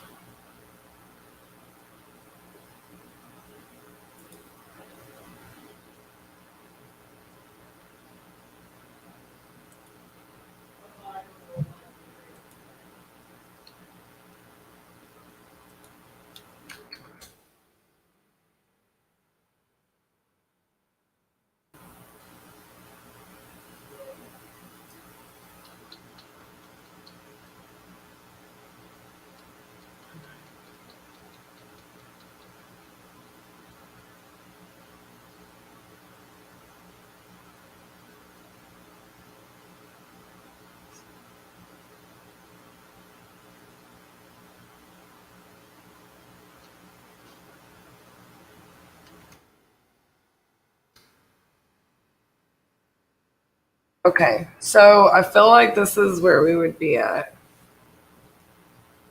And I'm not even exaggerating.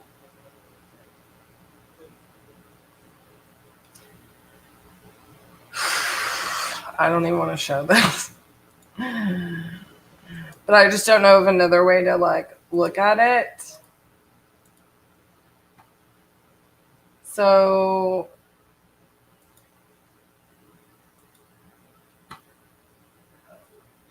what I want you to do, Justin, talk to me. I got you, Bubba. I got you. So,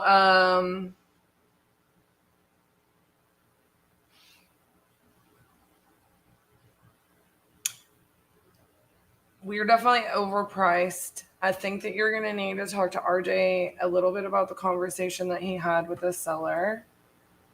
I'm not even going to run numbers for a rental. I'll paste this into the chat for you so you can put it on the card. But I think that where this might be able to be a little bit lower, I don't know, with permits and things like that and rebuilding those row houses like they are, we are in a tough spot. The seller is in a tough spot. We need to talk to him and, really kind of figure out where his head's at. I don't know what the replacement cost was of like the insurance money. I think you really want to have that conversation with RJ because he initially spoke to the seller. I don't necessarily love ever going for a price drop right out of the gates. But I usually want to have some buyer feedback, but technically speaking, we do have buyer feedback. Bob, who is our boots on the ground on this, and he's a Titan. So he is a buyer, and he also had like additional buyers look at the property and kind of say where they would be on it. So even though we haven't worked it, I normally will have the guys go through this and see where they're at. Before we just assume. This one is pretty dramatic in my opinion. So the steps would be go talk to RJ or, give him a shout. Talk to him about your conversation with that seller. See where that seller's head is at. He took a really long time to sign.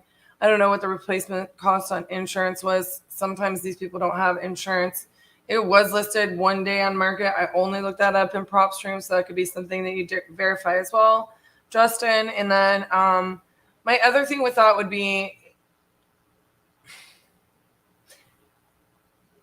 this is one of those situations where if this seller is like, we're the first to the table. This is one of those situations where I don't necessarily always want to be first to the table if his expectations have not already been adjusted. These seem like high prices for this. Normally RJ would leave like really thorough notes, but a lot of times, like when he's on the live, he just had this whole discussion and, he's writing it down. So like I write a lot of things down too, but, RJ made a joke like about me bringing notebooks in because truthfully, I don't always bring notebooks in. Normally when I'm on the phone with sellers and I'm working deals, I leave notes as I go, which is harder on the live. So he's like writing them down a lot of time. He's got like 2 notebooks filled up, I swear. Oh, maybe just one. And so if he's not going back or he's writing up a contract, like some of these, I can't, it's kind of in his head. And so that's kind of why I just want to, I should frame these for him one day. Sometimes I just want to go ahead and be like, okay.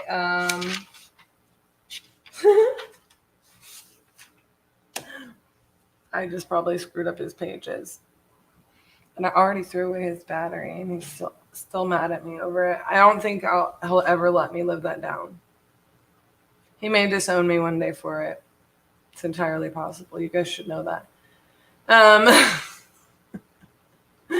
But my point being, this part of my hair is supposed to be pinned back, and it's killing me. I gotta go fix this. My point being that, I just have the conversation with him because the price point is going to need to be lower on that. Nobody's going to go do that amount of work and make that little of profit. And granted, maybe they could. I treated it like it was 2 new builds. Like even if I'm $75,000 too high, you know what I'm saying?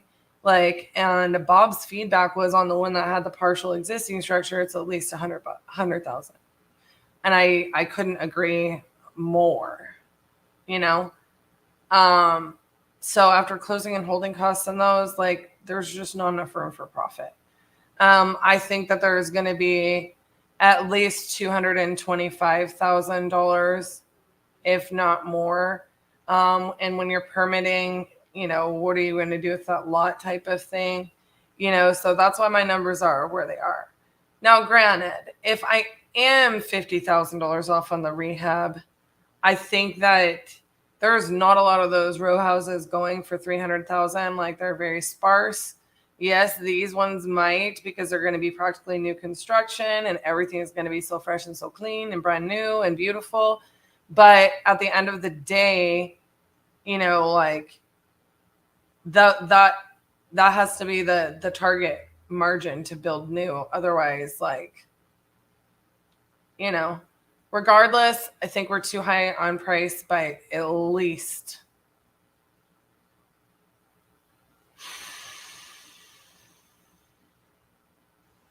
by a lot. So we need to figure out where the seller's head is on that, and determine based on that conversation RJ had with him if we need to like go in right away and just like make him realize like, hey, like we're going to be probably very far off from the price point that we're at. Do we want to, you know, get it out there for a day and just get a price point from buyers and approach it like that? Or do we want to approach a seller first and foremost and just be like, you know, we're nowhere near the price that we have it under contract for. You know, we saw that you had it listed for X amount of days. You know, is this something that, you know, we need to just, you know, terminate? Or like, are you going to be able to be flexible on the price? Do you want us to go ahead and process this, right? And by process this is what I mean, guys, and I teach our team all the time. No matter what we're doing, whether we assign the contract, right? Sometimes it's all of the above. Maybe we're getting a loan, a Harmony loan, and you know we look at, you know, what that'll cost us, what our time frame is, check with our contractors, whatever. You know, maybe we're looking to buy and hold that, and we, you know, are dealing with a tenant situation, whatever. No matter what, you have to think about the processes in which somebody has to go through to close on these deals, right? We have to treat it like that's our own. So in essence, by teaching them how to do this and how to process these contracts, it's not a big deal for me to take the guys and just be like, hey, you want to do a flip this year? Let's do a flip together, right? So here's what we're going to do. You know, I've already taught you exactly what has to be done in this process. We have to have the initial walkthrough. We're going to get, you know, the property under contract based on our contract, our rehab price, and running our numbers. We're going to submit it to our hard money lender. Our hard money lender is going to want a BPO or an appraisal, right? They give us a quote back on our cost to close. And, you know, if, you know, we meet those underwriting requirements, right? Sometimes we then have to, you know, do another walkthrough to verify, you know, our AC guy is on the same page or whatever, electrician or whatever. And then, you know, sometimes like if it's something like this, we would have to have like, and talk to the permitting office, talk to the inspector, so on and so forth. We have to have title pull up, everything, right? And so we teach them those processes, so that we can be a great advocate for the transaction, for the seller, for setting up their expectations, for, you know, if we assign it our buyer, for the people involved start to finish, even the contractors, right? So in reality on this one, this is where we would be in that process. We've walked the property. We think our assessments are going to come back drastically too tight. Like I am looking at this and I can almost guarantee you my construction loan or hard money loan, right? Plus the cost of permitting, redoing all of the electric, because that's absolutely, like, I mean, the house, it's shot. It's gone. And trash haul off. Just the cost associated with those things. Let me just pull that up. If the BPO comes back or appraisal comes back, and taking into consideration extra costs for permitting, extra time, extra holding cost in addition, because we're going to be waiting on inspectors to come out and approve a new foundation. Did it. We can't put drywall in until we have this inspection and this inspection and this inspection. It's like it gets pretty intensive, right? So pulling that back up, I want you guys to like see some analysis, because it's something you guys request a lot, right? I didn't pull the comps, but let's just say that our lender was lending on this and I needed to write that in to cover my behind on like permits and so on and so forth. But let's just say I ended up getting it. Let's just be conservative, right? That is all my lender is going to loan there, right? So we're not too crazy far off as far as our asking if our rehab is this. And then our buyer buys at this. But here is where people get this wrong all the time. And this is, I was trying to explain this to somebody the other day who was a viewer. And, they didn't understand and they thought that I was, being harsh on them or whatever, which is part of the reason I hate doing this. But I want people to understand, like, I'm trying to help you. I'm trying to, like, let you see what I see when I run numbers on a deal, okay? As a flipper, as a house flipper, as somebody who's developed homes, as somebody who has owned a construction company, as somebody who has, just done this. I've been involved in, I don't know how many thousands of real estate transactions. I've been a landlord. I've had a house burned down that I owned. I've had the insurance claims. I know all about the insurance companies. I know about all this stuff. Like, this has literally been my career since, in one facet or another, since we've only been full-time in real estate investing since 2015. But I've been doing all of the above at least since 2011. Okay. That's where it all kind of started, where I got into building my knowledge on all of this. And I'm just going to say, there is no freaking way you would have absolutely not. You cannot use this method to run numbers. You can't do it. And here is why. Because somebody is going to go ahead and say, by the 75% of ARV rule, blah, blah, blah, blah, blah, like, my hard money lender would loan that to me, okay? My holding costs are going to eat this profit up, okay? So my holding costs are going to be higher than 5%. I almost guarantee you. But let's just keep them at 5 for kicks and giggles, okay? Here's the deal. I will never go build 2 entire new houses to only make that amount of profit when I can go buy, for the same or less, right? The same or less intensive deals, get them done faster for the same amount of money and the same price and the same amount of loans out and the same payments, right?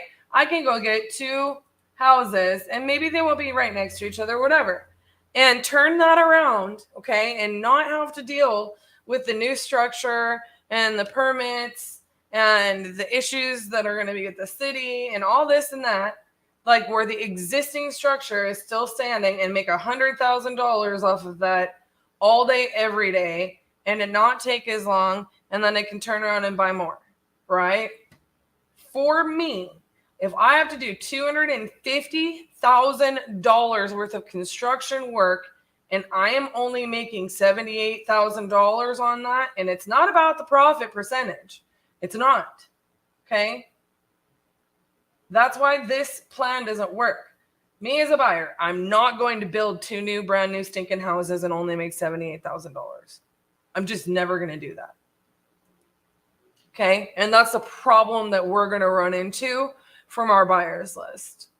Does that make sense? So I want you guys to understand, like, the reason like that I try to show you guys this kind of stuff on the lives. Anybody who's a Titan is going to absolutely know like exactly what I mean. Like, I want to show you guys those examples because I literally try to teach so much of this in a short amount of time at the Crucible that, you know, I like to continue the education. I do encourage them to be here for parts of our lives. You know, and then when we're not going to be doing these lives, we're going to end up probably doing at least one monthly within our community, in which I absolutely will deep dive. Like, you know, we comp their deals, we help them underwrite their deals, and so on and so forth.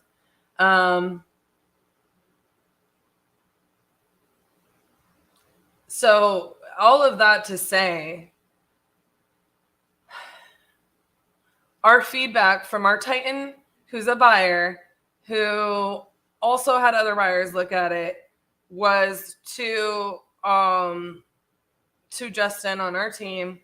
They're going to want to buy this for pennies on the dollar. Nobody's going to be interested at this price. Yada, da, da, da, right? And so we might not be as far off. Say Justin, you go and put that at 225, right? Just to run like the basic numbers. You know, we're not trying to narrow our buyers pool too much. That gives them a profit of like 100,000. I mean, cool. We're still going to need to be lower. We're still going to need to be lower.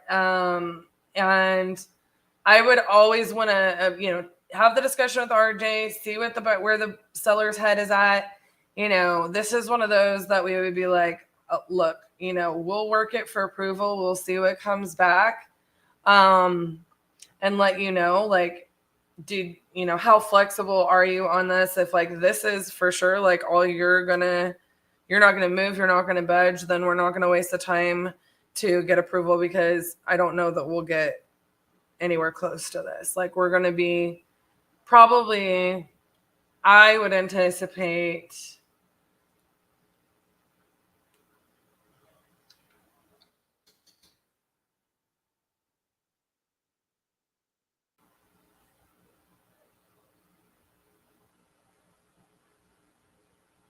we are gonna need this $40,000 to $50,000 lower than we have it. So it's a big chunk, you know, and I always want to address that head on, you know, like that's a huge price difference. And I also just don't know what this guy told RJ. So anywho, I hope that helps you guys. I hope you guys get value out of that. It's one of those things. Justin, I hope you took really good notes. I did at least send the calculator over to you. And I hope you see what I see. If not, you know, we can kind of go a little bit more from there. But yeah, I just don't see us being, you know, I think that 250 mark is definitely going to be where, I just don't think you're going to get a 1,500 square foot house built for less. I like the initial numbers I sent you in the chat, to be honest. I do think, though, we need to be significantly lower, potentially even $60,000 lower. So, are you doing story time? No, I just reviewed Euclid. It looks great, doesn't it? We are like $50 at least $1,000 off on our contract price on those. Listen. What did the guy say to you? I keep telling Justin to go like he said it needed a complete rehab. Sweetie, like one of them doesn't exist. Well, one was a lot. And I told him That burnt down half of the house. Have you seen the photos? yeah, I've seen y'all keep asking me if I've seen the photos and then showing me the photos. And I keep saying that we need It's to a go new construction, dear. We need to go what? talk to the seller. Yeah, that's what I said. I wanted to hear his conversation with you. Is he going to be like open to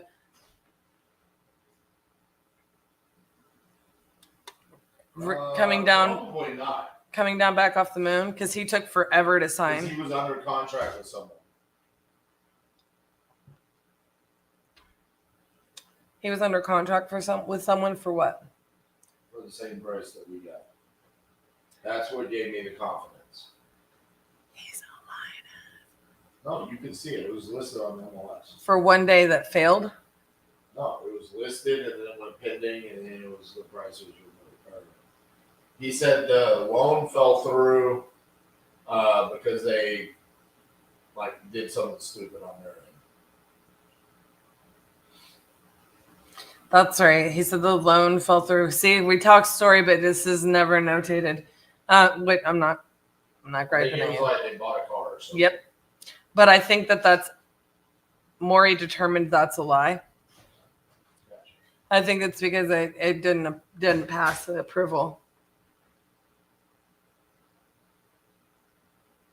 How often do you use a listed property as an ARV? Eric, don't take this personally, but I'm gonna bust your balls.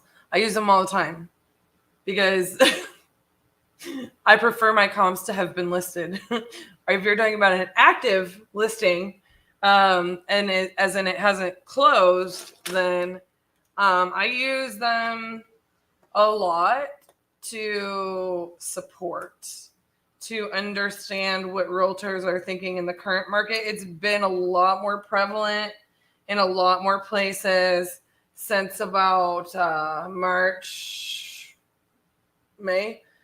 When did the interest rates go up? My brain's broke. May of 2022. Certainly. Because we're definitely for the good part of 2022 and very early 2023, we were seeing that we really needed to keep a thumb on the pulse of what was active, what it was moving at, what it was selling at, but like how many days did it sit on market at that price before it went pending, right? Because 2022 was like the year of the freeze, right? Like buyers were icing us out. Everybody, and like investors, flippers were icing because they wanted to see, what the market was going to do. And they didn't want to get into a property. And then 2 months later, the ARV drops. Honest to goodness, like it was a tough year. Sales really slowed down in real estate.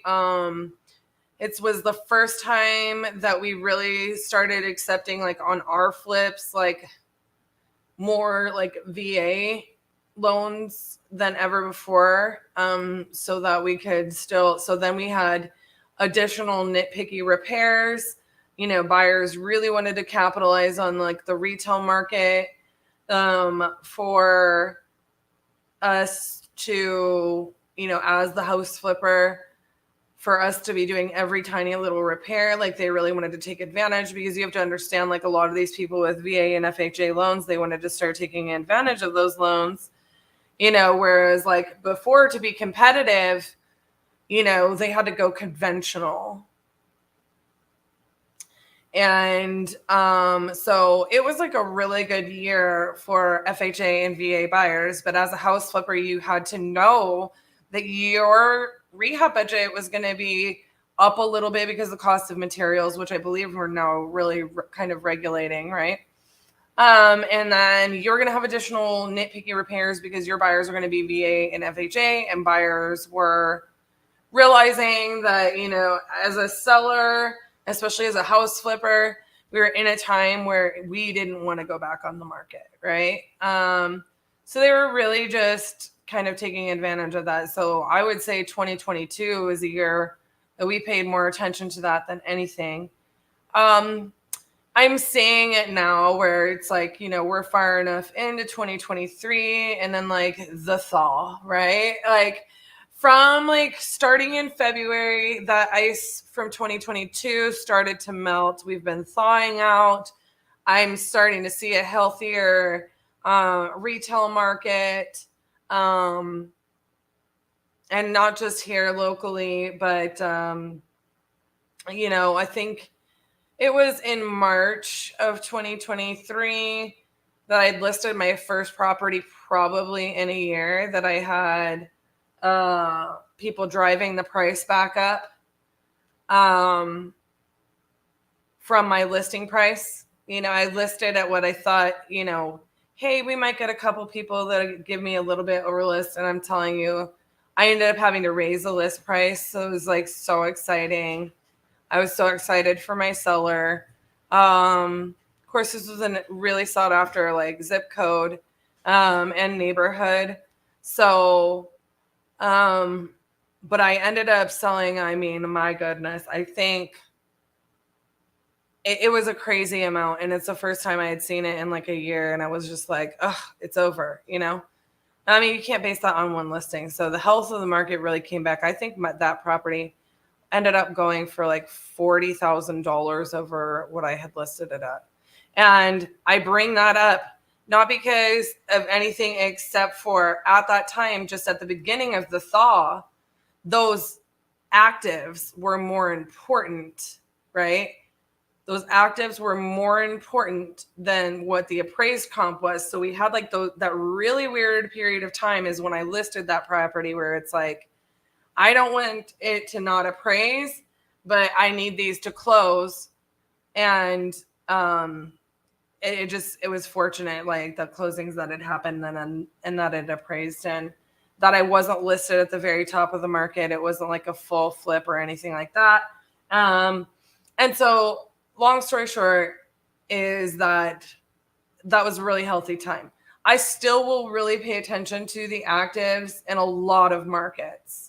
You know, but in a busier market, a lot of times you don't have to. If you have 3 to 6 comps in the past like 90 to 120 days that are like within those comp rules that I showed you guys, you don't need to pay as much attention to the actives. The most I end up paying attention to them is to like look for photos really fast and look if it's consistent.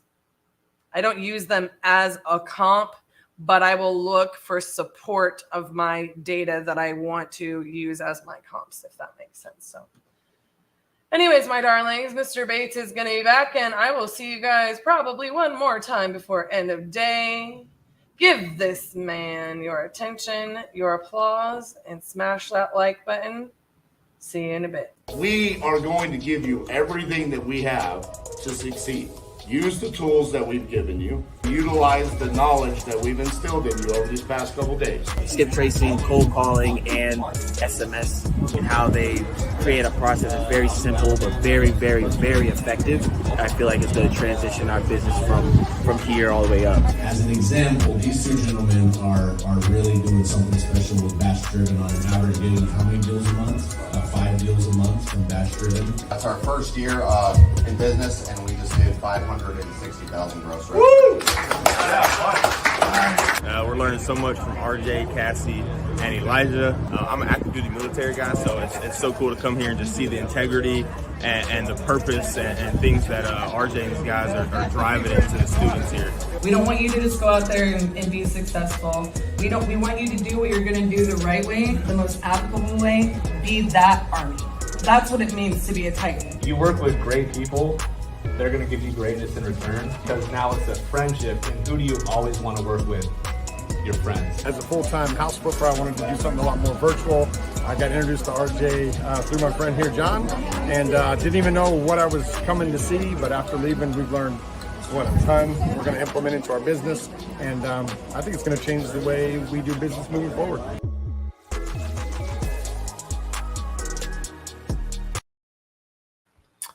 Alrighty, so interesting.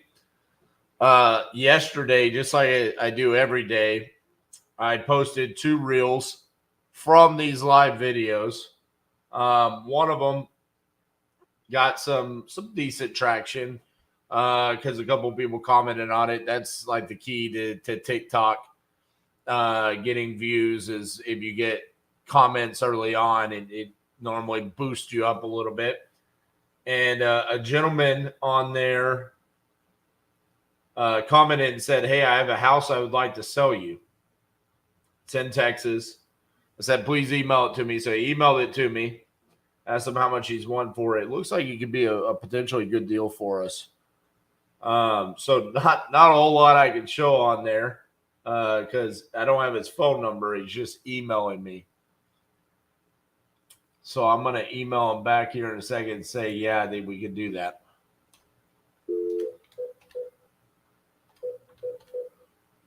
That's one of those brand building contracts that we've been getting.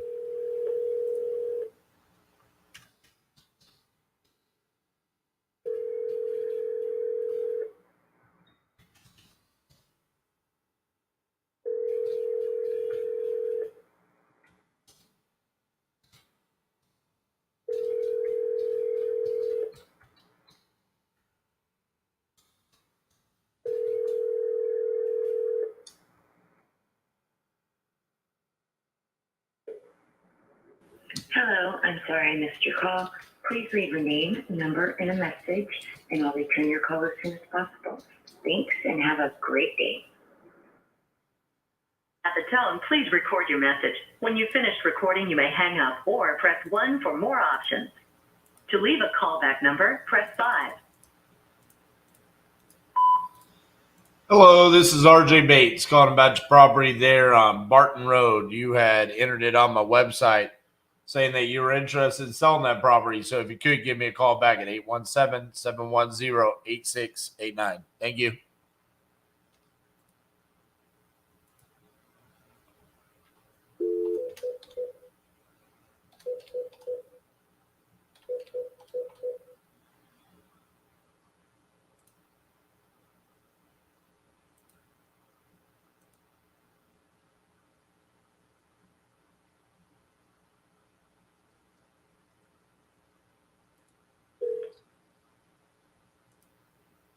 Please leave your message for Shannon. Hey, Shannon, this is RJ Bates calling about your property on Nellie Street. You had entered it on my website saying that you were interested in selling that property. So if you could give me a call back at 817-710-8689. Thank you.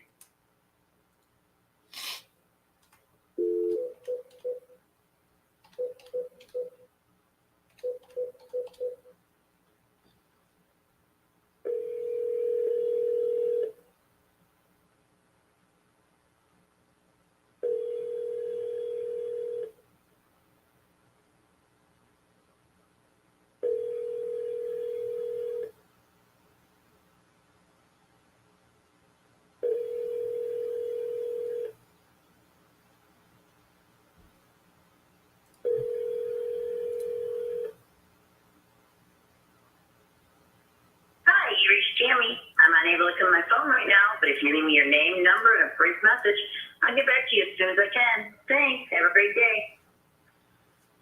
At the tone, please record your message. When you've finished recording, you may hang up or press 1 for more options. To leave a callback number, press 5. Hey, Tammy, this is RJ Bates calling about your property on Ridge Chapel Road. You had entered this on my website saying that you were interested in selling that property. So if you could give me a call back at 817-710-8689. Thank you.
is Cindy the house lady.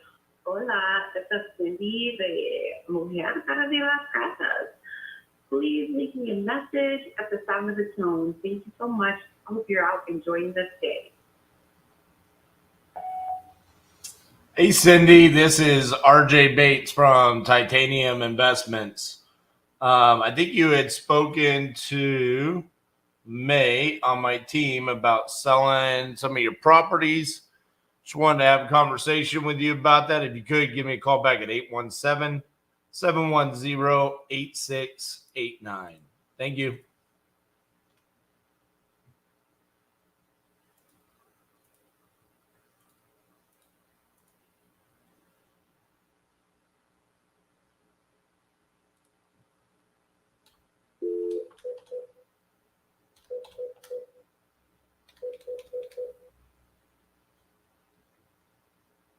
Your call has been forwarded to an automated voice messaging system.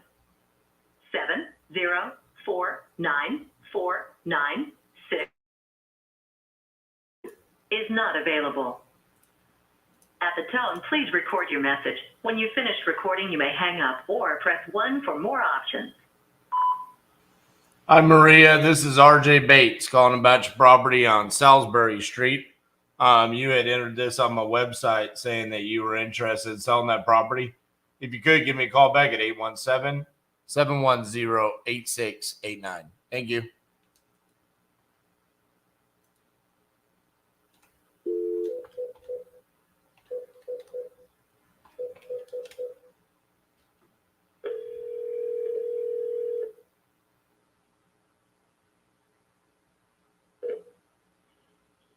I can't find the phone. I hear it, but I can't find it. I lost it again.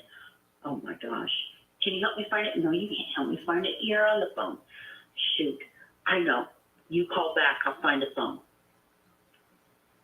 The mailbox is full and cannot accept.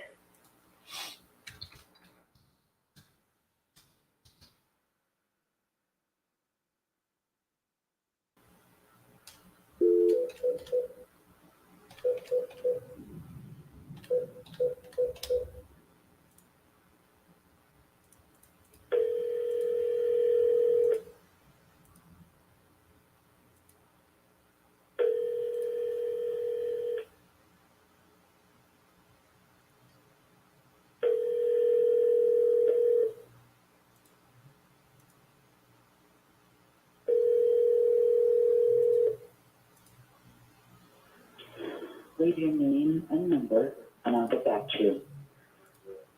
At the tone, please record your message. When you have finished recording, you may hang up or press 1 for more options.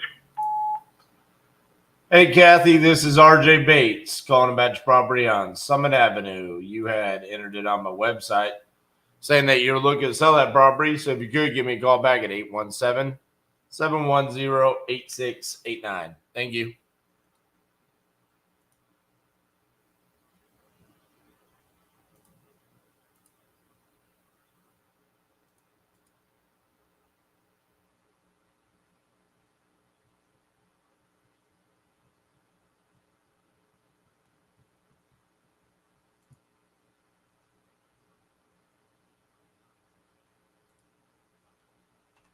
Here comes the daily dose of the Bob Zucker voicemail.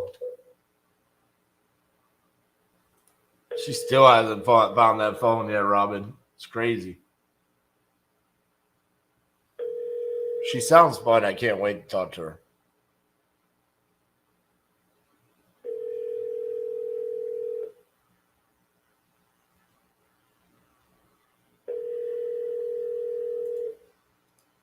Your call has been forwarded to an automatic voice message system. Bob Zucker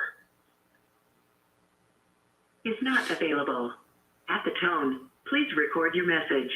When you have finished recording, you may hang up or press 1 for more options.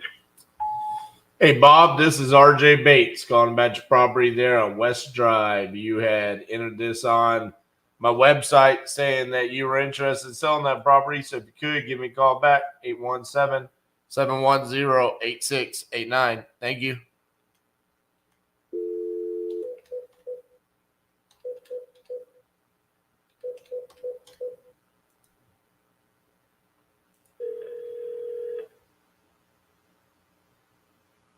Please leave your message for 41333. Hey, Sally, this is RJ Bates calling about your property on Davis Street. You entered this on my website saying that you're interested in selling that property. If you could, give me a call back at 817-710-8689. Thank you.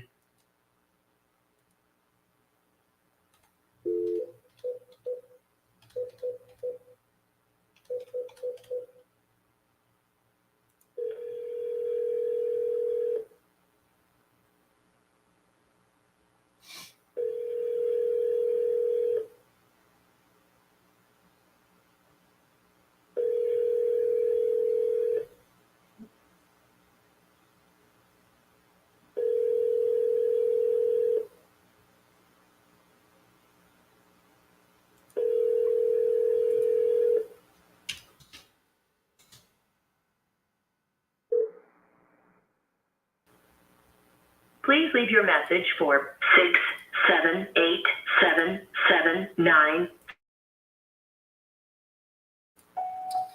Hey, Lewis, this is RJ Bates calling about your property on Pebble Hill. You had entered this on my website saying that you were interested in selling that property. So if you could, give me a call back at 817-710-8689. Thank you.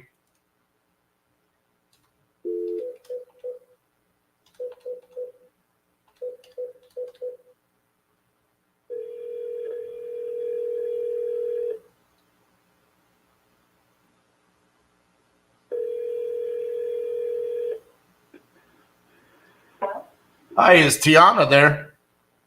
Master speaking. This is RJ Bates calling about your property there on 17th Street. Are you still looking to sell that property? Possibly, yes. Awesome. Well, how much are you looking to get for it? I would like at least 92,000 if possible. 92? Yes. Oh. Right? I don't blame you for asking for that. Tell me a little bit about the property. I see on my website you put on here, bathroom needs work, paint, plumbing, some stuff like that. So, realistically, what's going on with the property? What website was it submitted to? Cash Offerly. Oh, okay. I think you found it just on Google. Yeah, probably. Well, it does need some work to the foundation, some plywood to the foundation. The house probably needs to be like full remodel, so the kitchen will have to be remodeled.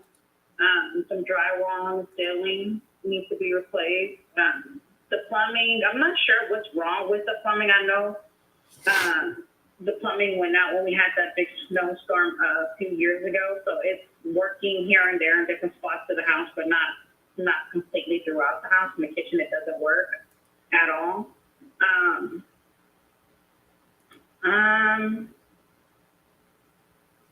That's it. And then, on the outside, it will probably need to be repainted. The woodwork on the outside will have to be repainted. And it hasn't had a new roof within the last 15 years, so. Gotcha. Yeah. So it needs like a full remodel there. Yeah. Gotcha. Okay. Well, let me take a look here.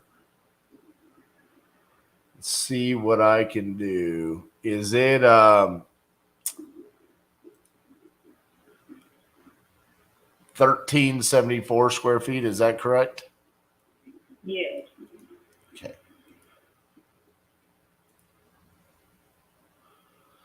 Are you currently living there? Yes. Gotcha. So what's kind of like your timeline there? If I said, hey, we agreed on price, what would be your timeline of wanting to actual close?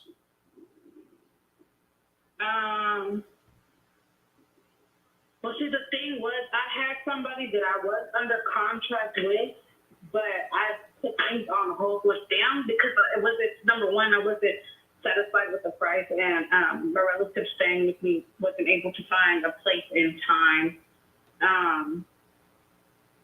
So I would really just have to find somewhere secure to move first and foremost before we can leave, you know. Right. So did you terminate that contract with them? Not necessarily, no. Huh. See, it was dated to close on the 15th, so I don't even know if it's still valid or not.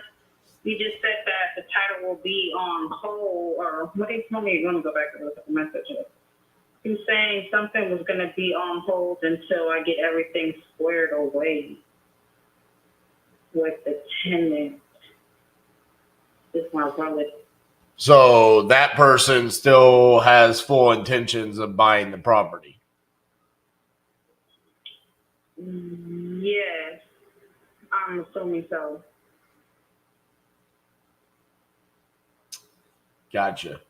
Well, yeah, I mean, if you have a contract with them, and probably what they did, I would not be surprised if they didn't put a memorandum. Did they say anything about putting a memo or memorandum on the property?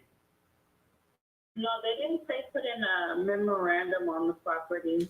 They didn't say, they said a temporary hold with the title. That's it. They didn't say memorandum. No.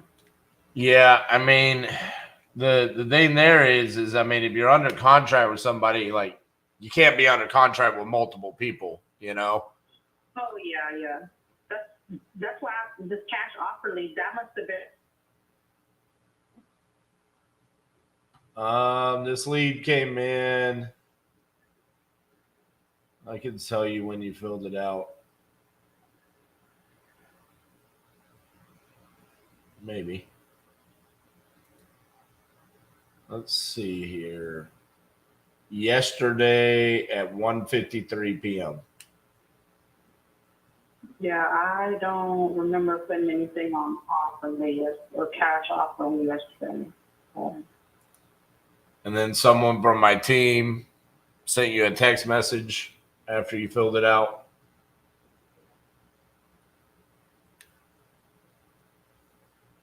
So I've been getting a lot of inquiries from the past few weeks from different people from cash offer lead, so I don't know.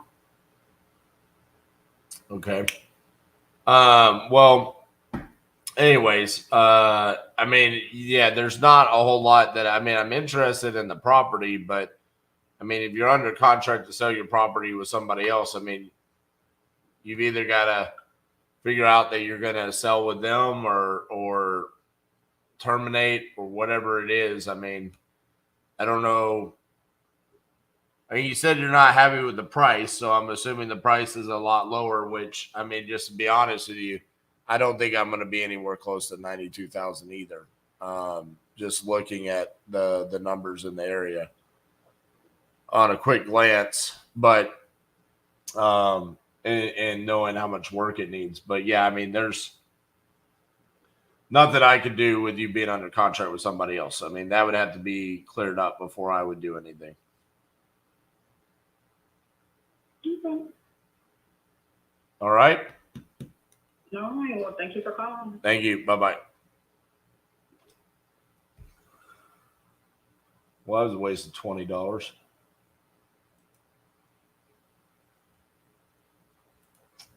I thought it was going to be a good one. It was Waco, Texas, poor condition.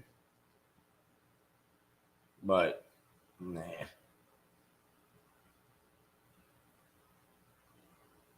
Can't be messing around with that kind of stuff. I mean,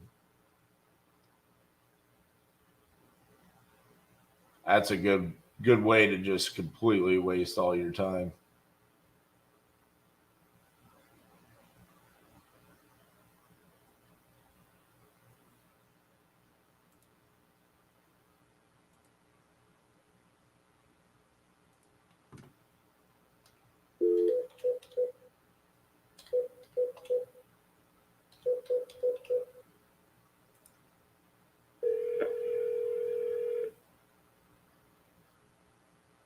Please leave your message for 618-604-8. Hey, Cynthia, this is RJ Bates calling about your property on Pinnacle Drive. You had entered this on my website saying that you're interested in selling that property. So if you could, give me a call back at 817-710-8689. Thank you.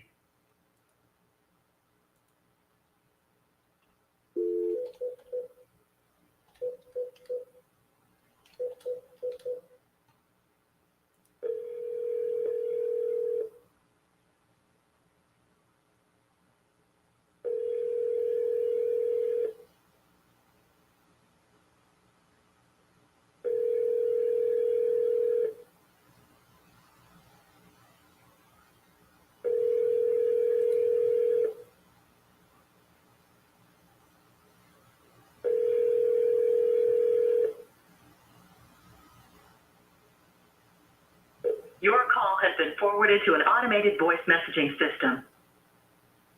Joel. Is not available. At the tone, please record your message. When you've finished recording, you may hang up or press 1 for more options. To leave a callback number, press 5. Hey, Joel, this is RJ Bates calling about your property on Stanford Avenue. You had entered this on my website saying that you're looking to sell that property. If you could, give me a call back at 817-710-8689. Thank you.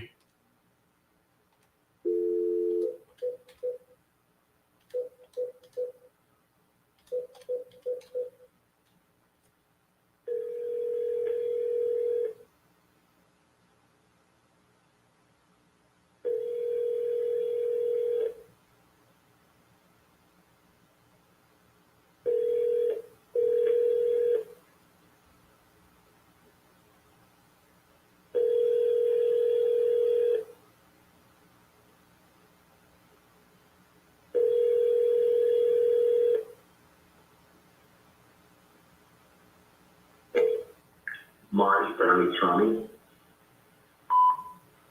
Hello, this is RJ Bates calling about your property on Trailview Circle. You had entered this on my website saying you were looking to sell that property. So if you could, give me a call back at 817-710-8689. Thank you.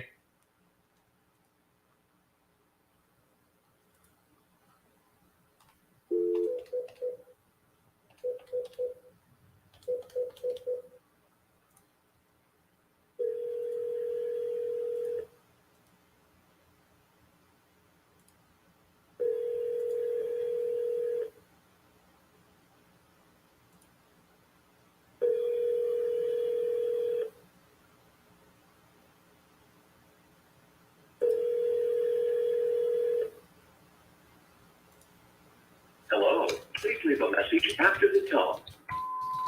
Hello, this is RJ Bates calling about your property in Pittsburgh, Pennsylvania. You had entered this on my website saying that you're looking to sell that property. So if you could, give me a call back at 817-710-8689. Thank you. So my offer just got accepted on that TikTok lead.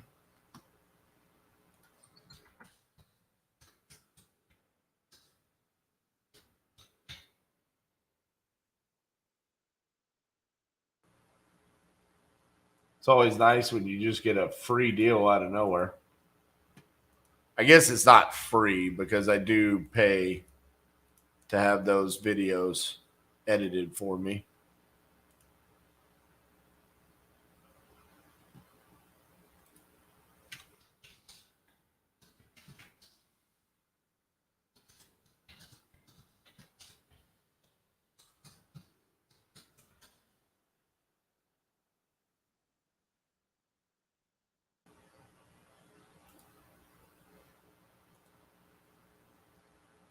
Hey, this is Angel. It's calling about your property there.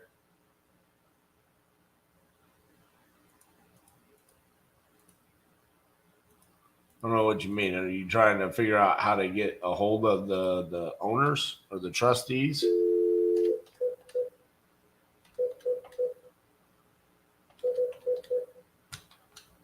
Is it a specific property? I mean, why are you trying to track that down?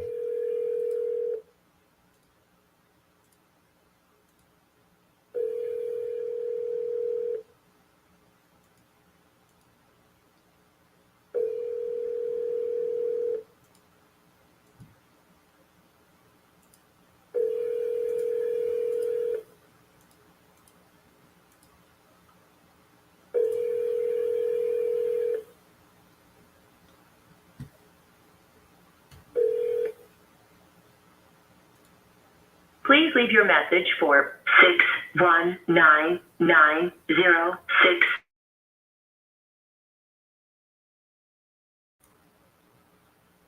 Hey, Ruth, this is RJ Bates calling about your property on Koa Court. You had entered this on my website saying that you're looking to sell that property. So if you could give me a call back at 817-710-8689. Thank you.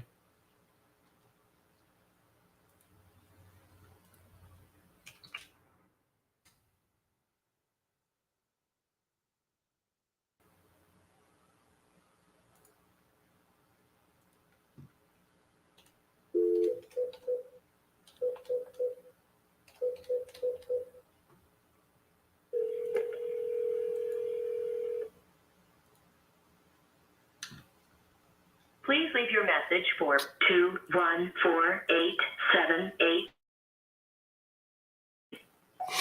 Hey, Christopher, this is RJ Bates calling about your property there on 45th Road. Looks like you were trying to sell that property pretty quick. You had entered it on the website. Give me a call back. I'm interested. 817-710-8689. Thank you.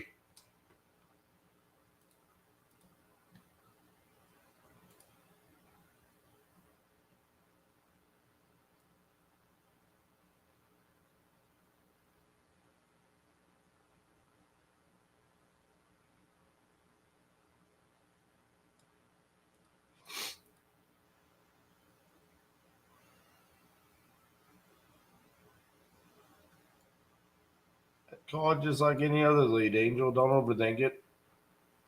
Are you looking to sell? How much are you looking to get for it? Tell me what's going on. See if it's a good fit. Really don't overthink it, because like right now you're thinking that you're going to have a conversation and odds are against you that you might not even ever be able to get a hold of them. So go in with confidence, like, hey, see if I can help you, if it's a good fit for your company.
Hi, you've reached Pam at 407-341-60. Leave your message at the tone, and I'll get back to you as soon as I can. Thanks a lot. Bye-bye. At the tone, please record your message. When you've finished recording, you may hang up or press 1 for more options. Hey, Pam, this is RJ Bates calling about your property there in the Villages.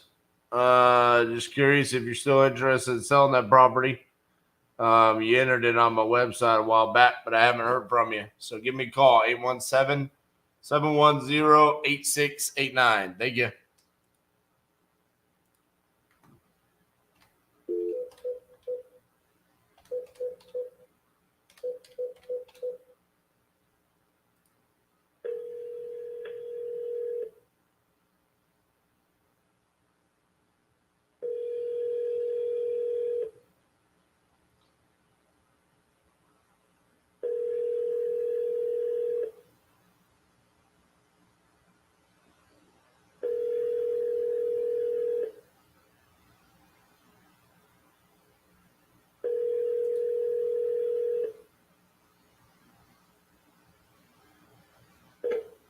Hello, this is Janitza. I'm not available right now, but please leave your name and number, and I will call you back. Have a great day. At the tone, please record your message. When you've finished recording, you may hang up or press 1 for more options. Hello, this is RJ Bates, calling about your property on Saddleback Ridge Loop. You had entered it on my website saying that you're looking to sell that property. So if you could, give me a call back at 817-710-8689. Thank you.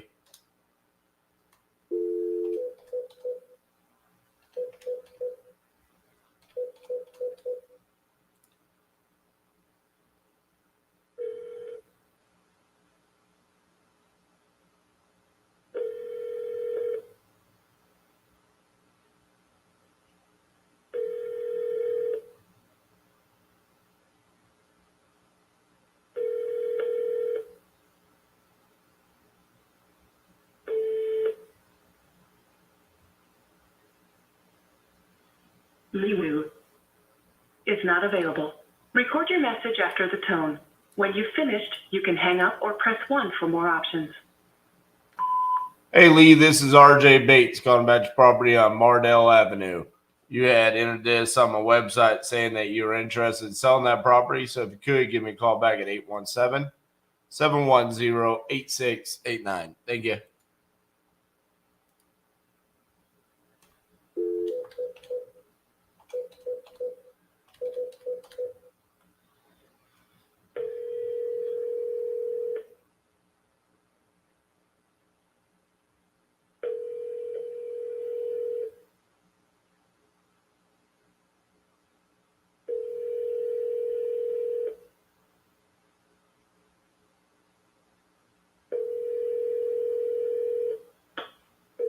Your call has been forwarded to an automatic voice message system. 80544. At the tone, please record your message. When you have finished recording, you may hang up or press 1 for more options. Hey, Sunita, this is RJ Bates, calling about your property on El Dorado. You had entered this on my website saying that you're interested in selling that property. So if you could, give me a call back, 817-710-8689. Thank you.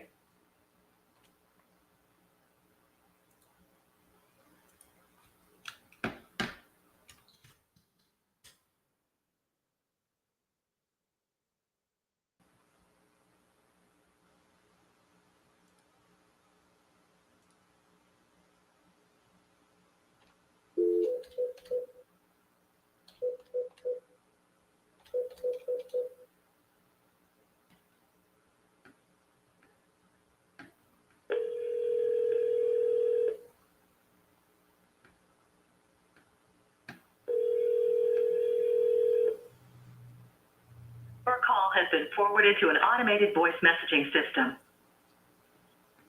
Alex is not available. At the tone, please record your message. When you've finished recording, you may hang up or press 1 for more options.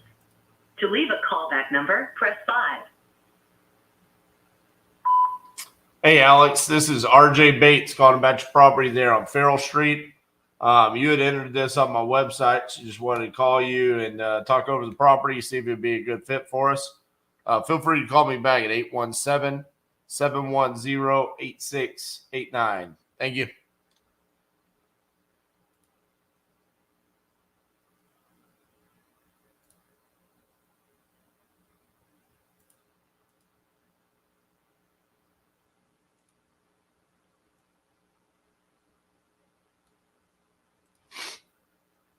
What states do I need a deal in? Colorado, Connecticut, Hawaii, Idaho, Maine. I'm actually surprised we haven't gotten one in Maine.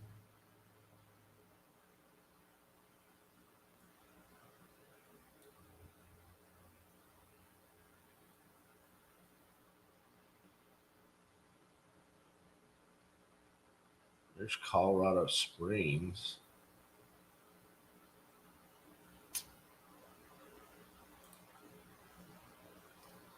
Speed to Lead's running a sale right now, so I'm going to try to cherry pick a couple.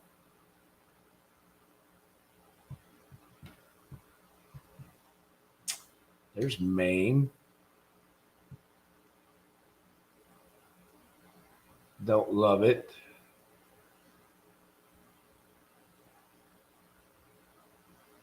It's another state. Massachusetts, Nevada.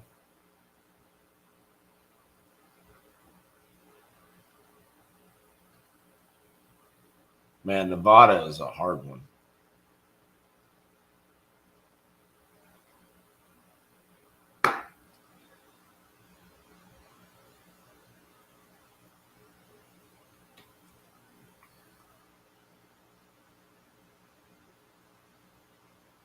West Virginia. That's another one we need.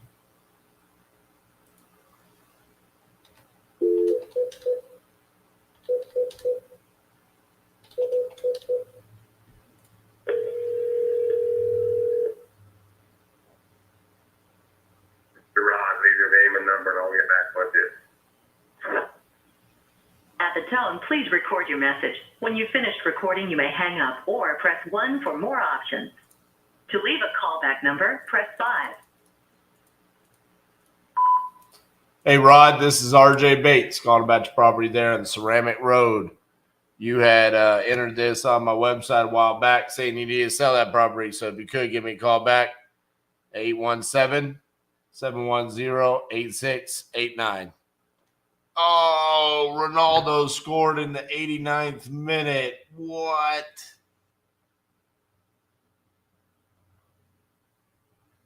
Breaking Iceland's heart. Damn it, Ronaldo.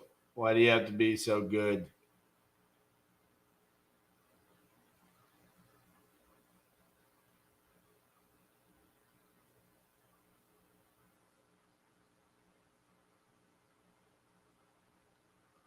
Sinclair, Maine. How many buyers?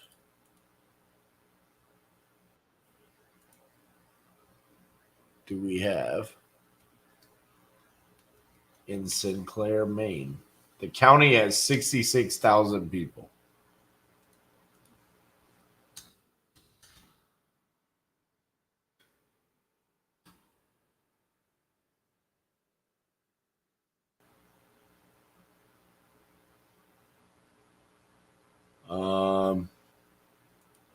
Well, that's not good. It doesn't even pop up. So clearly that means we don't have buyers there. Do we have Maryland, right?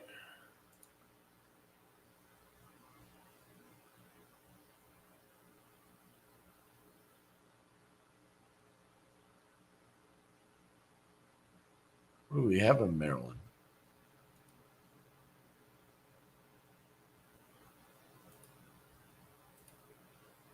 Frostburg.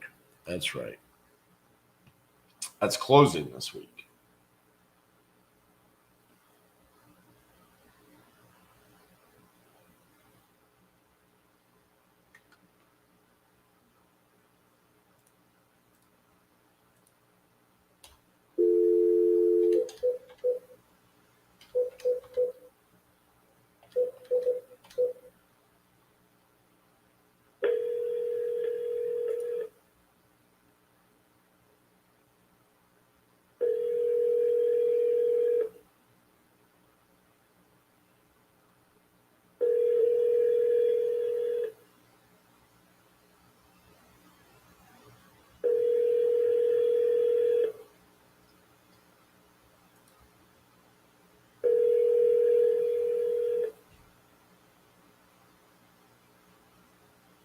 Your call has been forwarded to an automated voice messaging system. 33081 not available. At the tone, please record your message. When you've finished recording, you may hang up or press 1 for more options. Hey, this is RJ Bates calling about your property there in Chagrin Falls. You had entered this on my website saying that you're looking to sell that property. So if you could, give me a call back, 817-710-8689. Thank you. Let's do it. Idaho, right now, baby.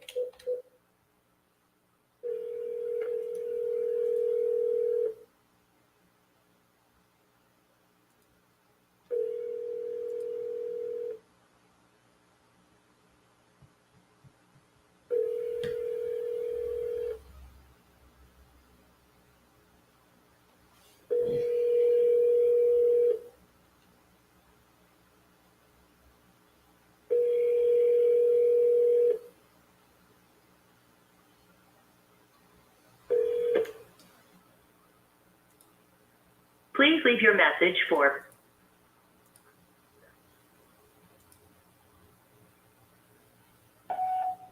Hey, Jessica, this is RJ Bates calling about your property there on 24th Street. You had gone to my website and said that you were interested in selling that property. So if you could give me a call back at 817-710-8689. Thank you.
Please leave your message for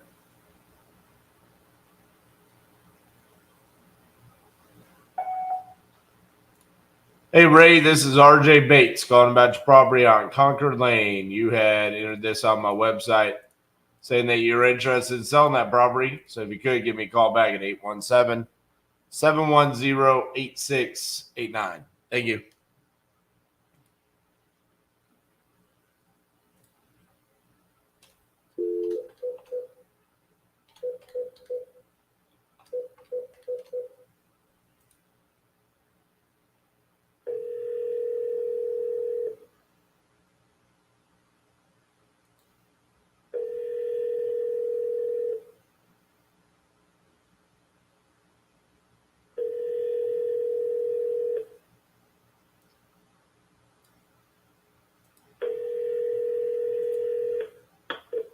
your call has been forwarded to an automatic voice message system. 7044 available. At the tone, please record your message. When you have finished recording, you may hang up or press 1 for more options. Hey, Cindy, this is RJ Bates calling about your property on Henry Cove. You had entered this on my website saying that you're interested in selling that property. Give me a shot back, 817-710-8689. Thank you.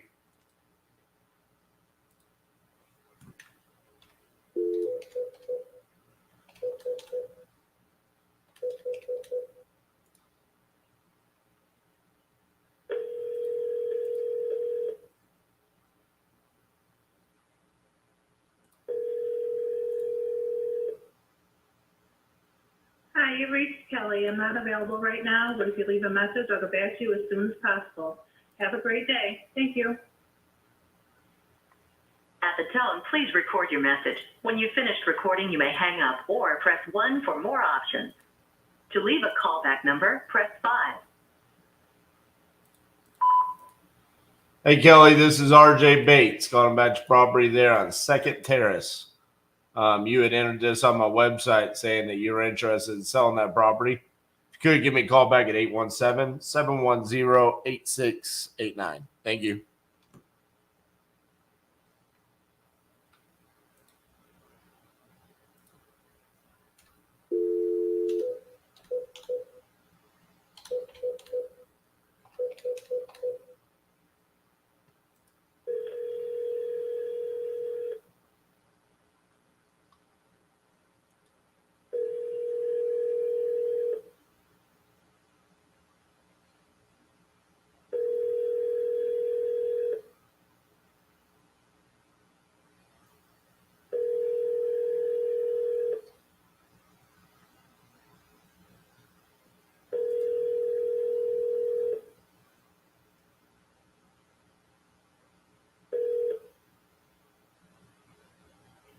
Please leave your message for 734-753. Sorry, mailbox is full. To send an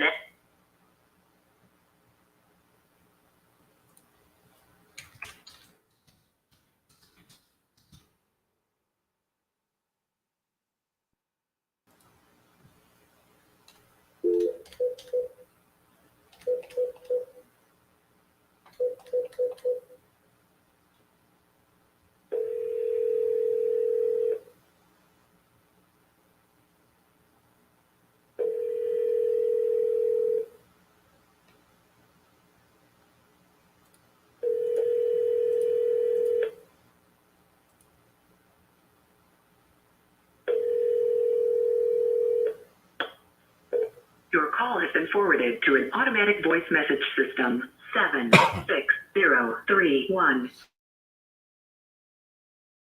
Available. At the tone, please record your message. When you have finished recording, you may hang up or press 1 for more options. Hey, Daniel, this is RJ Bates calling about the property on Diane Court. You had entered this on my website saying that you're interested in selling that property. If you could give me a call back at 817-710-8689. Thank you.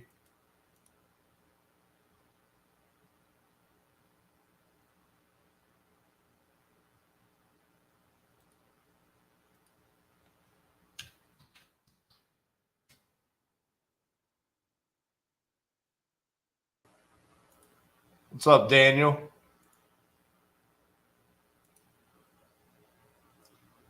The closer, huh?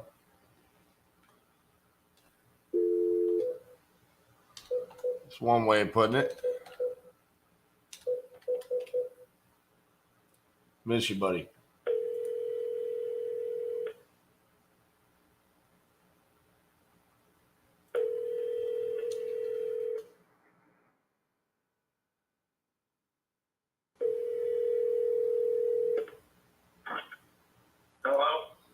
Hello, this is RJ Bates from Titanium Investments calling about your property there in Clarksburg. How you doing? Well, I'm good. How about yourself? Good. You still looking to sell that property on Bryan Avenue? Yes, sir.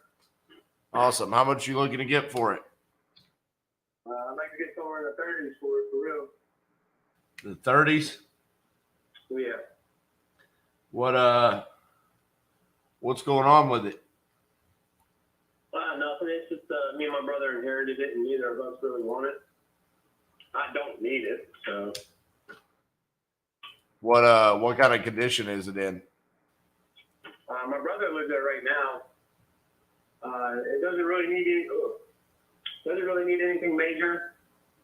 Pretty much just needs updated, some paint, new appliances. It's 3-bedroom, 1 bath. It's right under 800 square feet, so it's a smaller home. I think the whole lot is maybe a little over 1,000 square feet. I know the neighbor's house, they just sold it for 50, I think 55 or somewhere around there. And it was only 2-bedroom, and it's smaller than ours is, but I know it needs a little bit of work, and I'm not really a greedy person. Gotcha. I think it would be a good starting home for, a couple or somebody that has 1 child. It's in a good neighborhood. You're pretty much around older people. There really ain't no crime. Hell, we left the door unlocked from the time it's my childhood home. And as far as I can remember, we always had the door unlocked. Right. But, good neighborhood, good school zone. You don't really have to worry about nothing. Like I said, it was just, it was my grandma's, and she passed away, and it went to my mom, and my mom passed away, and it went down to us. Alrighty. Let's see here. So I've got you, and then I guess your brother is Hunter. Is that correct? Yeah. Gotcha. And so Hunter's okay with selling the property too? Yep. All right. Electrical, plumbing, all that all works just fine. Yeah, I know the electrical work, the plumbing work. I haven't really been in there to like look through everything like intensively, but as far as I know, everything works. The furnace, it's newer. I'm not sure when my grandma had it replaced, but I mean, it's probably within the last 6 or 7 years she had it put in. Gotcha. There's no central air. We use air conditioning. So, but I mean, like I said, it's pretty much, you know, needs cleaned up, painted, updated, brought into this century. Well, this decade, not the century, my bad. I gotcha. Yeah. All right. From what I can tell, my best estimate is you could probably put around 10 to 15 into it, sell it for anywhere around 60, 75. Gotcha. I don't think it'd be too hard. Like I said, it's got a decent sized backyard. The roof's still good, but I'm not a big fan of 3-tab. I'd rather put architecturals on it. I couldn't agree anymore. Yeah. I mean, why get 15 when you can get 30 years out of shingles? Right. And I've been broken since I was 13 years old. So.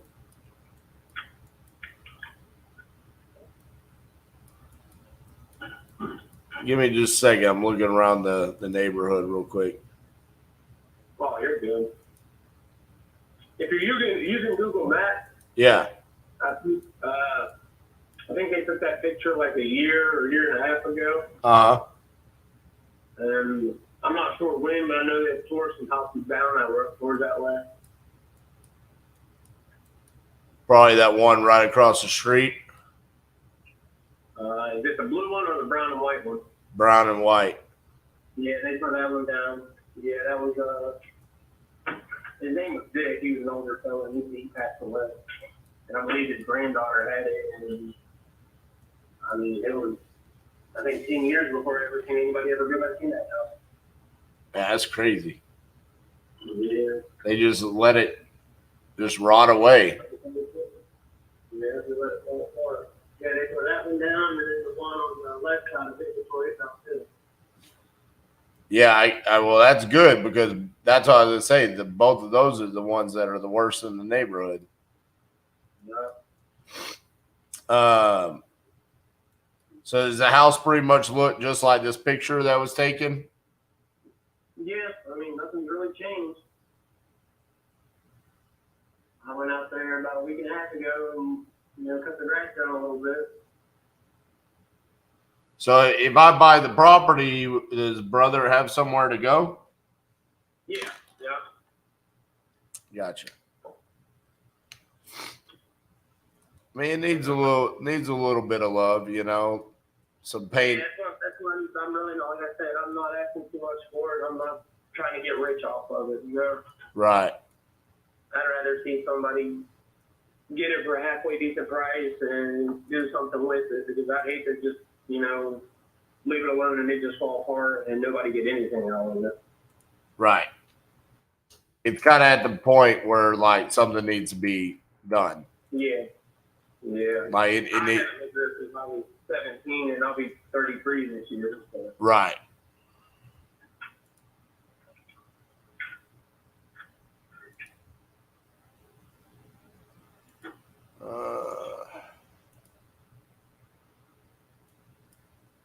You don't happen to have any pictures of the inside, do you? I might have one or two. Like I said, I haven't been up there in a while. I had my brother send me a couple. But, I mean, I can send you what I have. Well, I mean, I guess he could send them, right? I don't know. His phone's weird. His phone's turned off right now, and he uses, like, some little Wi-Fi app. I got you. I won't let him send pictures. All the pictures he sent me, I had to send to my girlfriend on Snapchat, and she had to send it to me, and she's at work right now. I got you. And honestly, I don't even know if he's at the house right now.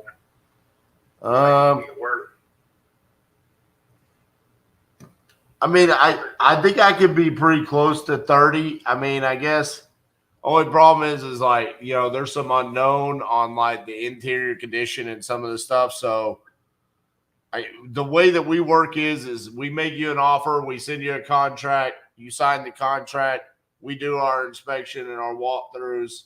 And then at that point in time, we say, yeah, we can proceed at that price, or hey, based off the condition, you know, we need to come down and you can make a decision on if you want to proceed or not. So, you know, I can send you the contract for the 30 and then contingent upon us coming out and doing the walkthrough and verifying the condition.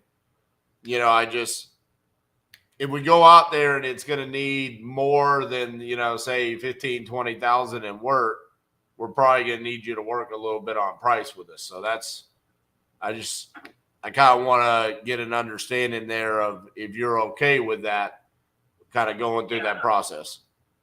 I know how it goes. I actually had somebody send me a contract for that. They sent me one for 30. Oh, did they? Yeah. Oh, shit. I was just trying to weigh my options and, you know, figure out the best course of action to go through. Well, shit, fire. You like me better than him? I mean, I've only talked to you just a few minutes for real. The other guy, he's all right. He's just a little weird about shit. Like, he was supposed to send an inspector out one day, and, you know, I was like, all right, cool. And then I never heard anything back from him for like a week. And then he sent me a message while I was out of town. I was up in Ohio. I didn't have service, and he got all butthurt because I didn't answer him back. I'm like, man, I didn't hear from you for a week. Like, as far as I know, we were just waiting to hear what the inspector said. Right. I don't know, he's a little weird, but he's out of New Jersey, I'm pretty sure. So are you under contract with him, or he just has sent you a contract? No, it's kind of like what you were talking about. But you didn't sign it, right? No, I haven't signed anything yet.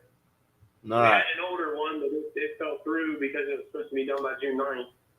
I got That you. was supposed to be the close of escrow, and nothing, we never made it to that point. So. Oh, man. Sounds like you're talking to some people that don't know what the hell they're doing. Well, I guess the inspector was supposed to come out and couldn't make it out. And that's what they were waiting on. They're supposed to have somebody come out on, I think he said Thursday. Huh. All right. But so that contract didn't close on the 9th. So outside of that, you're not under contract with anybody else and you're free to sell. Yeah, I'm free to do with it. Like I said, I've got, I got back taxes I owe on it, which really I didn't even know about until fucking this year. I guess my mom and grandma didn't pay, but I mean, it's $100,000. Right. So if somebody goes on, you know, purchasing a house, I will pay those before, you know. Well, they can just take it out of the proceeds. You don't even have to pay it. Well, that's kind of what I was worrying about, was I didn't, you know, might as well just pay it that way I don't have to worry about it.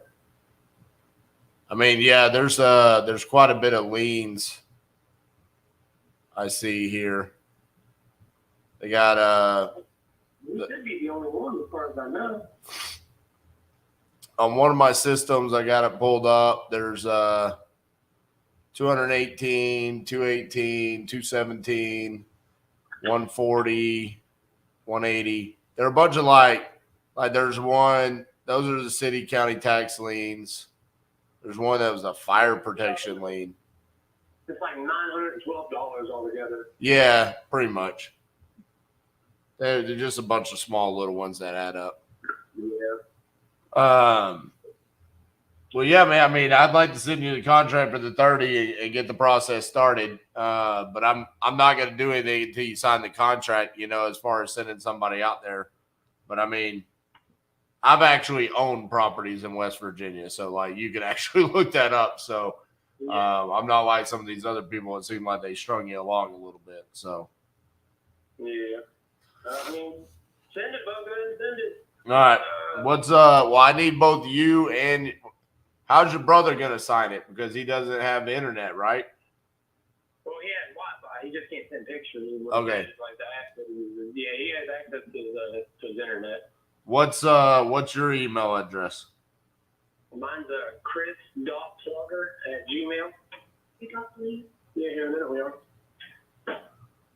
Okay, at Gmail, right? Yeah. All right, what's his? I'm actually not too sure. Let me see if I can find it real quick.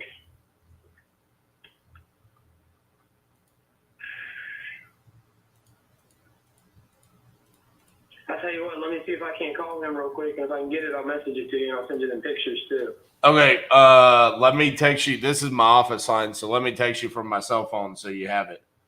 Okay. Yeah, because it won't go through here. This is a landline. So I'll text you from my cell phone, and then, yeah, just let me know what it is once you get it, okay? Okay, I'll do that. All right, man. Appreciate you. Yes, sir. Thank you. All right, bye-bye. Later.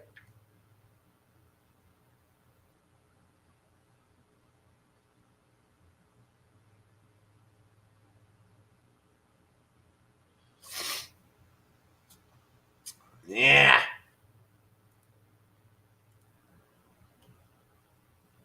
Dang it. I wanted to get that one.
Please leave your message for 27031.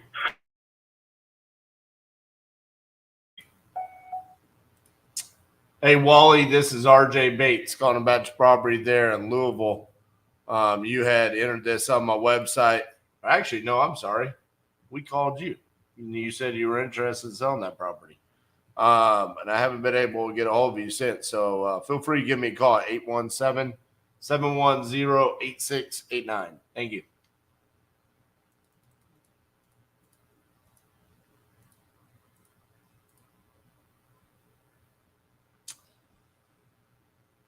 Should I take a swing at a North Dakota deal honor day in North Dakota?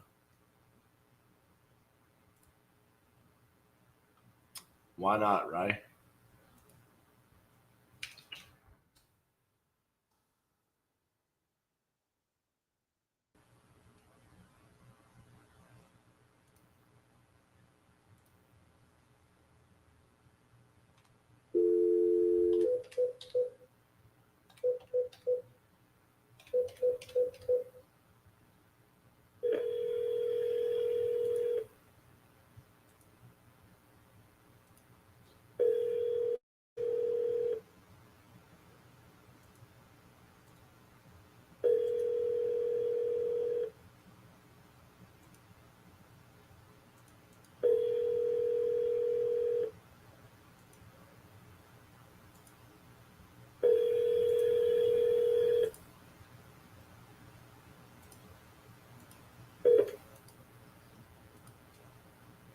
Please leave your message for 310359.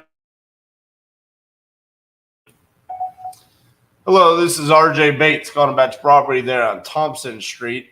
You had entered that on my website saying that you're interested in selling that property. If you could, give me a call back at 710-8689. Thank you.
Please leave your message for Jeff Cannon. Hey, Jeff, this is RJ Bates calling about your property on Woodstone that you entered on my website saying that you're looking to sell. If you could, give me a call back at 817-710-8689. Thank you.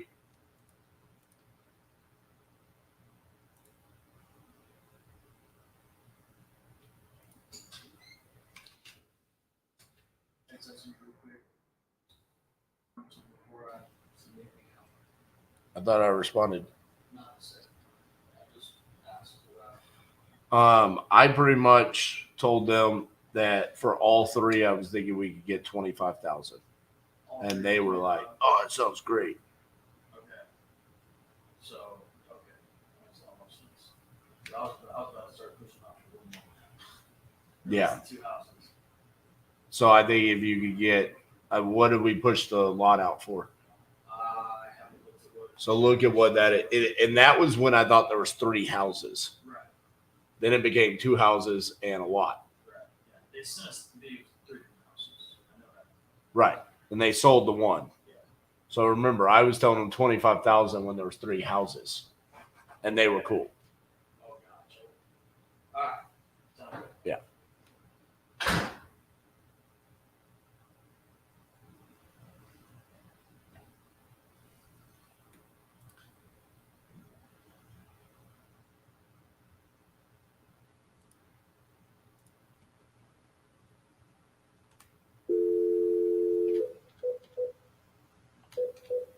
What?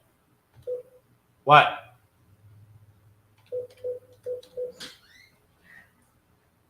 Bad news. What? We're gonna have to terminate land Why? because title just called back. Or back and said we're gonna have to apply title case Why? because I don't know why specifically. They said it's gonna be $2,500 and 45 to 60 days before I send my photos, I have to be 45 to We 60 need to days. talk to the seller. I mean, hello, is Christopher there? Yeah. Hey, Christopher, this is RJ Bates calling about your property on Main Street. You had entered it on one of my websites saying that you're looking to sell that property. Is that correct? I believe so. Awesome. How much you looking to get for it? Or your phone broke up there just a little bit. 230. 230. All righty. And this is vacant, correct? Yeah. What's tell me a little bit about the property. What kind of condition is it in? It's a duplex, so 437, 439 are the addresses. It's kind of a townhouse, so one unit's above the other. The lower unit is gutted out or down to the studs. It still needs electrical and plumbing. And the top floor, it's going to need some work too. So it's all the lath and plaster and stuff like that. So, but a lot of that's cracked, so a lot of that will have to come down and changed. Gotcha. Full basement. Each floor is 800 square feet. So is the basement. Okay. Trying to think what else there. Shared driveway. So the driveway is split right down the middle. There's a easement, or I don't remember what it is. There's some notary that we signed and everything, so the city's got it. So there's a contract for that. Gotcha. So what was the deal there? Like you bought it and you were gonna fix it up, or did you have it rented, or what was the deal there?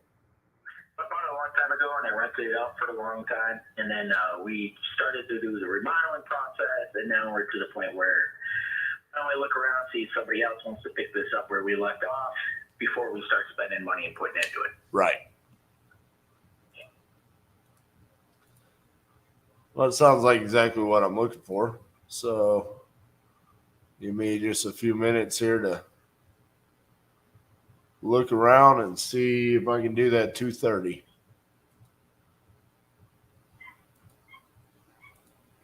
How long have you owned it? 2004, I believe. Okay.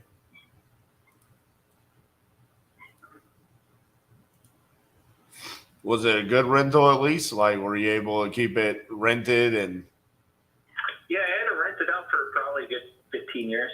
So, and then the last few years, we started a remodeling process. So, gotcha.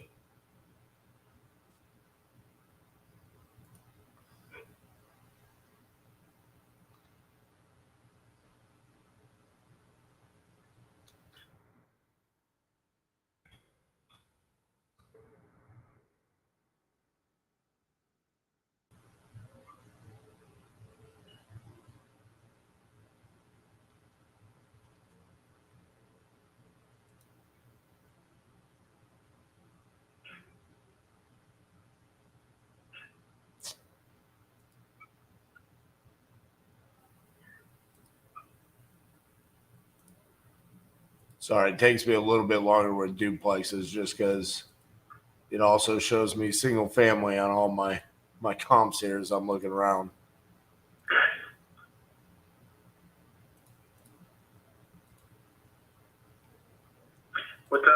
what website are you? You found me on Cash Offer Option. Cash Offer Auction. I think you just Googled it on Google there. My actual company name is Titanium Investments. So yeah, people don't search Titanium Investments though to sell houses, but they will search Cash Offer. So That's true. alrighty. I mean, if you had to estimate, 1,600 square feet down to the studs, what are you thinking, like 75, 80,000? I had a contractor in there just last week. He said he can get the whole place up and running around 70,000, but that's not including the siding. The siding's probably another 10 to 15. Well, hey, that was a pretty good estimate. I said 75, 80,000. You just said 80,000. Yep. All right. That always makes me feel good when I just plug a number in there and it ends up being accurate. All right.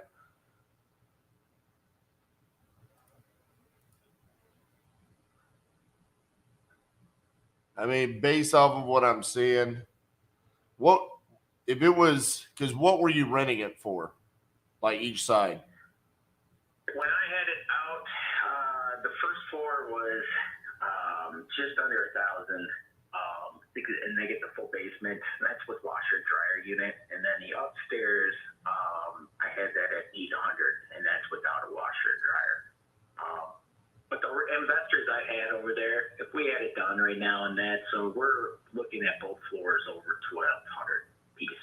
So, especially the first floor because you get the full size basement. So, and there's nothing you can really do. There's no windows or anything for, so I can't make any rooms downstairs. But you get a big space. So. Do you think it's possible, since you already got it gutted, to just convert it into a single family? It was converted into it. It was a single family before it was converted into it. So I bought it before it was there when it was duplex. So somebody converted it before me. I know, but I'm saying that, since you've already got it gutted down, it would be pretty easy just to turn it into a single family, you know? That's true. It's very true. So. Because, I mean, some of these single families are going in the mid-4s. Right. And I had a couple of realtors, and we talked about it too, and a couple of investors and that too. So I mean, it's possible. We're kind of still just to the stage where we started with investors, and then we contacted guys like you to see what this would be a quicker route. Now we're getting to the point where we're probably going to put it on the MLS sheet. I'm wondering if I said, hey, if I converted this over to, could I get $450 for it? Because if I could get $450 for it fixed up, and like you said, if I put somewhere in that $80,000-$85,000 range, it's right. You're right on the number. We're on your asking price. Right. So it kind of makes sense where you're coming up with your numbers, and it works for me.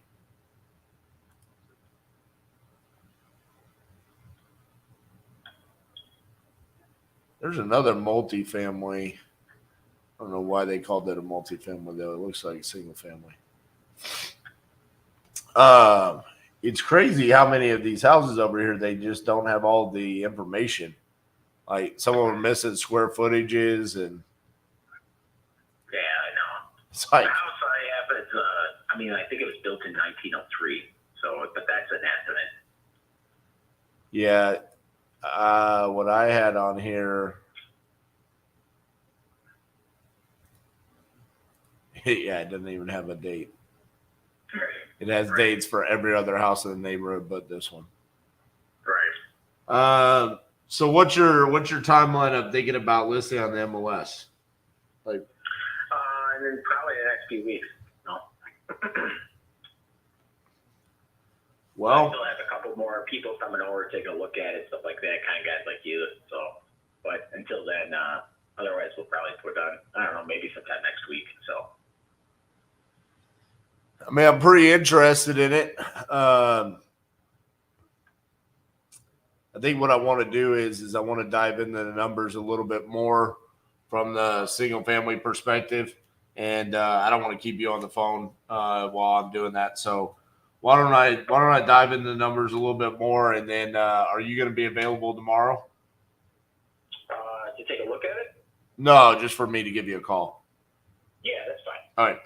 I'll give you a call tomorrow once I have a more firm number of what I can do there, okay? All right, what's your first name again? My name is RJ Bates.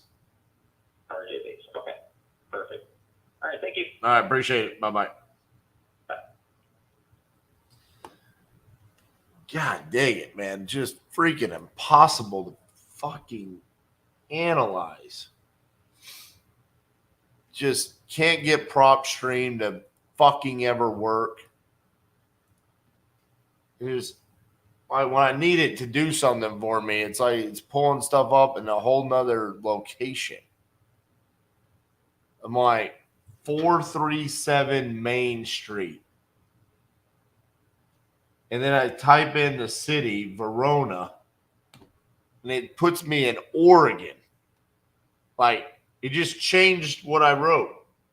Oh, you want Verona? I'm going to say Oregon. Why?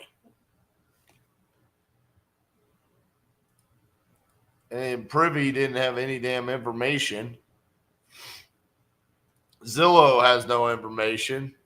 Like, oh, bro. Worked all day to get to the point where I got somebody on the phone like this. Come on.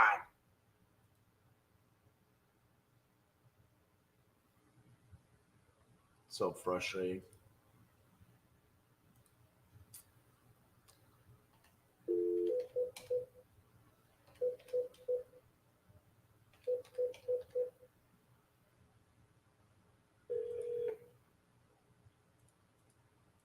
Please leave your message for 6613172. Hey, Stacy, this is RJ Bates calling you about your property there on Ridgewood Court. You had entered this on my website saying you were looking to sell that property.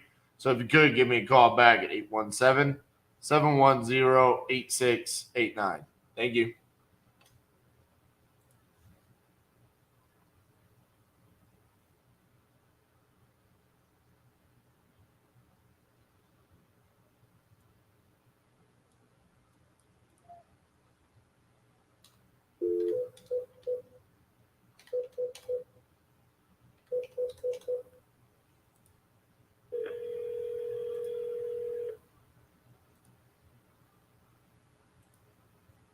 leave your message for 6786516. Hey Kendra, this is RJ Bates calling about your property there on Canick Street. You had entered this on my website saying that you were interested in selling that property. So if you could give me a call back at 817-710-8689. Thank you.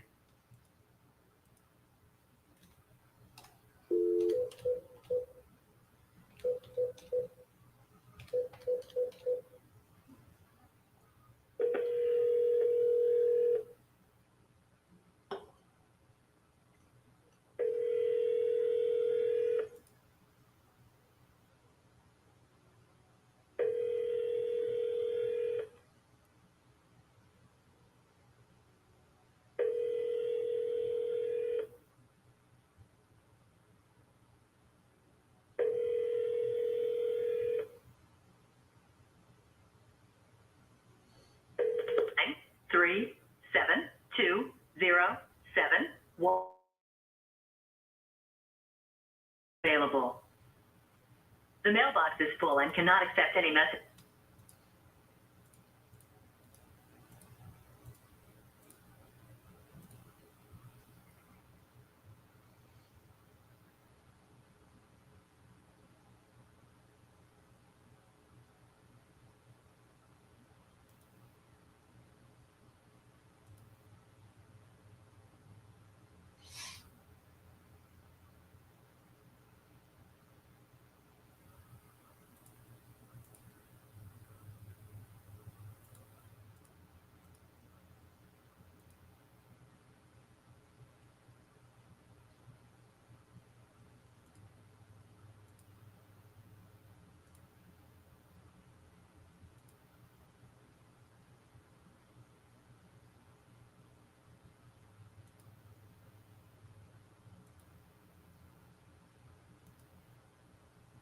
Bro, did someone change the order?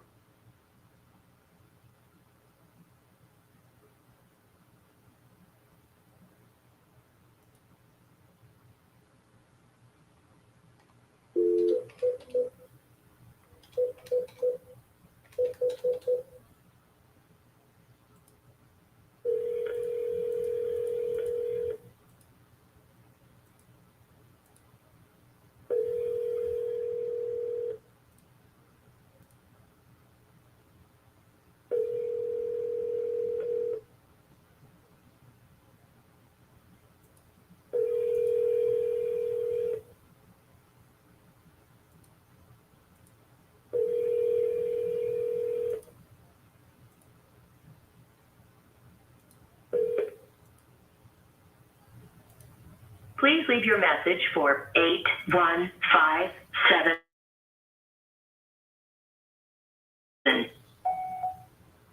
Hey Curtis, this is RJ Bates calling about your property there on Bruce Road. You had entered this on my website saying that you're looking to sell that property. So if you could give me a call back at 817-710-8689. Thank you.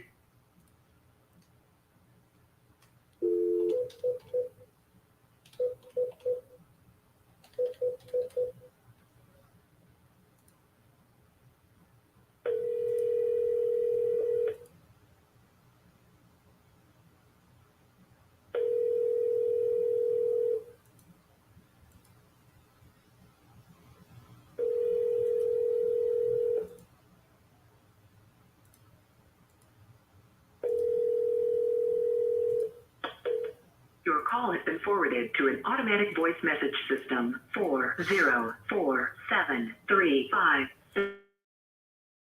available. At the tone, please record your message. When you have finished recording, you may hang up or press 1 for more options. Hello, this is RJ Bates calling about your property on Harris Drive. You had entered this on my website saying that you're looking to sell that property. If you could, give me a call back at 817-710-8689. Thank you.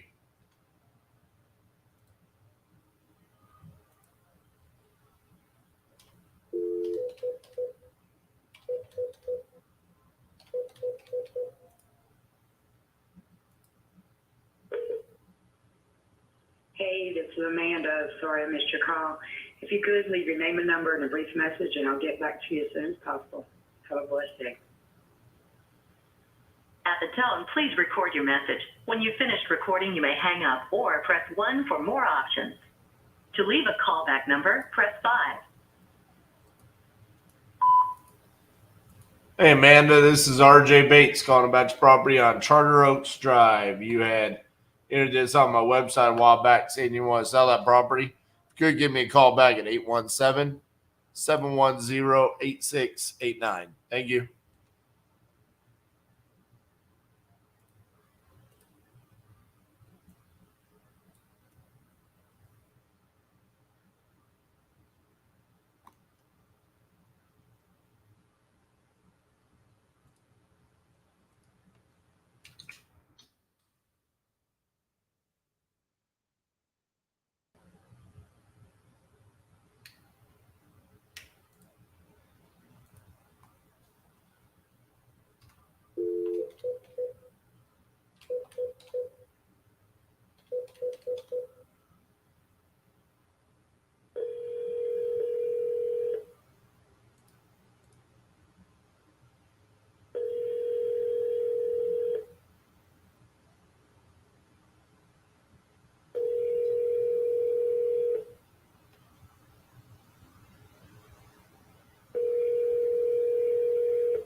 Hi, you've reached 701-934-5. Please leave a message. I'll get back to you hastily. God bless. At the tone, please record your message. When you've finished recording, you may hang up or press 1 for more options. Hey Ronald, this is RJ Bates calling about your property on 16th Street. You had entered this on my website a while back saying that you wanted to sell that property. I am interested. Feel free to give me a call back at 817-710-8689. Thank you.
Your call has been forwarded to an automatic voice message system. 6514479.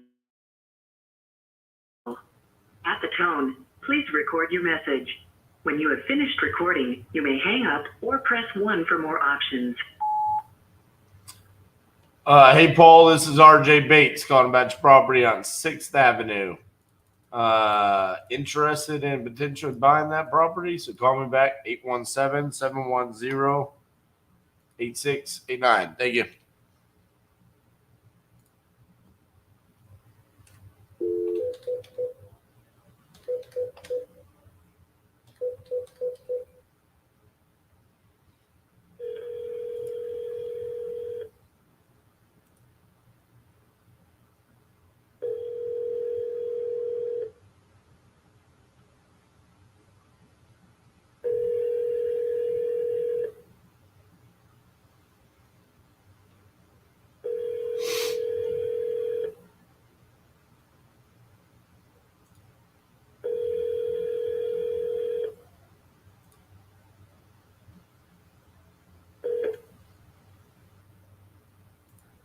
Please leave your message for 4013. Hey, Joe, this is RJ Bates, calling about your property on Pleasant. You had entered this on my website saying you want to sell that property. So if you could give me a call back at 817-710-8689. Thank you.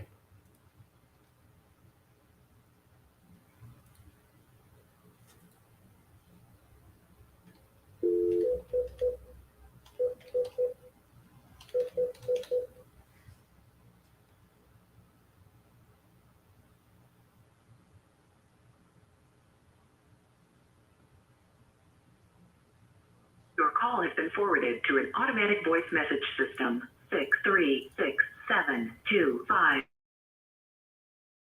Not available. At the tone, please record your message. When you have finished recording, you may hang up or press 1 for more options.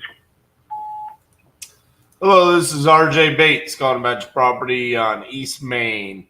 You had entered this on my website saying you were looking to sell that property. So if you could, give me a call back at 817-710-8689. Thank you.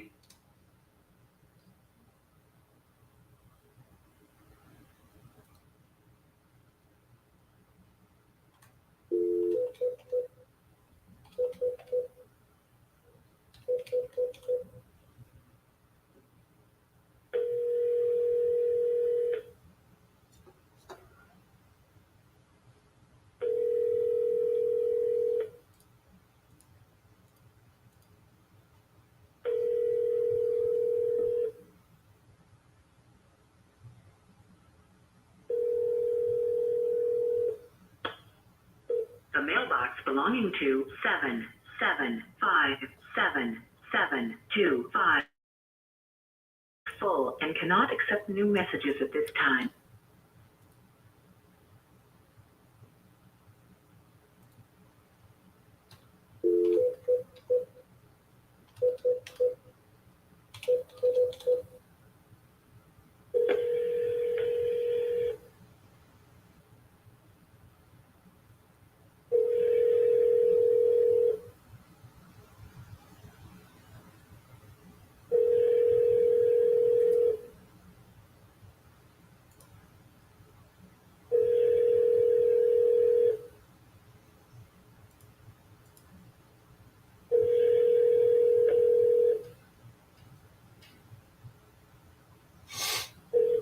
Hello, this is Georgia. I'm sorry I missed your call. Please leave a message after the tone. Thank you. The mailbox is full and cannot accept any message.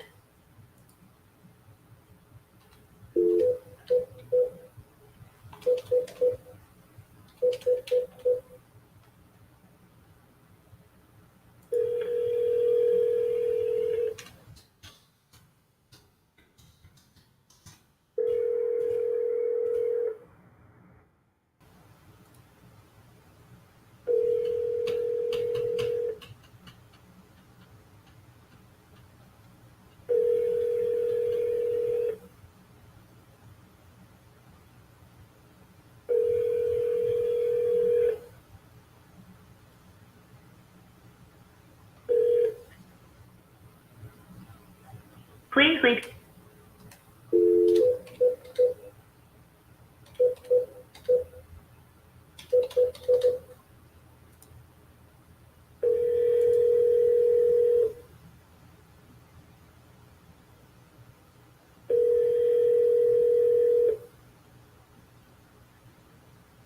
Has been forwarded to an automatic voice message system. 7205. Available. At the tone, please record your message. When you have finished recording, you may hang up or press 1 for more options. Hey, James, this is RJ Bates calling about your property on Old Mill Trail. You had spoken to Nell about that property, and I'm interested in buying it. Feel free to call me back at 817-710-8689. Thank you.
Please leave your message for 6165163. Hey, Michael, this is RJ Bates calling you about your property there on Adele Drive. You had entered this on my website saying you were looking to sell that property. So if you could, give me a call back at 817-710-8689. Thank you.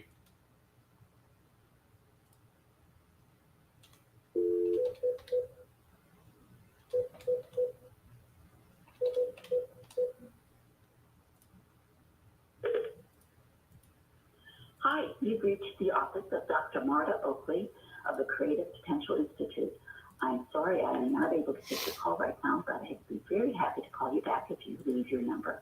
Thanks, and have a beautiful day. I wish you joy and blessings. At the tone, please record your message. When you've finished recording, you may hang up or press 1 for more options. Hello, this is RJ Bates calling about the property on Augustine Avenue. You had entered this on my website a while back, so feel free to give me a call at 817-710-8689. Thank you.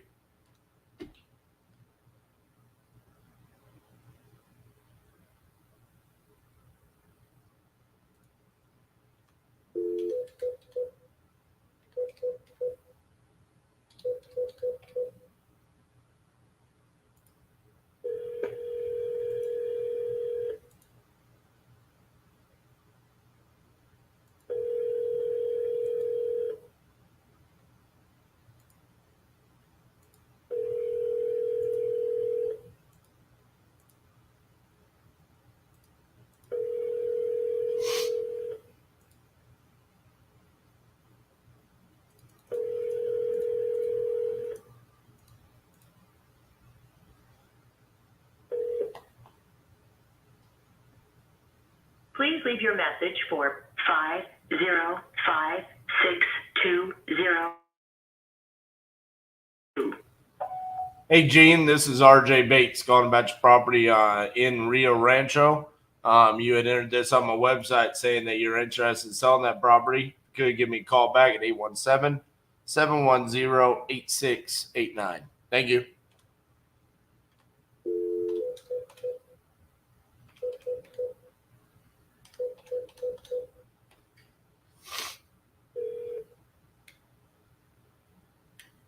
Please leave your message for 40122.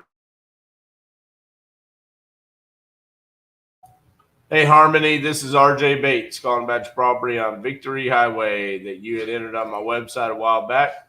Give me a call, 817-710-8689. Thank you.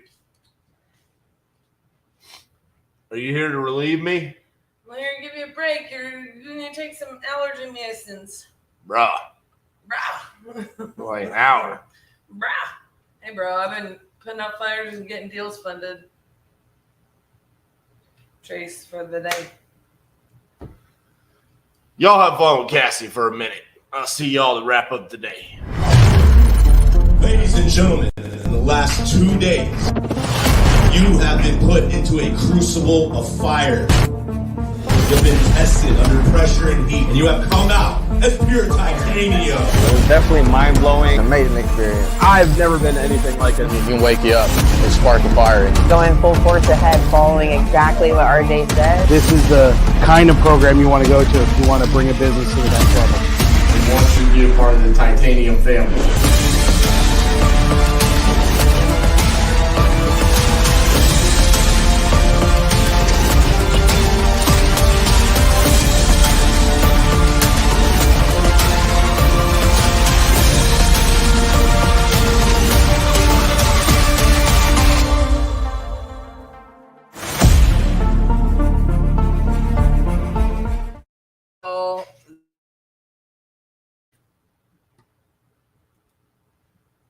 Hi, friends.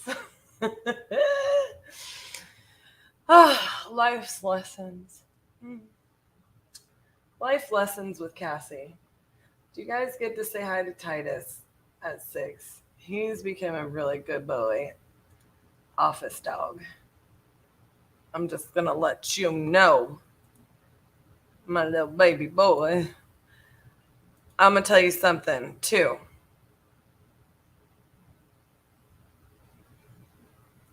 Tonight, I got things that I am going to do, and then I am going to sleep like a baby, a wee little baby.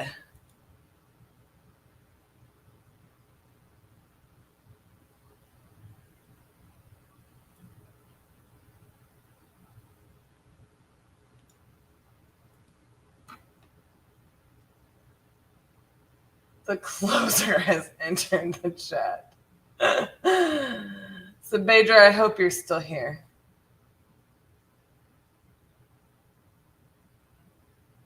Oh man, I'm really sad. I'm really sad that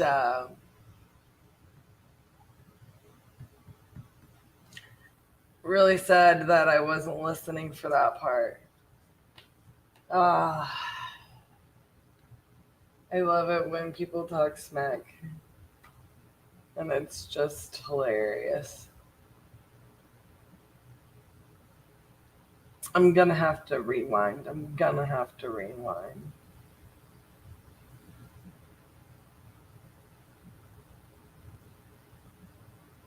Jeremy, are you talking about a JV with you? That's a whole different barrel of monkeys, honey. It ain't even like that. The reasons we are not a big fan of JVs is whenever, you know, you and y'all operate things with the TLC that we do, you know, and you communicate well throughout the process. And if it's a good deal, it's a good deal, you know. I'm all down for partnering.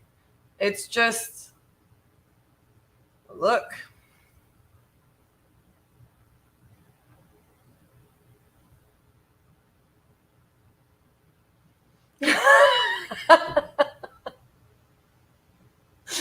Overly greeted.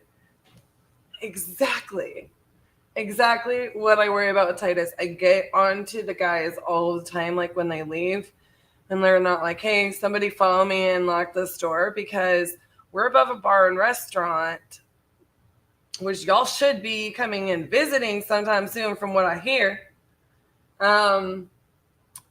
And so we're over a bar and restaurant on a lake, and you know, there's people coming in and out, especially during the spring and summer and early fall, you know, all of the time. It gets packed out, like people park in our front lawn and everything or whatever. Worth it for the lake view until we decide what we want to do permanently for an office, unless they won't sell it to us, right? So Titus being here, like, people accidentally, if they've not been here before, to go to the bar and restaurant or the marina or whatever, will walk in our front door, even though there's a huge titanium investment sign. So I'm like, yo, keep the door locked, dagnabbit. So I'm worried that he's always going to jump on somebody, say hi.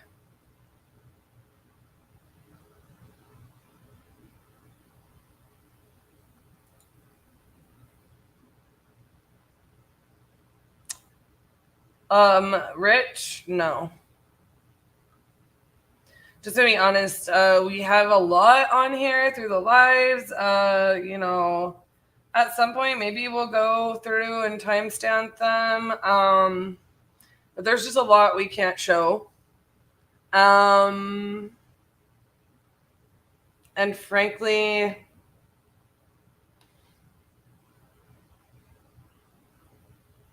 just no. I mean, there's an old, outdated free video course. But yeah, for us to teach that on video, no. We have a 2-day boot camp that we dive into the processes and systems that we use and how we use them. Waiting for the heat and humidity and crickets. Are you waiting for them to go away? You live in Vegas. I mean, I know it's more humid here, but it's hotter there. I've been to Vegas in August, and I'm like, oh my Lord Jesus, I know it's way more humid in Texas than it is here, but this is just too much. It's too much. I do got expenses, yo, like my time. That's funny, Steve. Like, Lord Jesus, here we are. We're trying to make some money. Are you already ready to get back in? Is that what you're telling me? Down. Okay, you're just taking a drink of water? Yeah. Jeez. I mean, you're standing there looking at me, and I'm like, just seeing you my periph. DFW is way worse. Vegas, you can go in the swode, the shade, and it's 30 degrees cooler. It's the same thing here. No, it's not. Yeah, it is. No. You walk in the shade, it's still swamp. It's still humid. I mean, I get that part. But, like, do you remember Vegas, August? Like, oh, it is. Yeah. It was like 116 or something. I'm like, screw that. I will never go in the sun in this state ever again.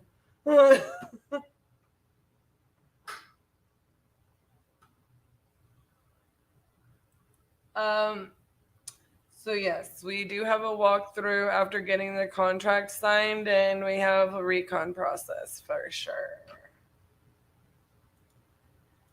Humidity, sweat, and the shade. I'm from the... Okay. Okay. I mean, I get it, and I agree, but I think also the last time I was somewhere kind of similar, because it's been a minute actually since I've been to Vegas.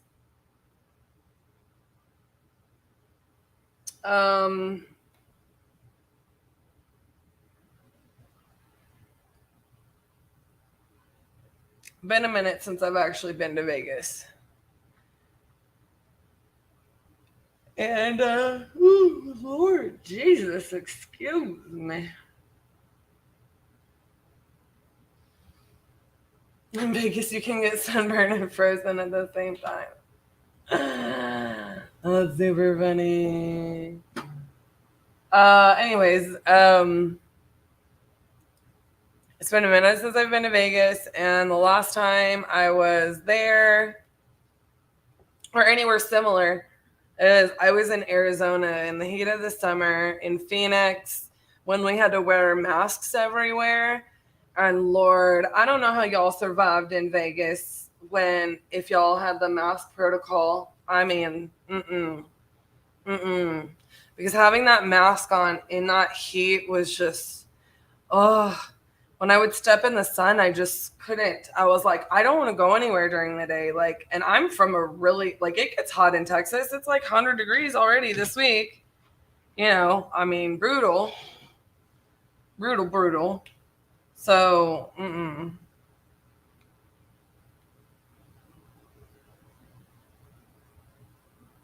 that had to be just the worst. No, we don't use a realtor to validate what we're paying for the property. That's a very broad question, but we comp and underwrite the deal ourselves. Yeah, that had to be awful, Jeremy. You're selling patio covers that only work outside of rush hour and hot hours. Like, yeah, who could blame you? I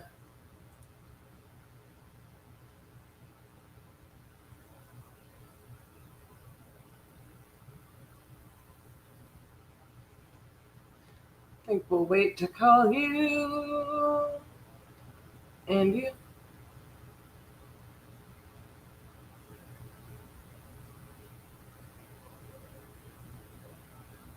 And you.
Your call has been forwarded to an automatic voice message system.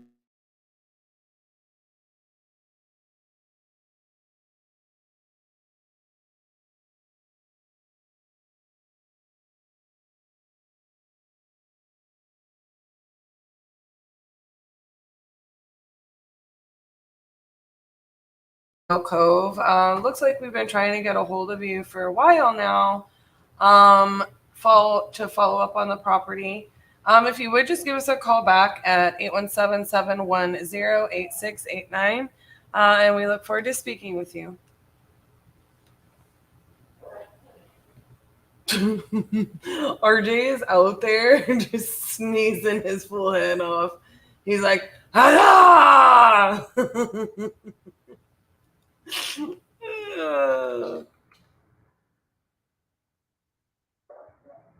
Can you hear him? I'm guessing he doesn't have any. We got some Dayquil in here, yo. I think you need to take some.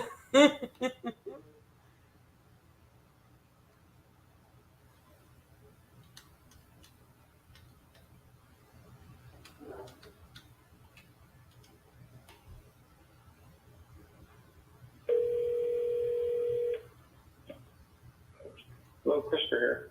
Hi, Christopher. This is Cassie over at Titanium Invest.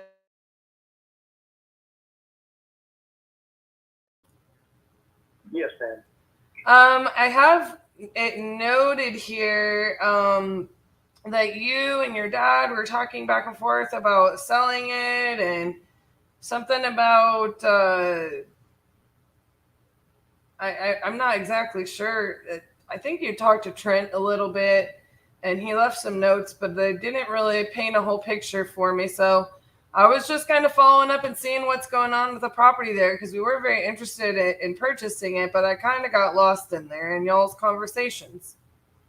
Yeah, I'm not sure. Honestly, I don't recall any of that, but my dad's from pretty much the same place. If he can get $100,000 for it as is, then he'll walk from it with everything that's in there.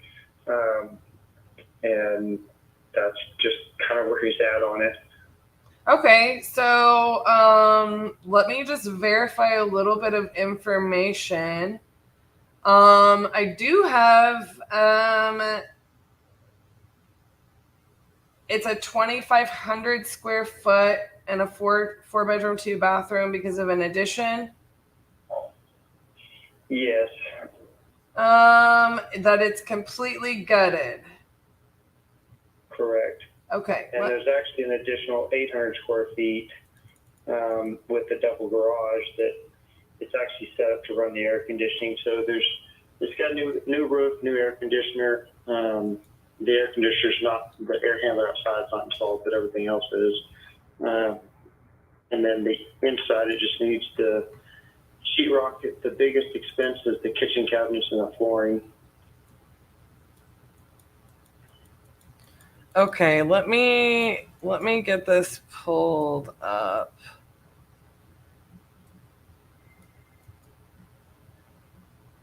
And let me try to understand our comps here and kind of where this left off, I suppose, because that's what I'm confused about. I'm like, man, we're getting a property not far from here, Mineral Wells.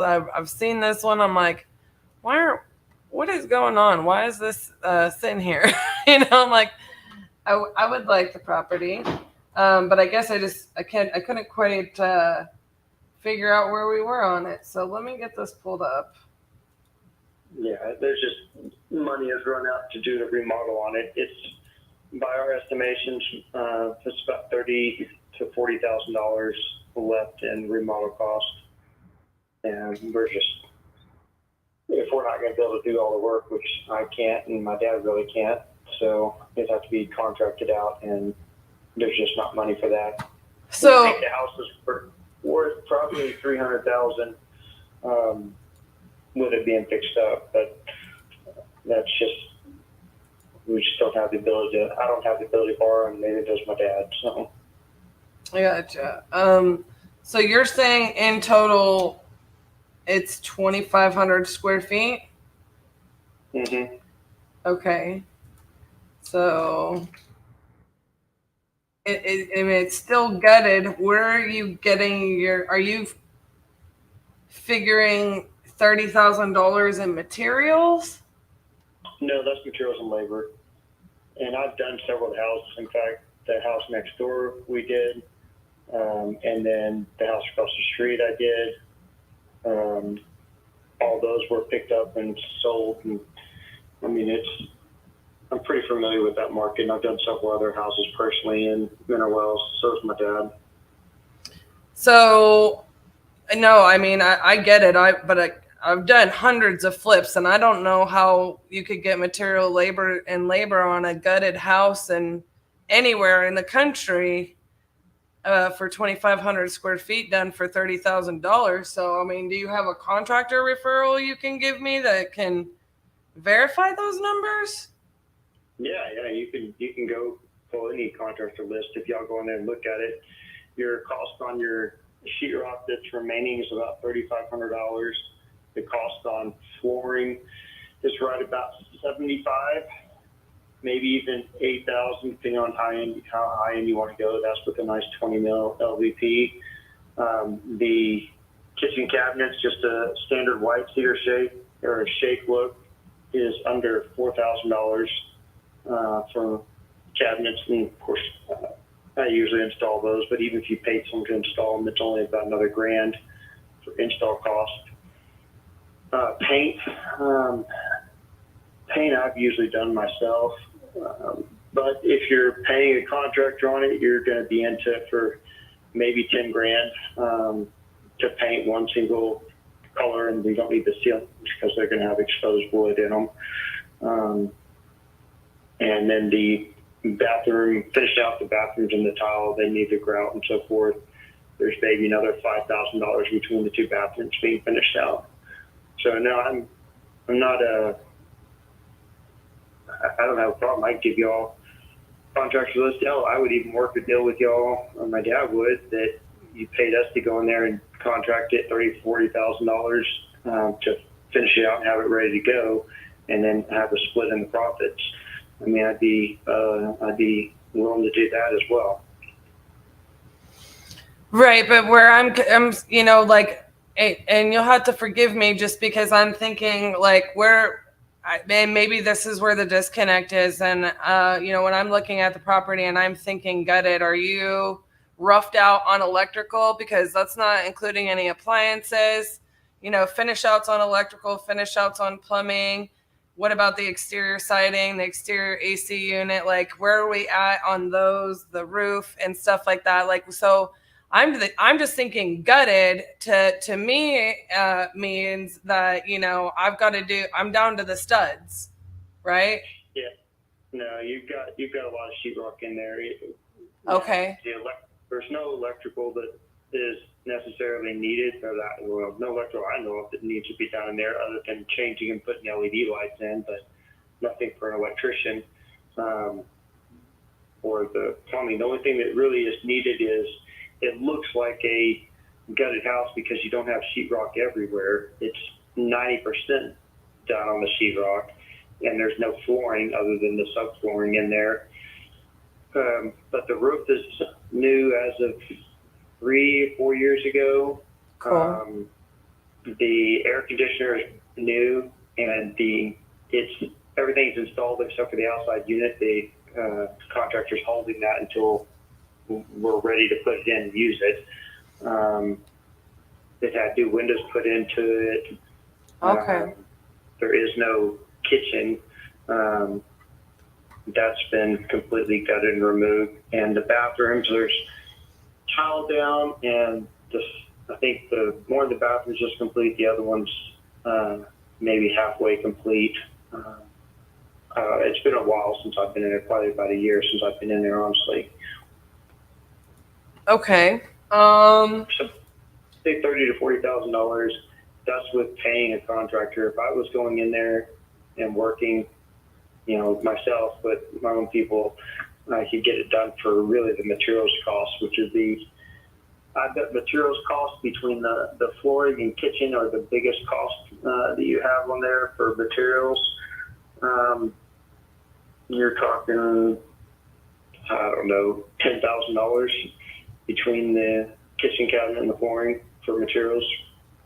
Okay. Okay, here's what I'm going to do.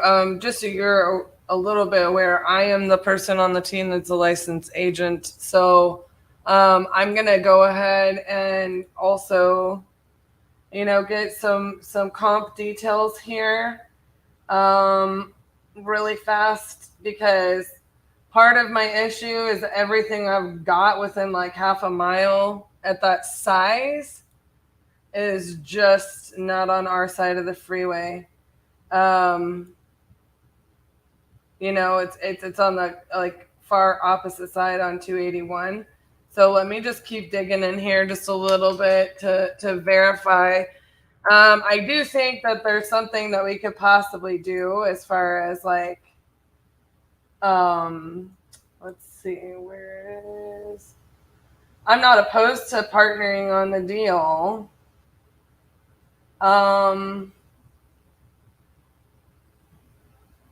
Yeah, I mean, you're welcome to look up my company, Patriot Roofing and Construction, and read our reviews. So we've done great work in the past.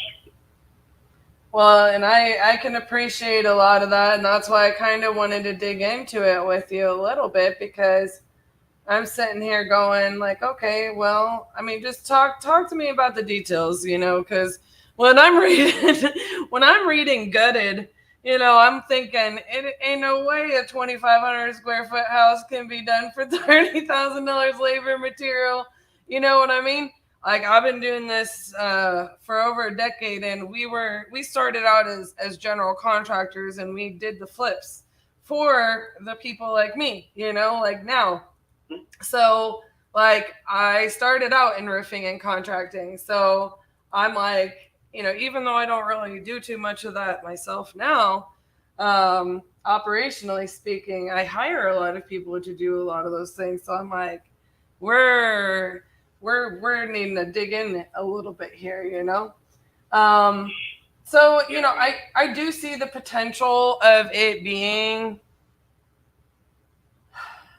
you know, it going in the high 200s. The house right next door sold for $250 or $270, and it's smaller. Yeah. I mean, I am seeing that property did, I mean, maybe I'm just reading. Let me look that up, because I'm not and maybe it's not popping up. I don't have. Yeah, it was on 19th Street. 19th Street.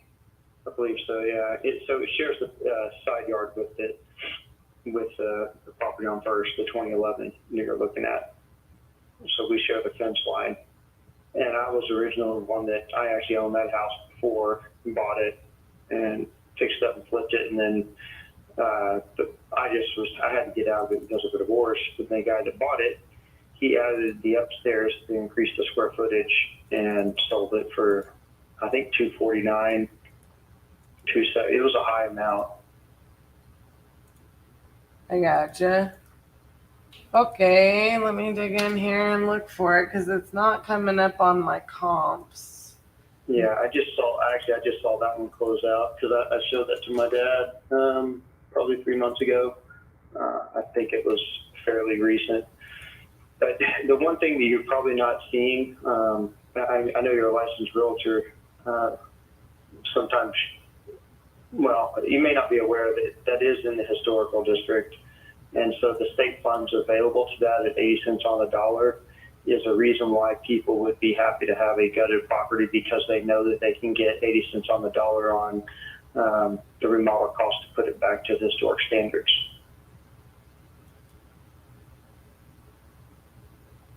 So do you have to like follow historic society guidelines or anything like that? Yes, you had to purchase the property after the city partnered with the state on that program, and I didn't purchase it before. That was done in 2019, I believe, when that was set up, and it incorporates that house. I think it goes all the way up to the Loop, so another 2 or 3 blocks north of there. But all those houses, the way I understand is, it's a one form, you fill it out with the state. It's pretty limited on the paperwork from what it sounded like, and they help cover 80 cents on the dollar of your contracted price for replenishing or putting it up to the historical norms of whatever that era was. I'm not sure.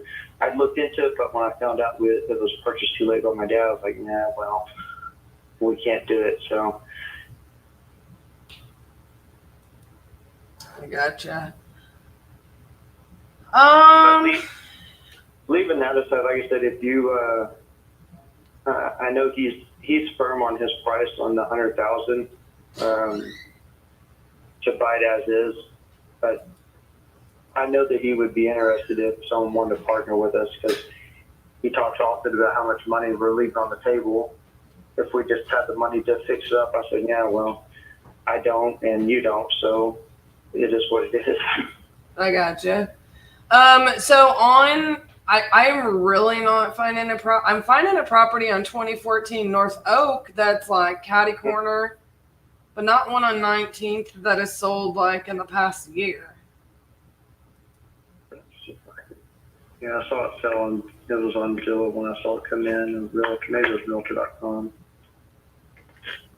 And the one I'm finding on Oak is active, and it's like 189, but it's 1140 square feet. Yeah. I don't know. Price per square foot, I can't see it being anywhere less than $100 a square foot at that size, especially with the additional 800 square feet that's not even included in that.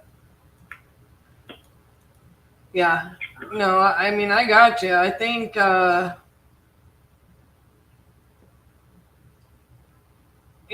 looking at a few things. The only thing that I'm in danger of seeing is like, some of the newer builds and new constructions going on bigger lots for like,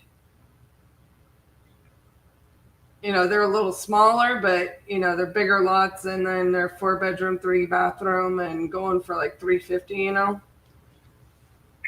Right. We don't want to get up in that. And let's see. I mean, I got some that kind of could say 279 maybe. I'm just looking through the photos. I mean, There's I a think pool. that is, Everything's redone. They have a pool, you know. So if I'm looking at, I mean, we have more square footage, yeah. On that, I just got to kind of take a look at what our square footage is and make sure, you know, that we're good on the numbers. But say I run it at, yeah, let's just run it at a safe assumption that we're going 300 until I dig into these, and your rehab numbers are, I'm just gonna put it at 40,000 because I'm not painting anything myself. I mean, realistically speaking, if those numbers stood firm, you should be able to sell this at $100,000 all day. Okay, so yeah, this is 115 Northeast 19th Street was the one I was thinking of. That was the one I sold that shares the love with us. Okay, can you tell me that address again? Because I wasn't prepared to. 113? 115 Northeast 19th Street. And according to this, says it sold on June 21st, but it sold again since then. It sold in, it was either, I thought it was honestly just a few months ago, but maybe it was 22. Yeah, that's the one I'm talking about. That sold. This one is active on the MLS for 280. Yeah. So that one is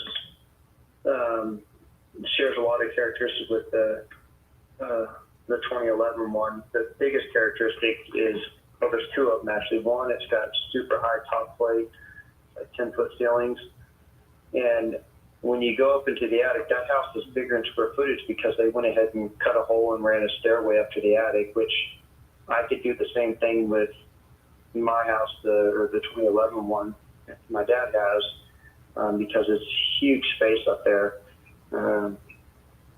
We just, I told my dad, we just don't need the extra. I think it's big enough as it is at 4.2. Well, yeah, like a 4.2, and you're saying it's 2,500 square feet. Understanding where those square feet are, like how the addition was done, so on and so forth, that it's going to be allotted to account for livable square footage and be approved for zoning. I mean, that's what I'm saying. I don't know. I mean, this seems like a property I would do all day. And if I'm just being 1,000% real with you, you know, like I would send you a contract on this if all of those things are accurate. I would send you a contract for this on $100,000 today, and we would just get title pulled. I'd have Josh come over, walk it, assess it for me to verify whatever, and we'd go on with our lives. Mm-hmm. So why, can you explain to me why that hadn't happened yet? Is it because everybody's assuming the same thing I'm assuming when I say it's gutted? There's no way we're going to be able to get it done for 30, 40?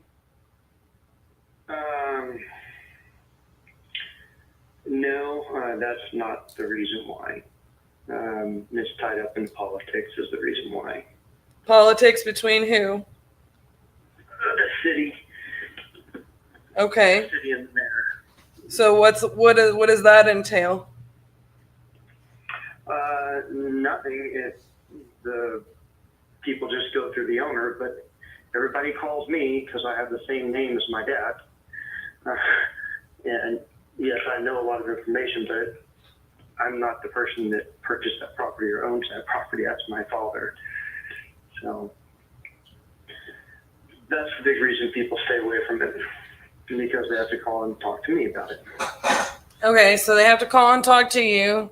Why is that an issue? I've had a really pleasant conversation with you. So yeah, well, I have a federal lawsuit against the city right now. Okay. And that federal lawsuit's going to make history because it's already breached the immunities of the city. So that's probably the real reason everybody in town knew about it. And it became a property that was subject to a divorce that I went through with my ex at the time, and the judge actually gave the property away, and it's like, dude, my dad owns this property. You can't give away property that belongs to my dad. And so they finally left it alone. But that's one reason that all the legal stuff has gone on, and that's one reason my dad's been helping me out with a lot of my legal crap. So there's no money left to work on it, and it's just become a taboo property because I hear Chris Paracone, not realizing that it's my father, and they stay away from it. Because a lot of the big money in town and big developers, I stood against them when I was mayor. So that's your real reason why nothing's happened. And so you were the mayor? Yes. I thought I recognized your name, and I'm just bad with names. I'm like, how do I know this name? But I live in Fort Worth, so I'm just like a little bit like, you know, like maybe I'm crazy. Like maybe that's just a name that I recognize. But you know, Paracone isn't a super common name, and I was like, well, I've done a lot of business with a lot of people. Maybe it's just ringing a bell. And okay, well, that makes a little bit of sense. I don't really care about all that. I care about good business and numbers. And so, like, I mean, I'm not worried about getting any issues or anything like that. For me, it's whoever buys it, the city will be happy to have my name off of it. I can tell you that. And so any title company that deals with it, whether it's I know all the title companies obviously in town. The city would be super happy to have someone come in there and buy it, and it's just that not being used for the past 3 years because of the federal lawsuits going on, and it's just unfortunate the way it is. It's a gorgeous house. I see the potential from the street for sure. The potential, yes. Let me put it that way. When you go inside of it, it's because the ceilings are so high. And the doors, the entryway to two of the bedrooms, the guest, you know, not the master, but the other bedrooms, they're on a nice 45, and they still have the old top, what do you call those, glass at the very top of the doors to help the air conditioning back in the old days. Mm-hmm. They have all those kept in there. I mean, it would be a fantastic house. And my dad's like, oh, I can live here, or I can sell it. And I was like, I don't know what to tell you, Dad. I moved out of town. I live in Burleson. Yeah. I don't go to that town anymore. I had death threats from the police. I've had to deal with all sorts of crazy issues that you wouldn't believe until, honestly, you may hear about it on Netflix. They're talking right now about wanting to do a docuseries with us. Good gravy. Yes, it is a wild story. So the reason why it's not been touched today, it's not being listed by anyone. I used to be a licensed realtor as well before I went into politics. And the realtors all see the name and they back away from it. And because my dad has not been selling it and really didn't know what to do, he got it at a smoke a deal. And it's just like, well, I'll keep it or hold on to it. Or if I get $100,000 now, just let it go. And which was funny because he's gone up on that price. He was at $80,000. So you'd ask him, was it 2 years ago? Maybe it was a year ago. I don't remember. He was at $80,000. Now he's, I'm $100,000, or I'm just going to do it myself. I'm like, okay. Gotcha. But no one calls my dad, and my dad's hard to get a hold of. And he's had 2 or 3 people call him and reach out to him, and as soon as if he feels that he's not being treated or that he's just trying to be taken for a good deal, he ends conversations and probably won't talk to that person again. So if he tells someone, hey, this is where I'm at, I'm not going to take anything less if you offer him something less, or any reasons for it, he shuts down the conversation. He's like, we're done. So I get it. I think for me, like, I just, and I'll just tell you straight up how I work. It's math, not magic, right? I mean, I think you could probably tell that I'm pretty direct. Like, well, how are you getting this done for this amount? Because I'm putting the numbers together in my head. I'm going to ask the questions. Everything we're going to do is going to be based on figures and numbers and reality. You know what I'm saying? Not facts or not fiction and feelings. You know what I'm saying? So, we'll be straightforward about the situation. I mean, 100,000, if I'm anywhere close, I feel like it's a deal that's worth it for me.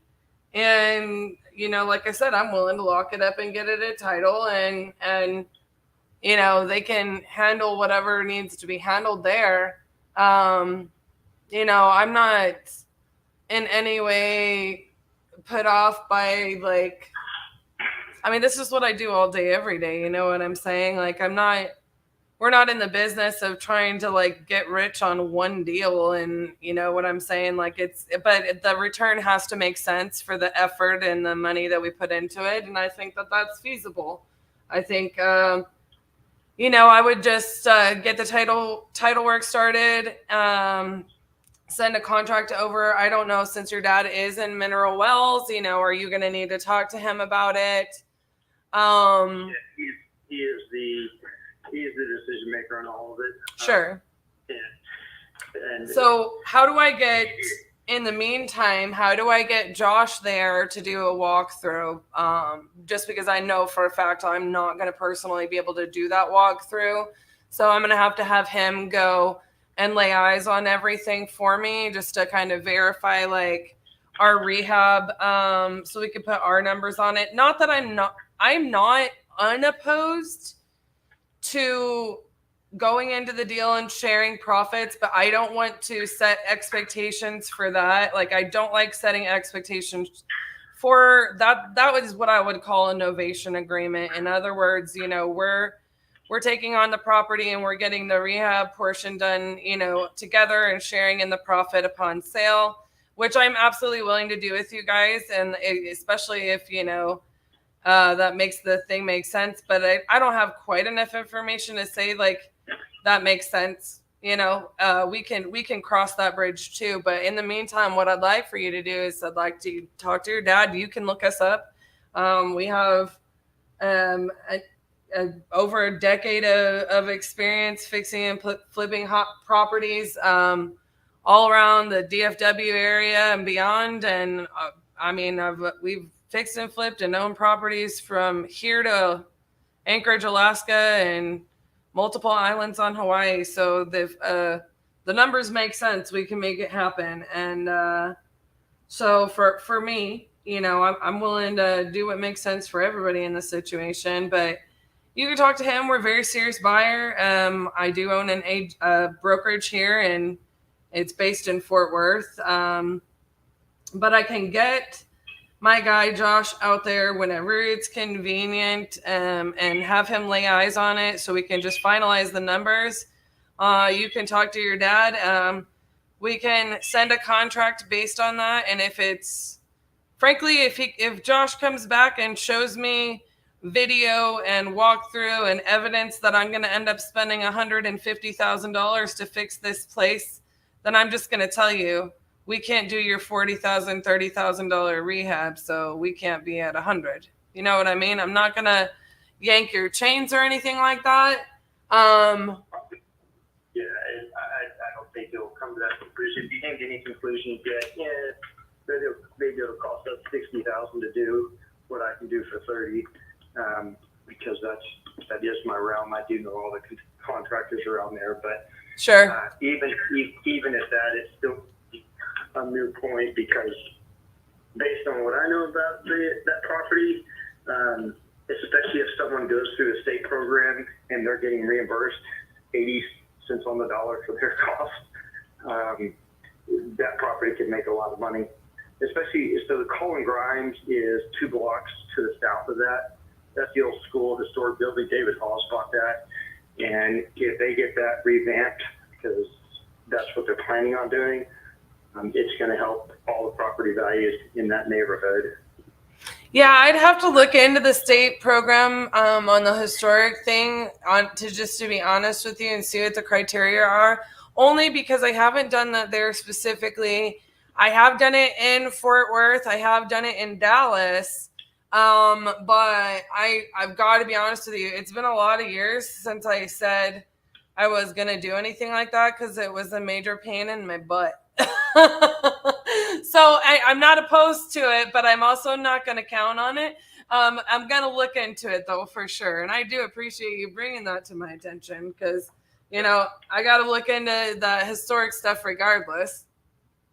No, I mean, that's pretty much all the information I know. It's been a while since I've been in the property, and my dad, I do know he's firm on his number, and I'll get you. What I'll do is I'll have my dad reach out to you because he probably won't answer your phone call. Right.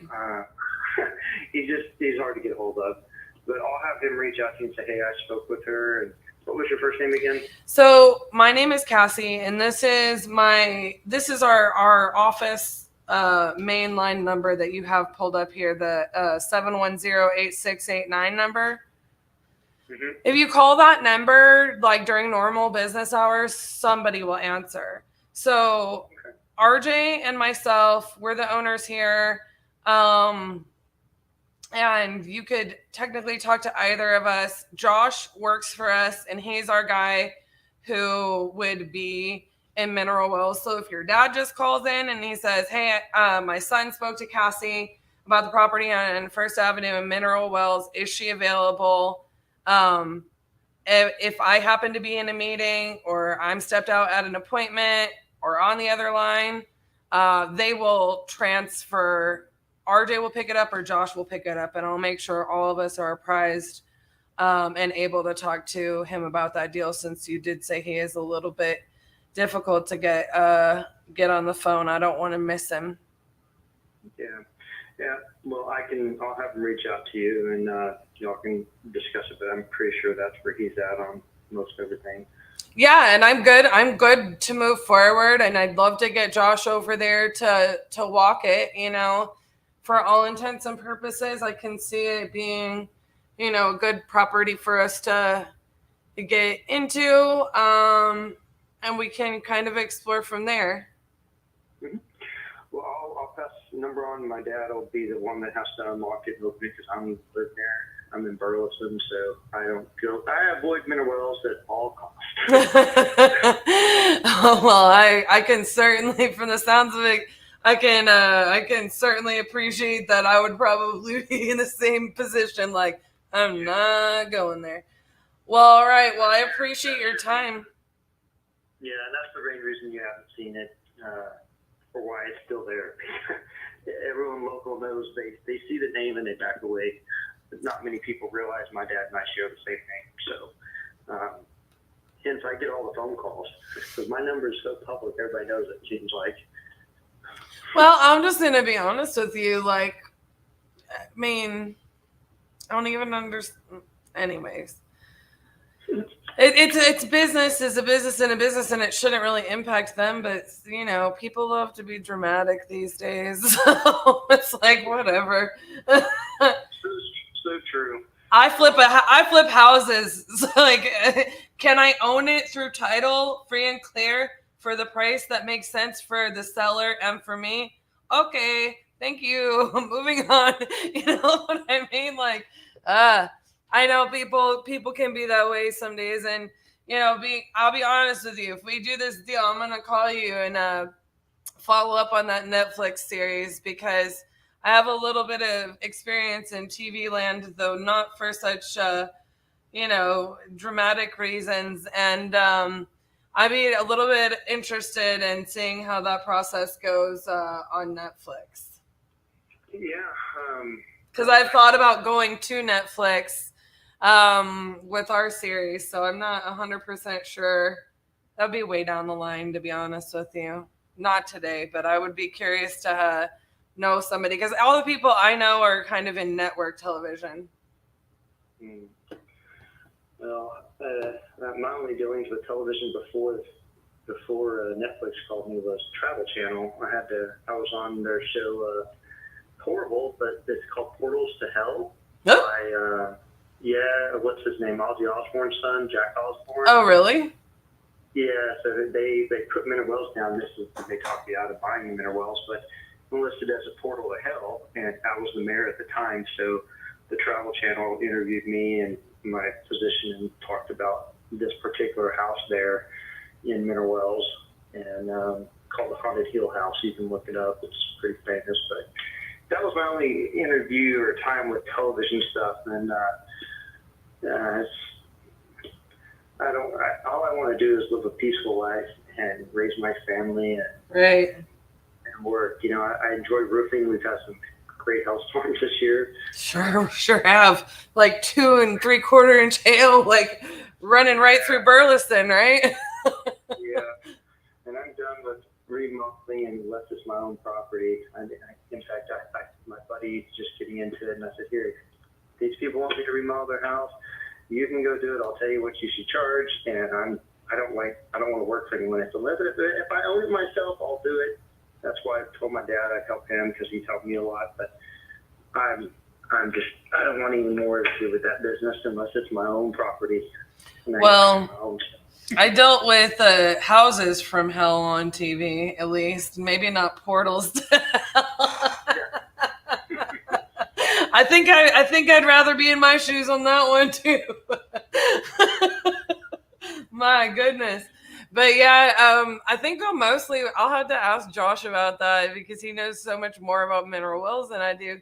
I just know about the hotel, renovation thing is the thing I've geeked out on in mineral wells for the most part. I'm gonna probably visit as few times as possible if I watch that episode of the Travel Channel. I'll be like, Josh, I'm gonna need you to check on every step of this project. It's pretty wild. There's tunnels underneath the entire town from the baker. They go to a bunch of different houses around. The restaurants, they use it during the prohibition area to funnel the alcohol. Typically, but yeah, I know there's are you invested in the Baker Hotel? I'm not invested in the Baker Hotel. I'm emotionally invested in it, but that's it. And I haven't even been there, I haven't been inside or anything. I've just watched the story, and I love that kind of stuff. And so I think it's just a cool story from what I've seen and from what, Josh has told me about it. Because again, I don't know that much about it. It's not like I've lived in mineral wells and it's this, emotional thing for me, but it's just I don't know, this is what I do for a living. And I am pretty passionate about taking the old and making it new and beautiful again. And as literally gross and cliche and cheesy as that sounds, it's actually true. So I really love that about what I do. And I mean, realistically speaking, that's what I love about that whole situation. It's just this monument of mineral wells, and it just was sat there just it's sad to me for something like that to sit there so long. And so for them to be restoring something like that and bringing it new life, I love that. And it's kind of you were saying about the character of the house here on First Street. I love those character details. That's what I do love about doing, the older and historic homes. It just becomes one of those things where I have to be at that right price. It's like you said, if there's benefits to it, great. Off the cuff numbers to me look like I'm good, but sometimes you have to know what you're doing to deal with in a historic home. It is a little bit more costly than your traditional run of the mill 1980, right? There's some good benefits to it. I know he put windows in there, and we've got a lot of the roof was the biggest issue. I was going to say roof and windows and usually siding is going to be the biggest thing they give us trouble over. So, I mean, that did kind of ease a little bit of my concerns, if I'm being honest with you. I'm like, okay, yeah, I mean, I'm tracking what you're throwing down, Well, I'll have my dad reach out to you later on this week, and he can coordinate with Josh for, I guess, opening up and showing it, and then but he'll be the person you'll have to deal with and sign everything. And I don't know of any title issues, so I don't think that's going to be any problem. Yeah. Thing would be good. The only reason it's literally sat there for where it's been is because my dad's never 100% gone and said he'd list it with someone, and the name, I think, has scared most people off. Well, I don't scare easy unless it's portals to hell, so I think we'll be good. All right, well, that sounds great to me. Stay in touch. Feel free to call if you have questions in the meantime. I'll have Josh make sure he takes paperwork out there too. That way he has like a physical. I mean, I'm pretty sure Josh lives like 4 blocks away from this. Like, I'm not even joking. But he could be on the other side. And yeah, I mean, we'll just make sure, that he, has everything that he needs, to just go over with him a little bit in person. That way he can feel a little bit more confident. And he can always call and ask any questions. Like I said, I would be, I'll just dig into the numbers. That way he feels confident in what we're doing moving forward. And maybe we can make this into something that's not such a, thorn in the side. Hey, it'd make my dad happy. I think he really doesn't know what to do since I've left the town. And yeah. He's not going to be sitting there. So he doesn't really know what to do either. So,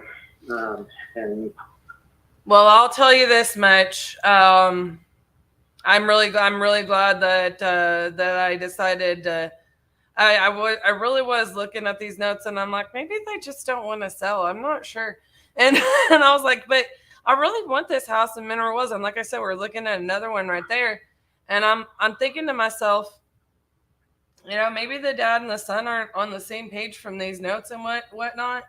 But I'm really glad that we got a hold of you, because I'll tell you the reality of it, Chris, is that we literally have all the tools in the tool belt when it comes to this. We've literally done it all. Like I said, from start to finish, from literally we started supplementing roof claims, and then we started doing roofing and exteriors to go hand in hand with that job. And then we started slowly and surely remodeling houses, which slowly and surely we started learning about investing and fix and flips and buy and holds and land. And, we honestly just have gone from there. And a couple years later, I got my license. And I mean, it's been probably since 2011 since we really first started on this path. And we haven't stopped since. And I love what I do. I love our business. I love my team. I work with the best partner in the world and a phenomenal group of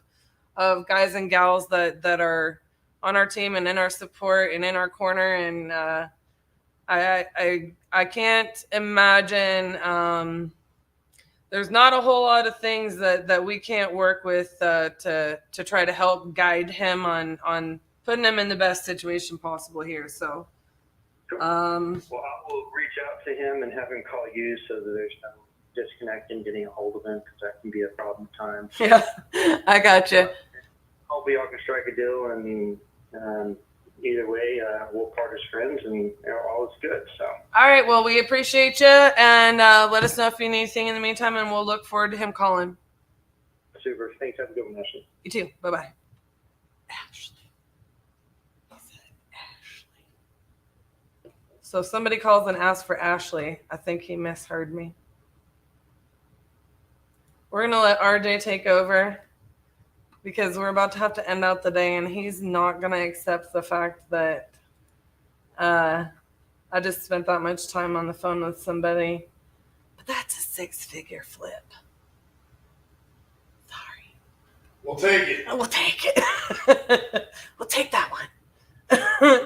So here we go. Here's RJ. This is why we've structured this way. This is why we're going to harp on you, and this is why we're going to hold you accountable. We'll hold your feet to the fire. We're going to say, hey, you need to work on this, because that's what you need to work on to go out there and be the difference. I applied the systems and the processes, and I generated a lot of revenue in my business. I'm actually back here for the second time at the Titanium Crucible. These people pour so much into you. Nothing like it whatsoever. The amount that they pour into you is priceless. Iron truly sharpens iron. Can't underestimate that stuff. This literally right here, what we're doing here at the Crucible, was literally just a manifestation of words. We said we're going to do it. Operate in the destiny that God gave you. The wealth will come. Lean not to your own understanding, but in all your ways acknowledge Him, and He'll direct your path. This thing is so powerful, it will change your life. It's such a blessing, and I recommend it to anyone and everyone looking to change their life and get on track. Get off your ass and come do it, man. Take a chance, put your faith in Titanium, and get out here, man. Much love.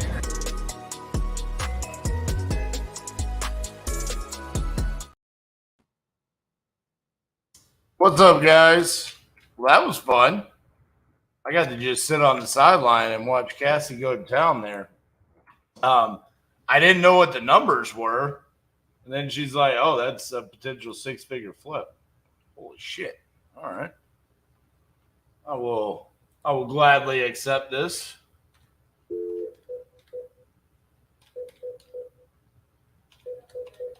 See if we can get someone to answer the phone here on send contracts here to end the day.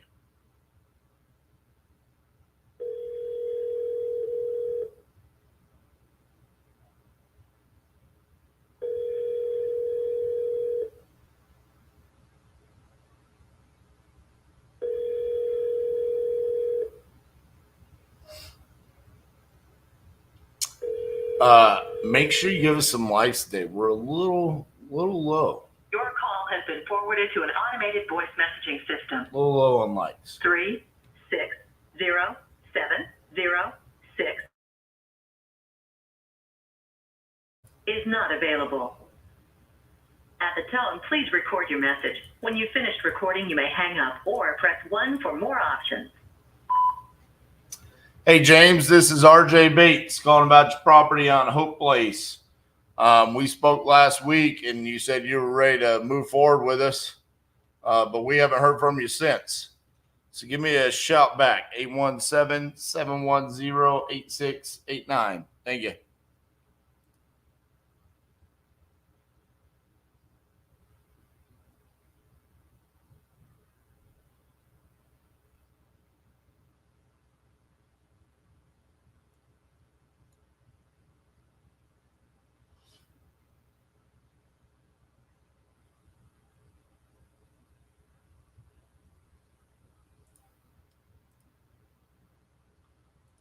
Did we get the Gary, Indiana contract?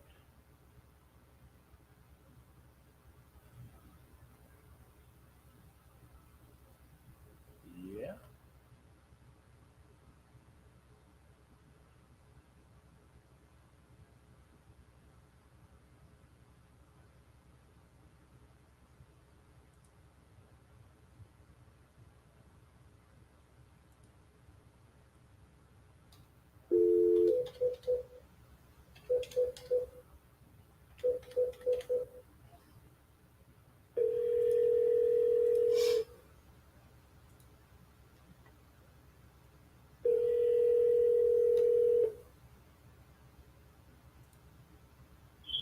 Hello.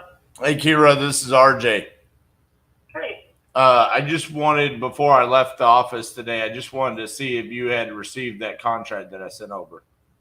I'm opening my email now. Hang on. RJ Bates? Yes, Yep, ma'am. I got it. Alrighty. You want to sign it right now. I'm going to take care of it. When do you think you guys will be able to slide out there and take a look at the house? I don't know. I will talk to the guys tomorrow in the morning. We always have a morning meeting at 9 o'clock. We go over whatever new contracts we have, and then we playing that out. So probably someone else on my team will be reaching out to you tomorrow at some point in time once we get boots on the ground lined up and stuff like that. Since it's vacant, I mean, you literally just have it boarded up, right? Yep. So, I mean, we could just go out there and we don't even really need to, like, I mean, we'll let you know, but essentially, like, we could just go out there whenever we're available, right? Absolutely. Okay. Yep, that's fine. I got you. All right. Well, yeah, we'll start working on it. It was just one signature spot, correct? Correct. And then you just click finish there at the end. Yep, did that. Okay. All right. We'll get the process started first thing in the morning. Okay. Okay, thanks so much. Appreciate your call. Thank you. Bye-bye. Bye.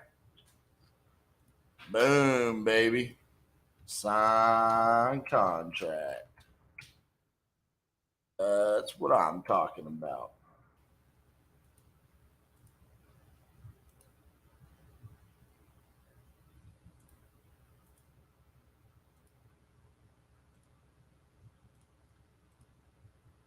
That's Indiana.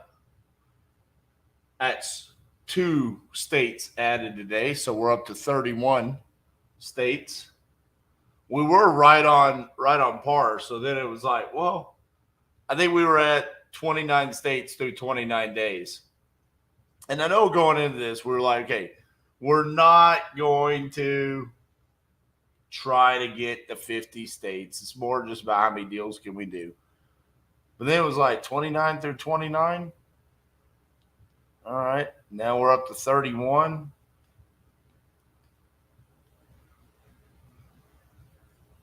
And we're kind of close. The competitive side in me wants to see if we can make it go down.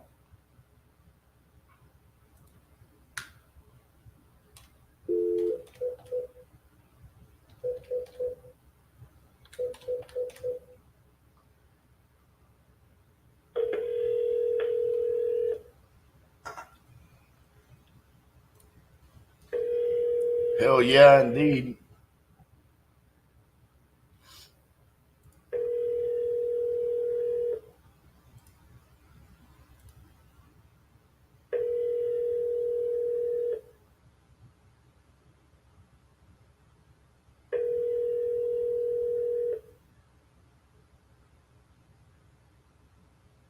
Three, 1, 9, 3, 2, 9. That was going to be the one I was intending to call. And then I was like, oh, we should call her real quick. Ooh, here we go.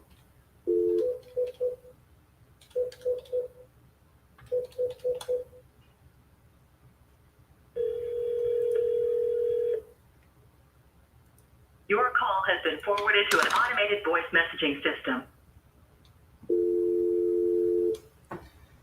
I hate it when people are like, yeah, I want to sell my house. How much you want? 30,000. Cool.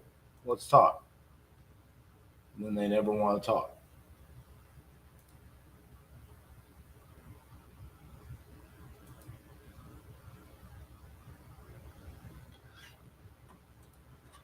Ooh. This one. Where you at? Where you at, Gail?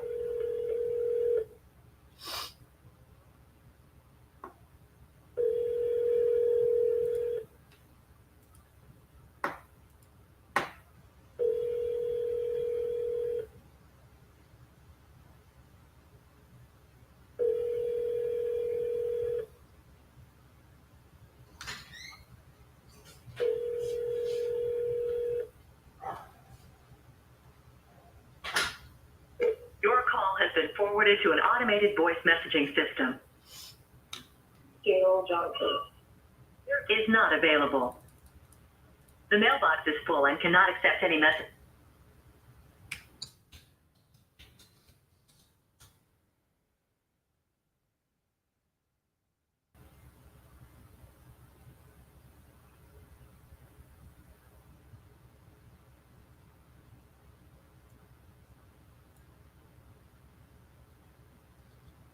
Cassie handed me a note. I guess someone keeps calling the office. They don't speak English. And then they hang up, and then they call back.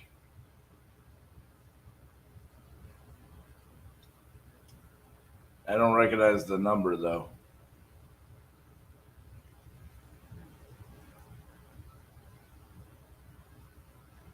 That doesn't sound fun. That sounds like me saying muy poquito a lot. Muy poquito.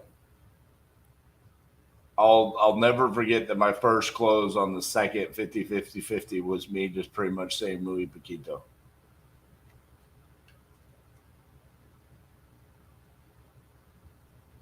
Yeah, I don't see this. All right. Was there someone else?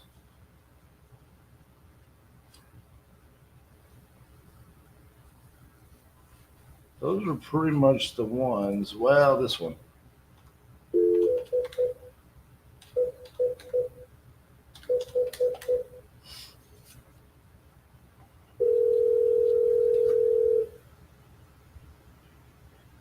Sorry, I missed your call. Please leave.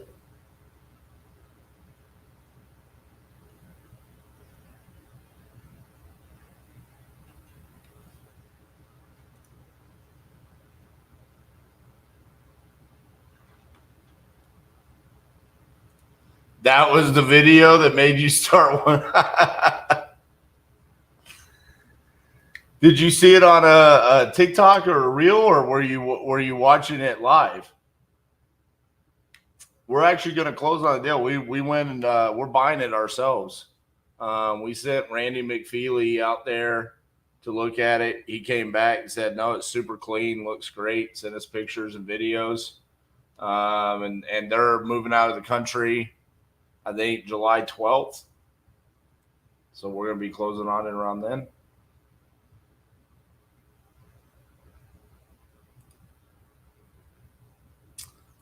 You saw it on Instagram. Well, cool. I'm glad that it converted you over here. All righty. Miss Cassandra. Hello. I did my job. I called someone. She signed a contract. So I thought that's what I heard. I mean, that's a lot of good things happening at the end of the day today. What do you think? Yeah, I just, I thought it was funny that you were like, well, RJ's not going to let us in on that. I mean, it's just a 6-figure. Yeah. Well, was I wrong? No, you weren't wrong. I had to go get a signed contract.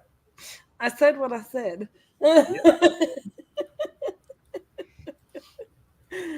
I just needed a little bit of motivation, Yeah, I know.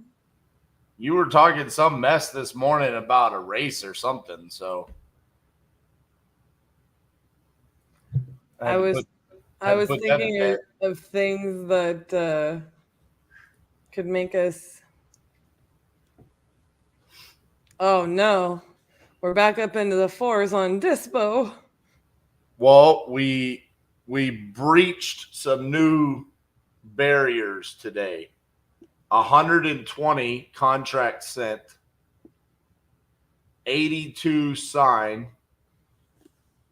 9 terminations. We're back in the 40s in dispositions because we got 3 signed contracts today. And 33 sold. Actually, I'm sorry. This is incorrect. I need to change things. Pause. If y'all don't know, I miss Tiffany. That was Tiffany, our producer on the TV show. When we would be doing something like we'd be in the middle of a scene, and if she didn't like it or say there was a light or a camera angle or they missed something, and we needed to like recreate it because they needed to catch it on camera, that's what she would always do in the background. Pause. I'm gonna start using that again. I know. That's why I said it. I was like, oh my God, I haven't done that in a very long time. She texted us the other day, like I need to check. I need to follow up with her. That made me happy. Me Okay. too. So Taylor, Michigan closed today. So that was an 18-day close from contract to close. I like that. And then Nottingham closed. So 2 in Michigan. Where is Nottingham? There it is.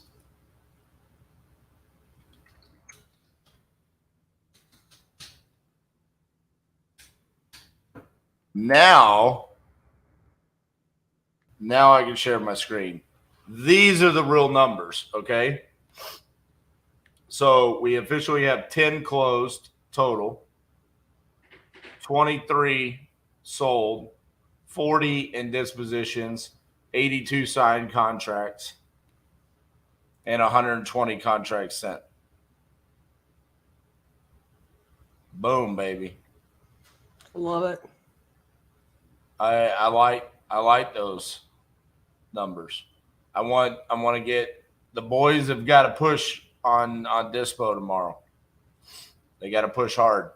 The other thing I like is pretty sure we're up to 31 states.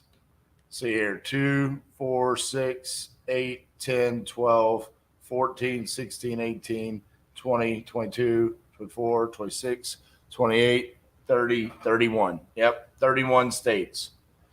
So we added Indiana and we added 2 in Minnesota today.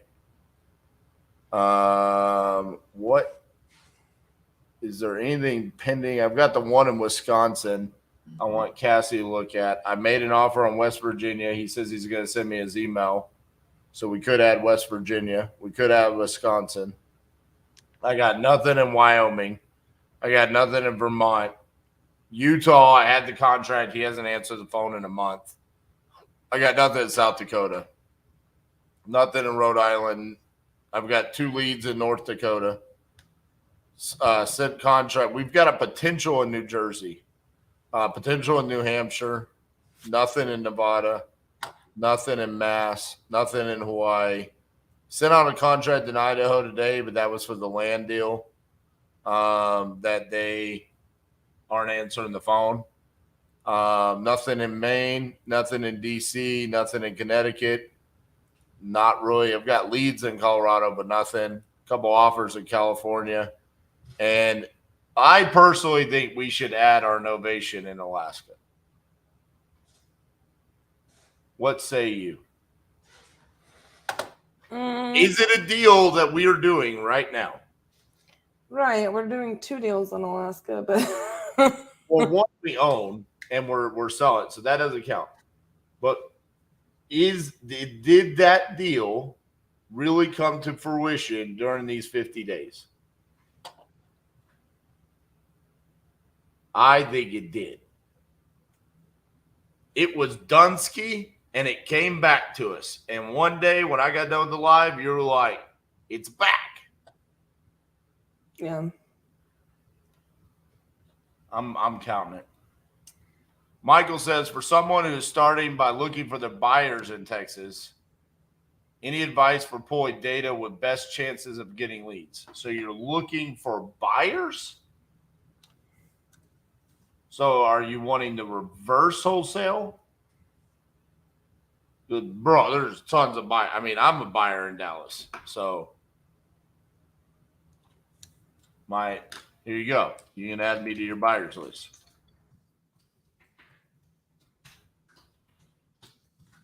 You only need one buyer. You can only sell one property to one person.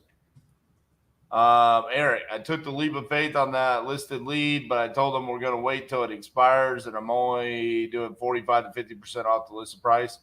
He understood. Hopefully it works out for all of us.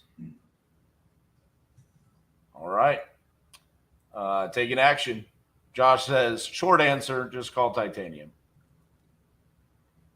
This Houston Novation wants a call tomorrow after 3 to 4 p.m. I may or may not have had the microphone on mute. Oh, man. You muted You recorded the whole call and muted yourself? So yeah, Jeremy, just send it over to me and Cassie. We'll take a look at it for sure. Miss Cassandra, do you have anything else for this evening before we call it a day? I know. I mean, we had a very productive day, and I'm gonna look at what we need to do to get a couple assignments inked overnight and be ready to rock and roll again tomorrow on Wednesday. Facts. What did we do today? I mean, we stuck our straw in people's milkshake. In Indiana and Minnesota's milkshake. Yeah, baby. Yeah. See you guys. I stuck my straw in your milkshake, and I drank your milkshake. You can get chewed up and spit out if you don't understand these things. Go drink your milkshake. Are you prepared to do what it takes to get what you want? There's money in this room. There's millions of dollars in this room networking. It's about consistent, intentional, tactical action. I'm on a mission to make something change in my environment that's going to give me what I want, and I'm obsessed about it. It's the crucible! Oh, this is what we do.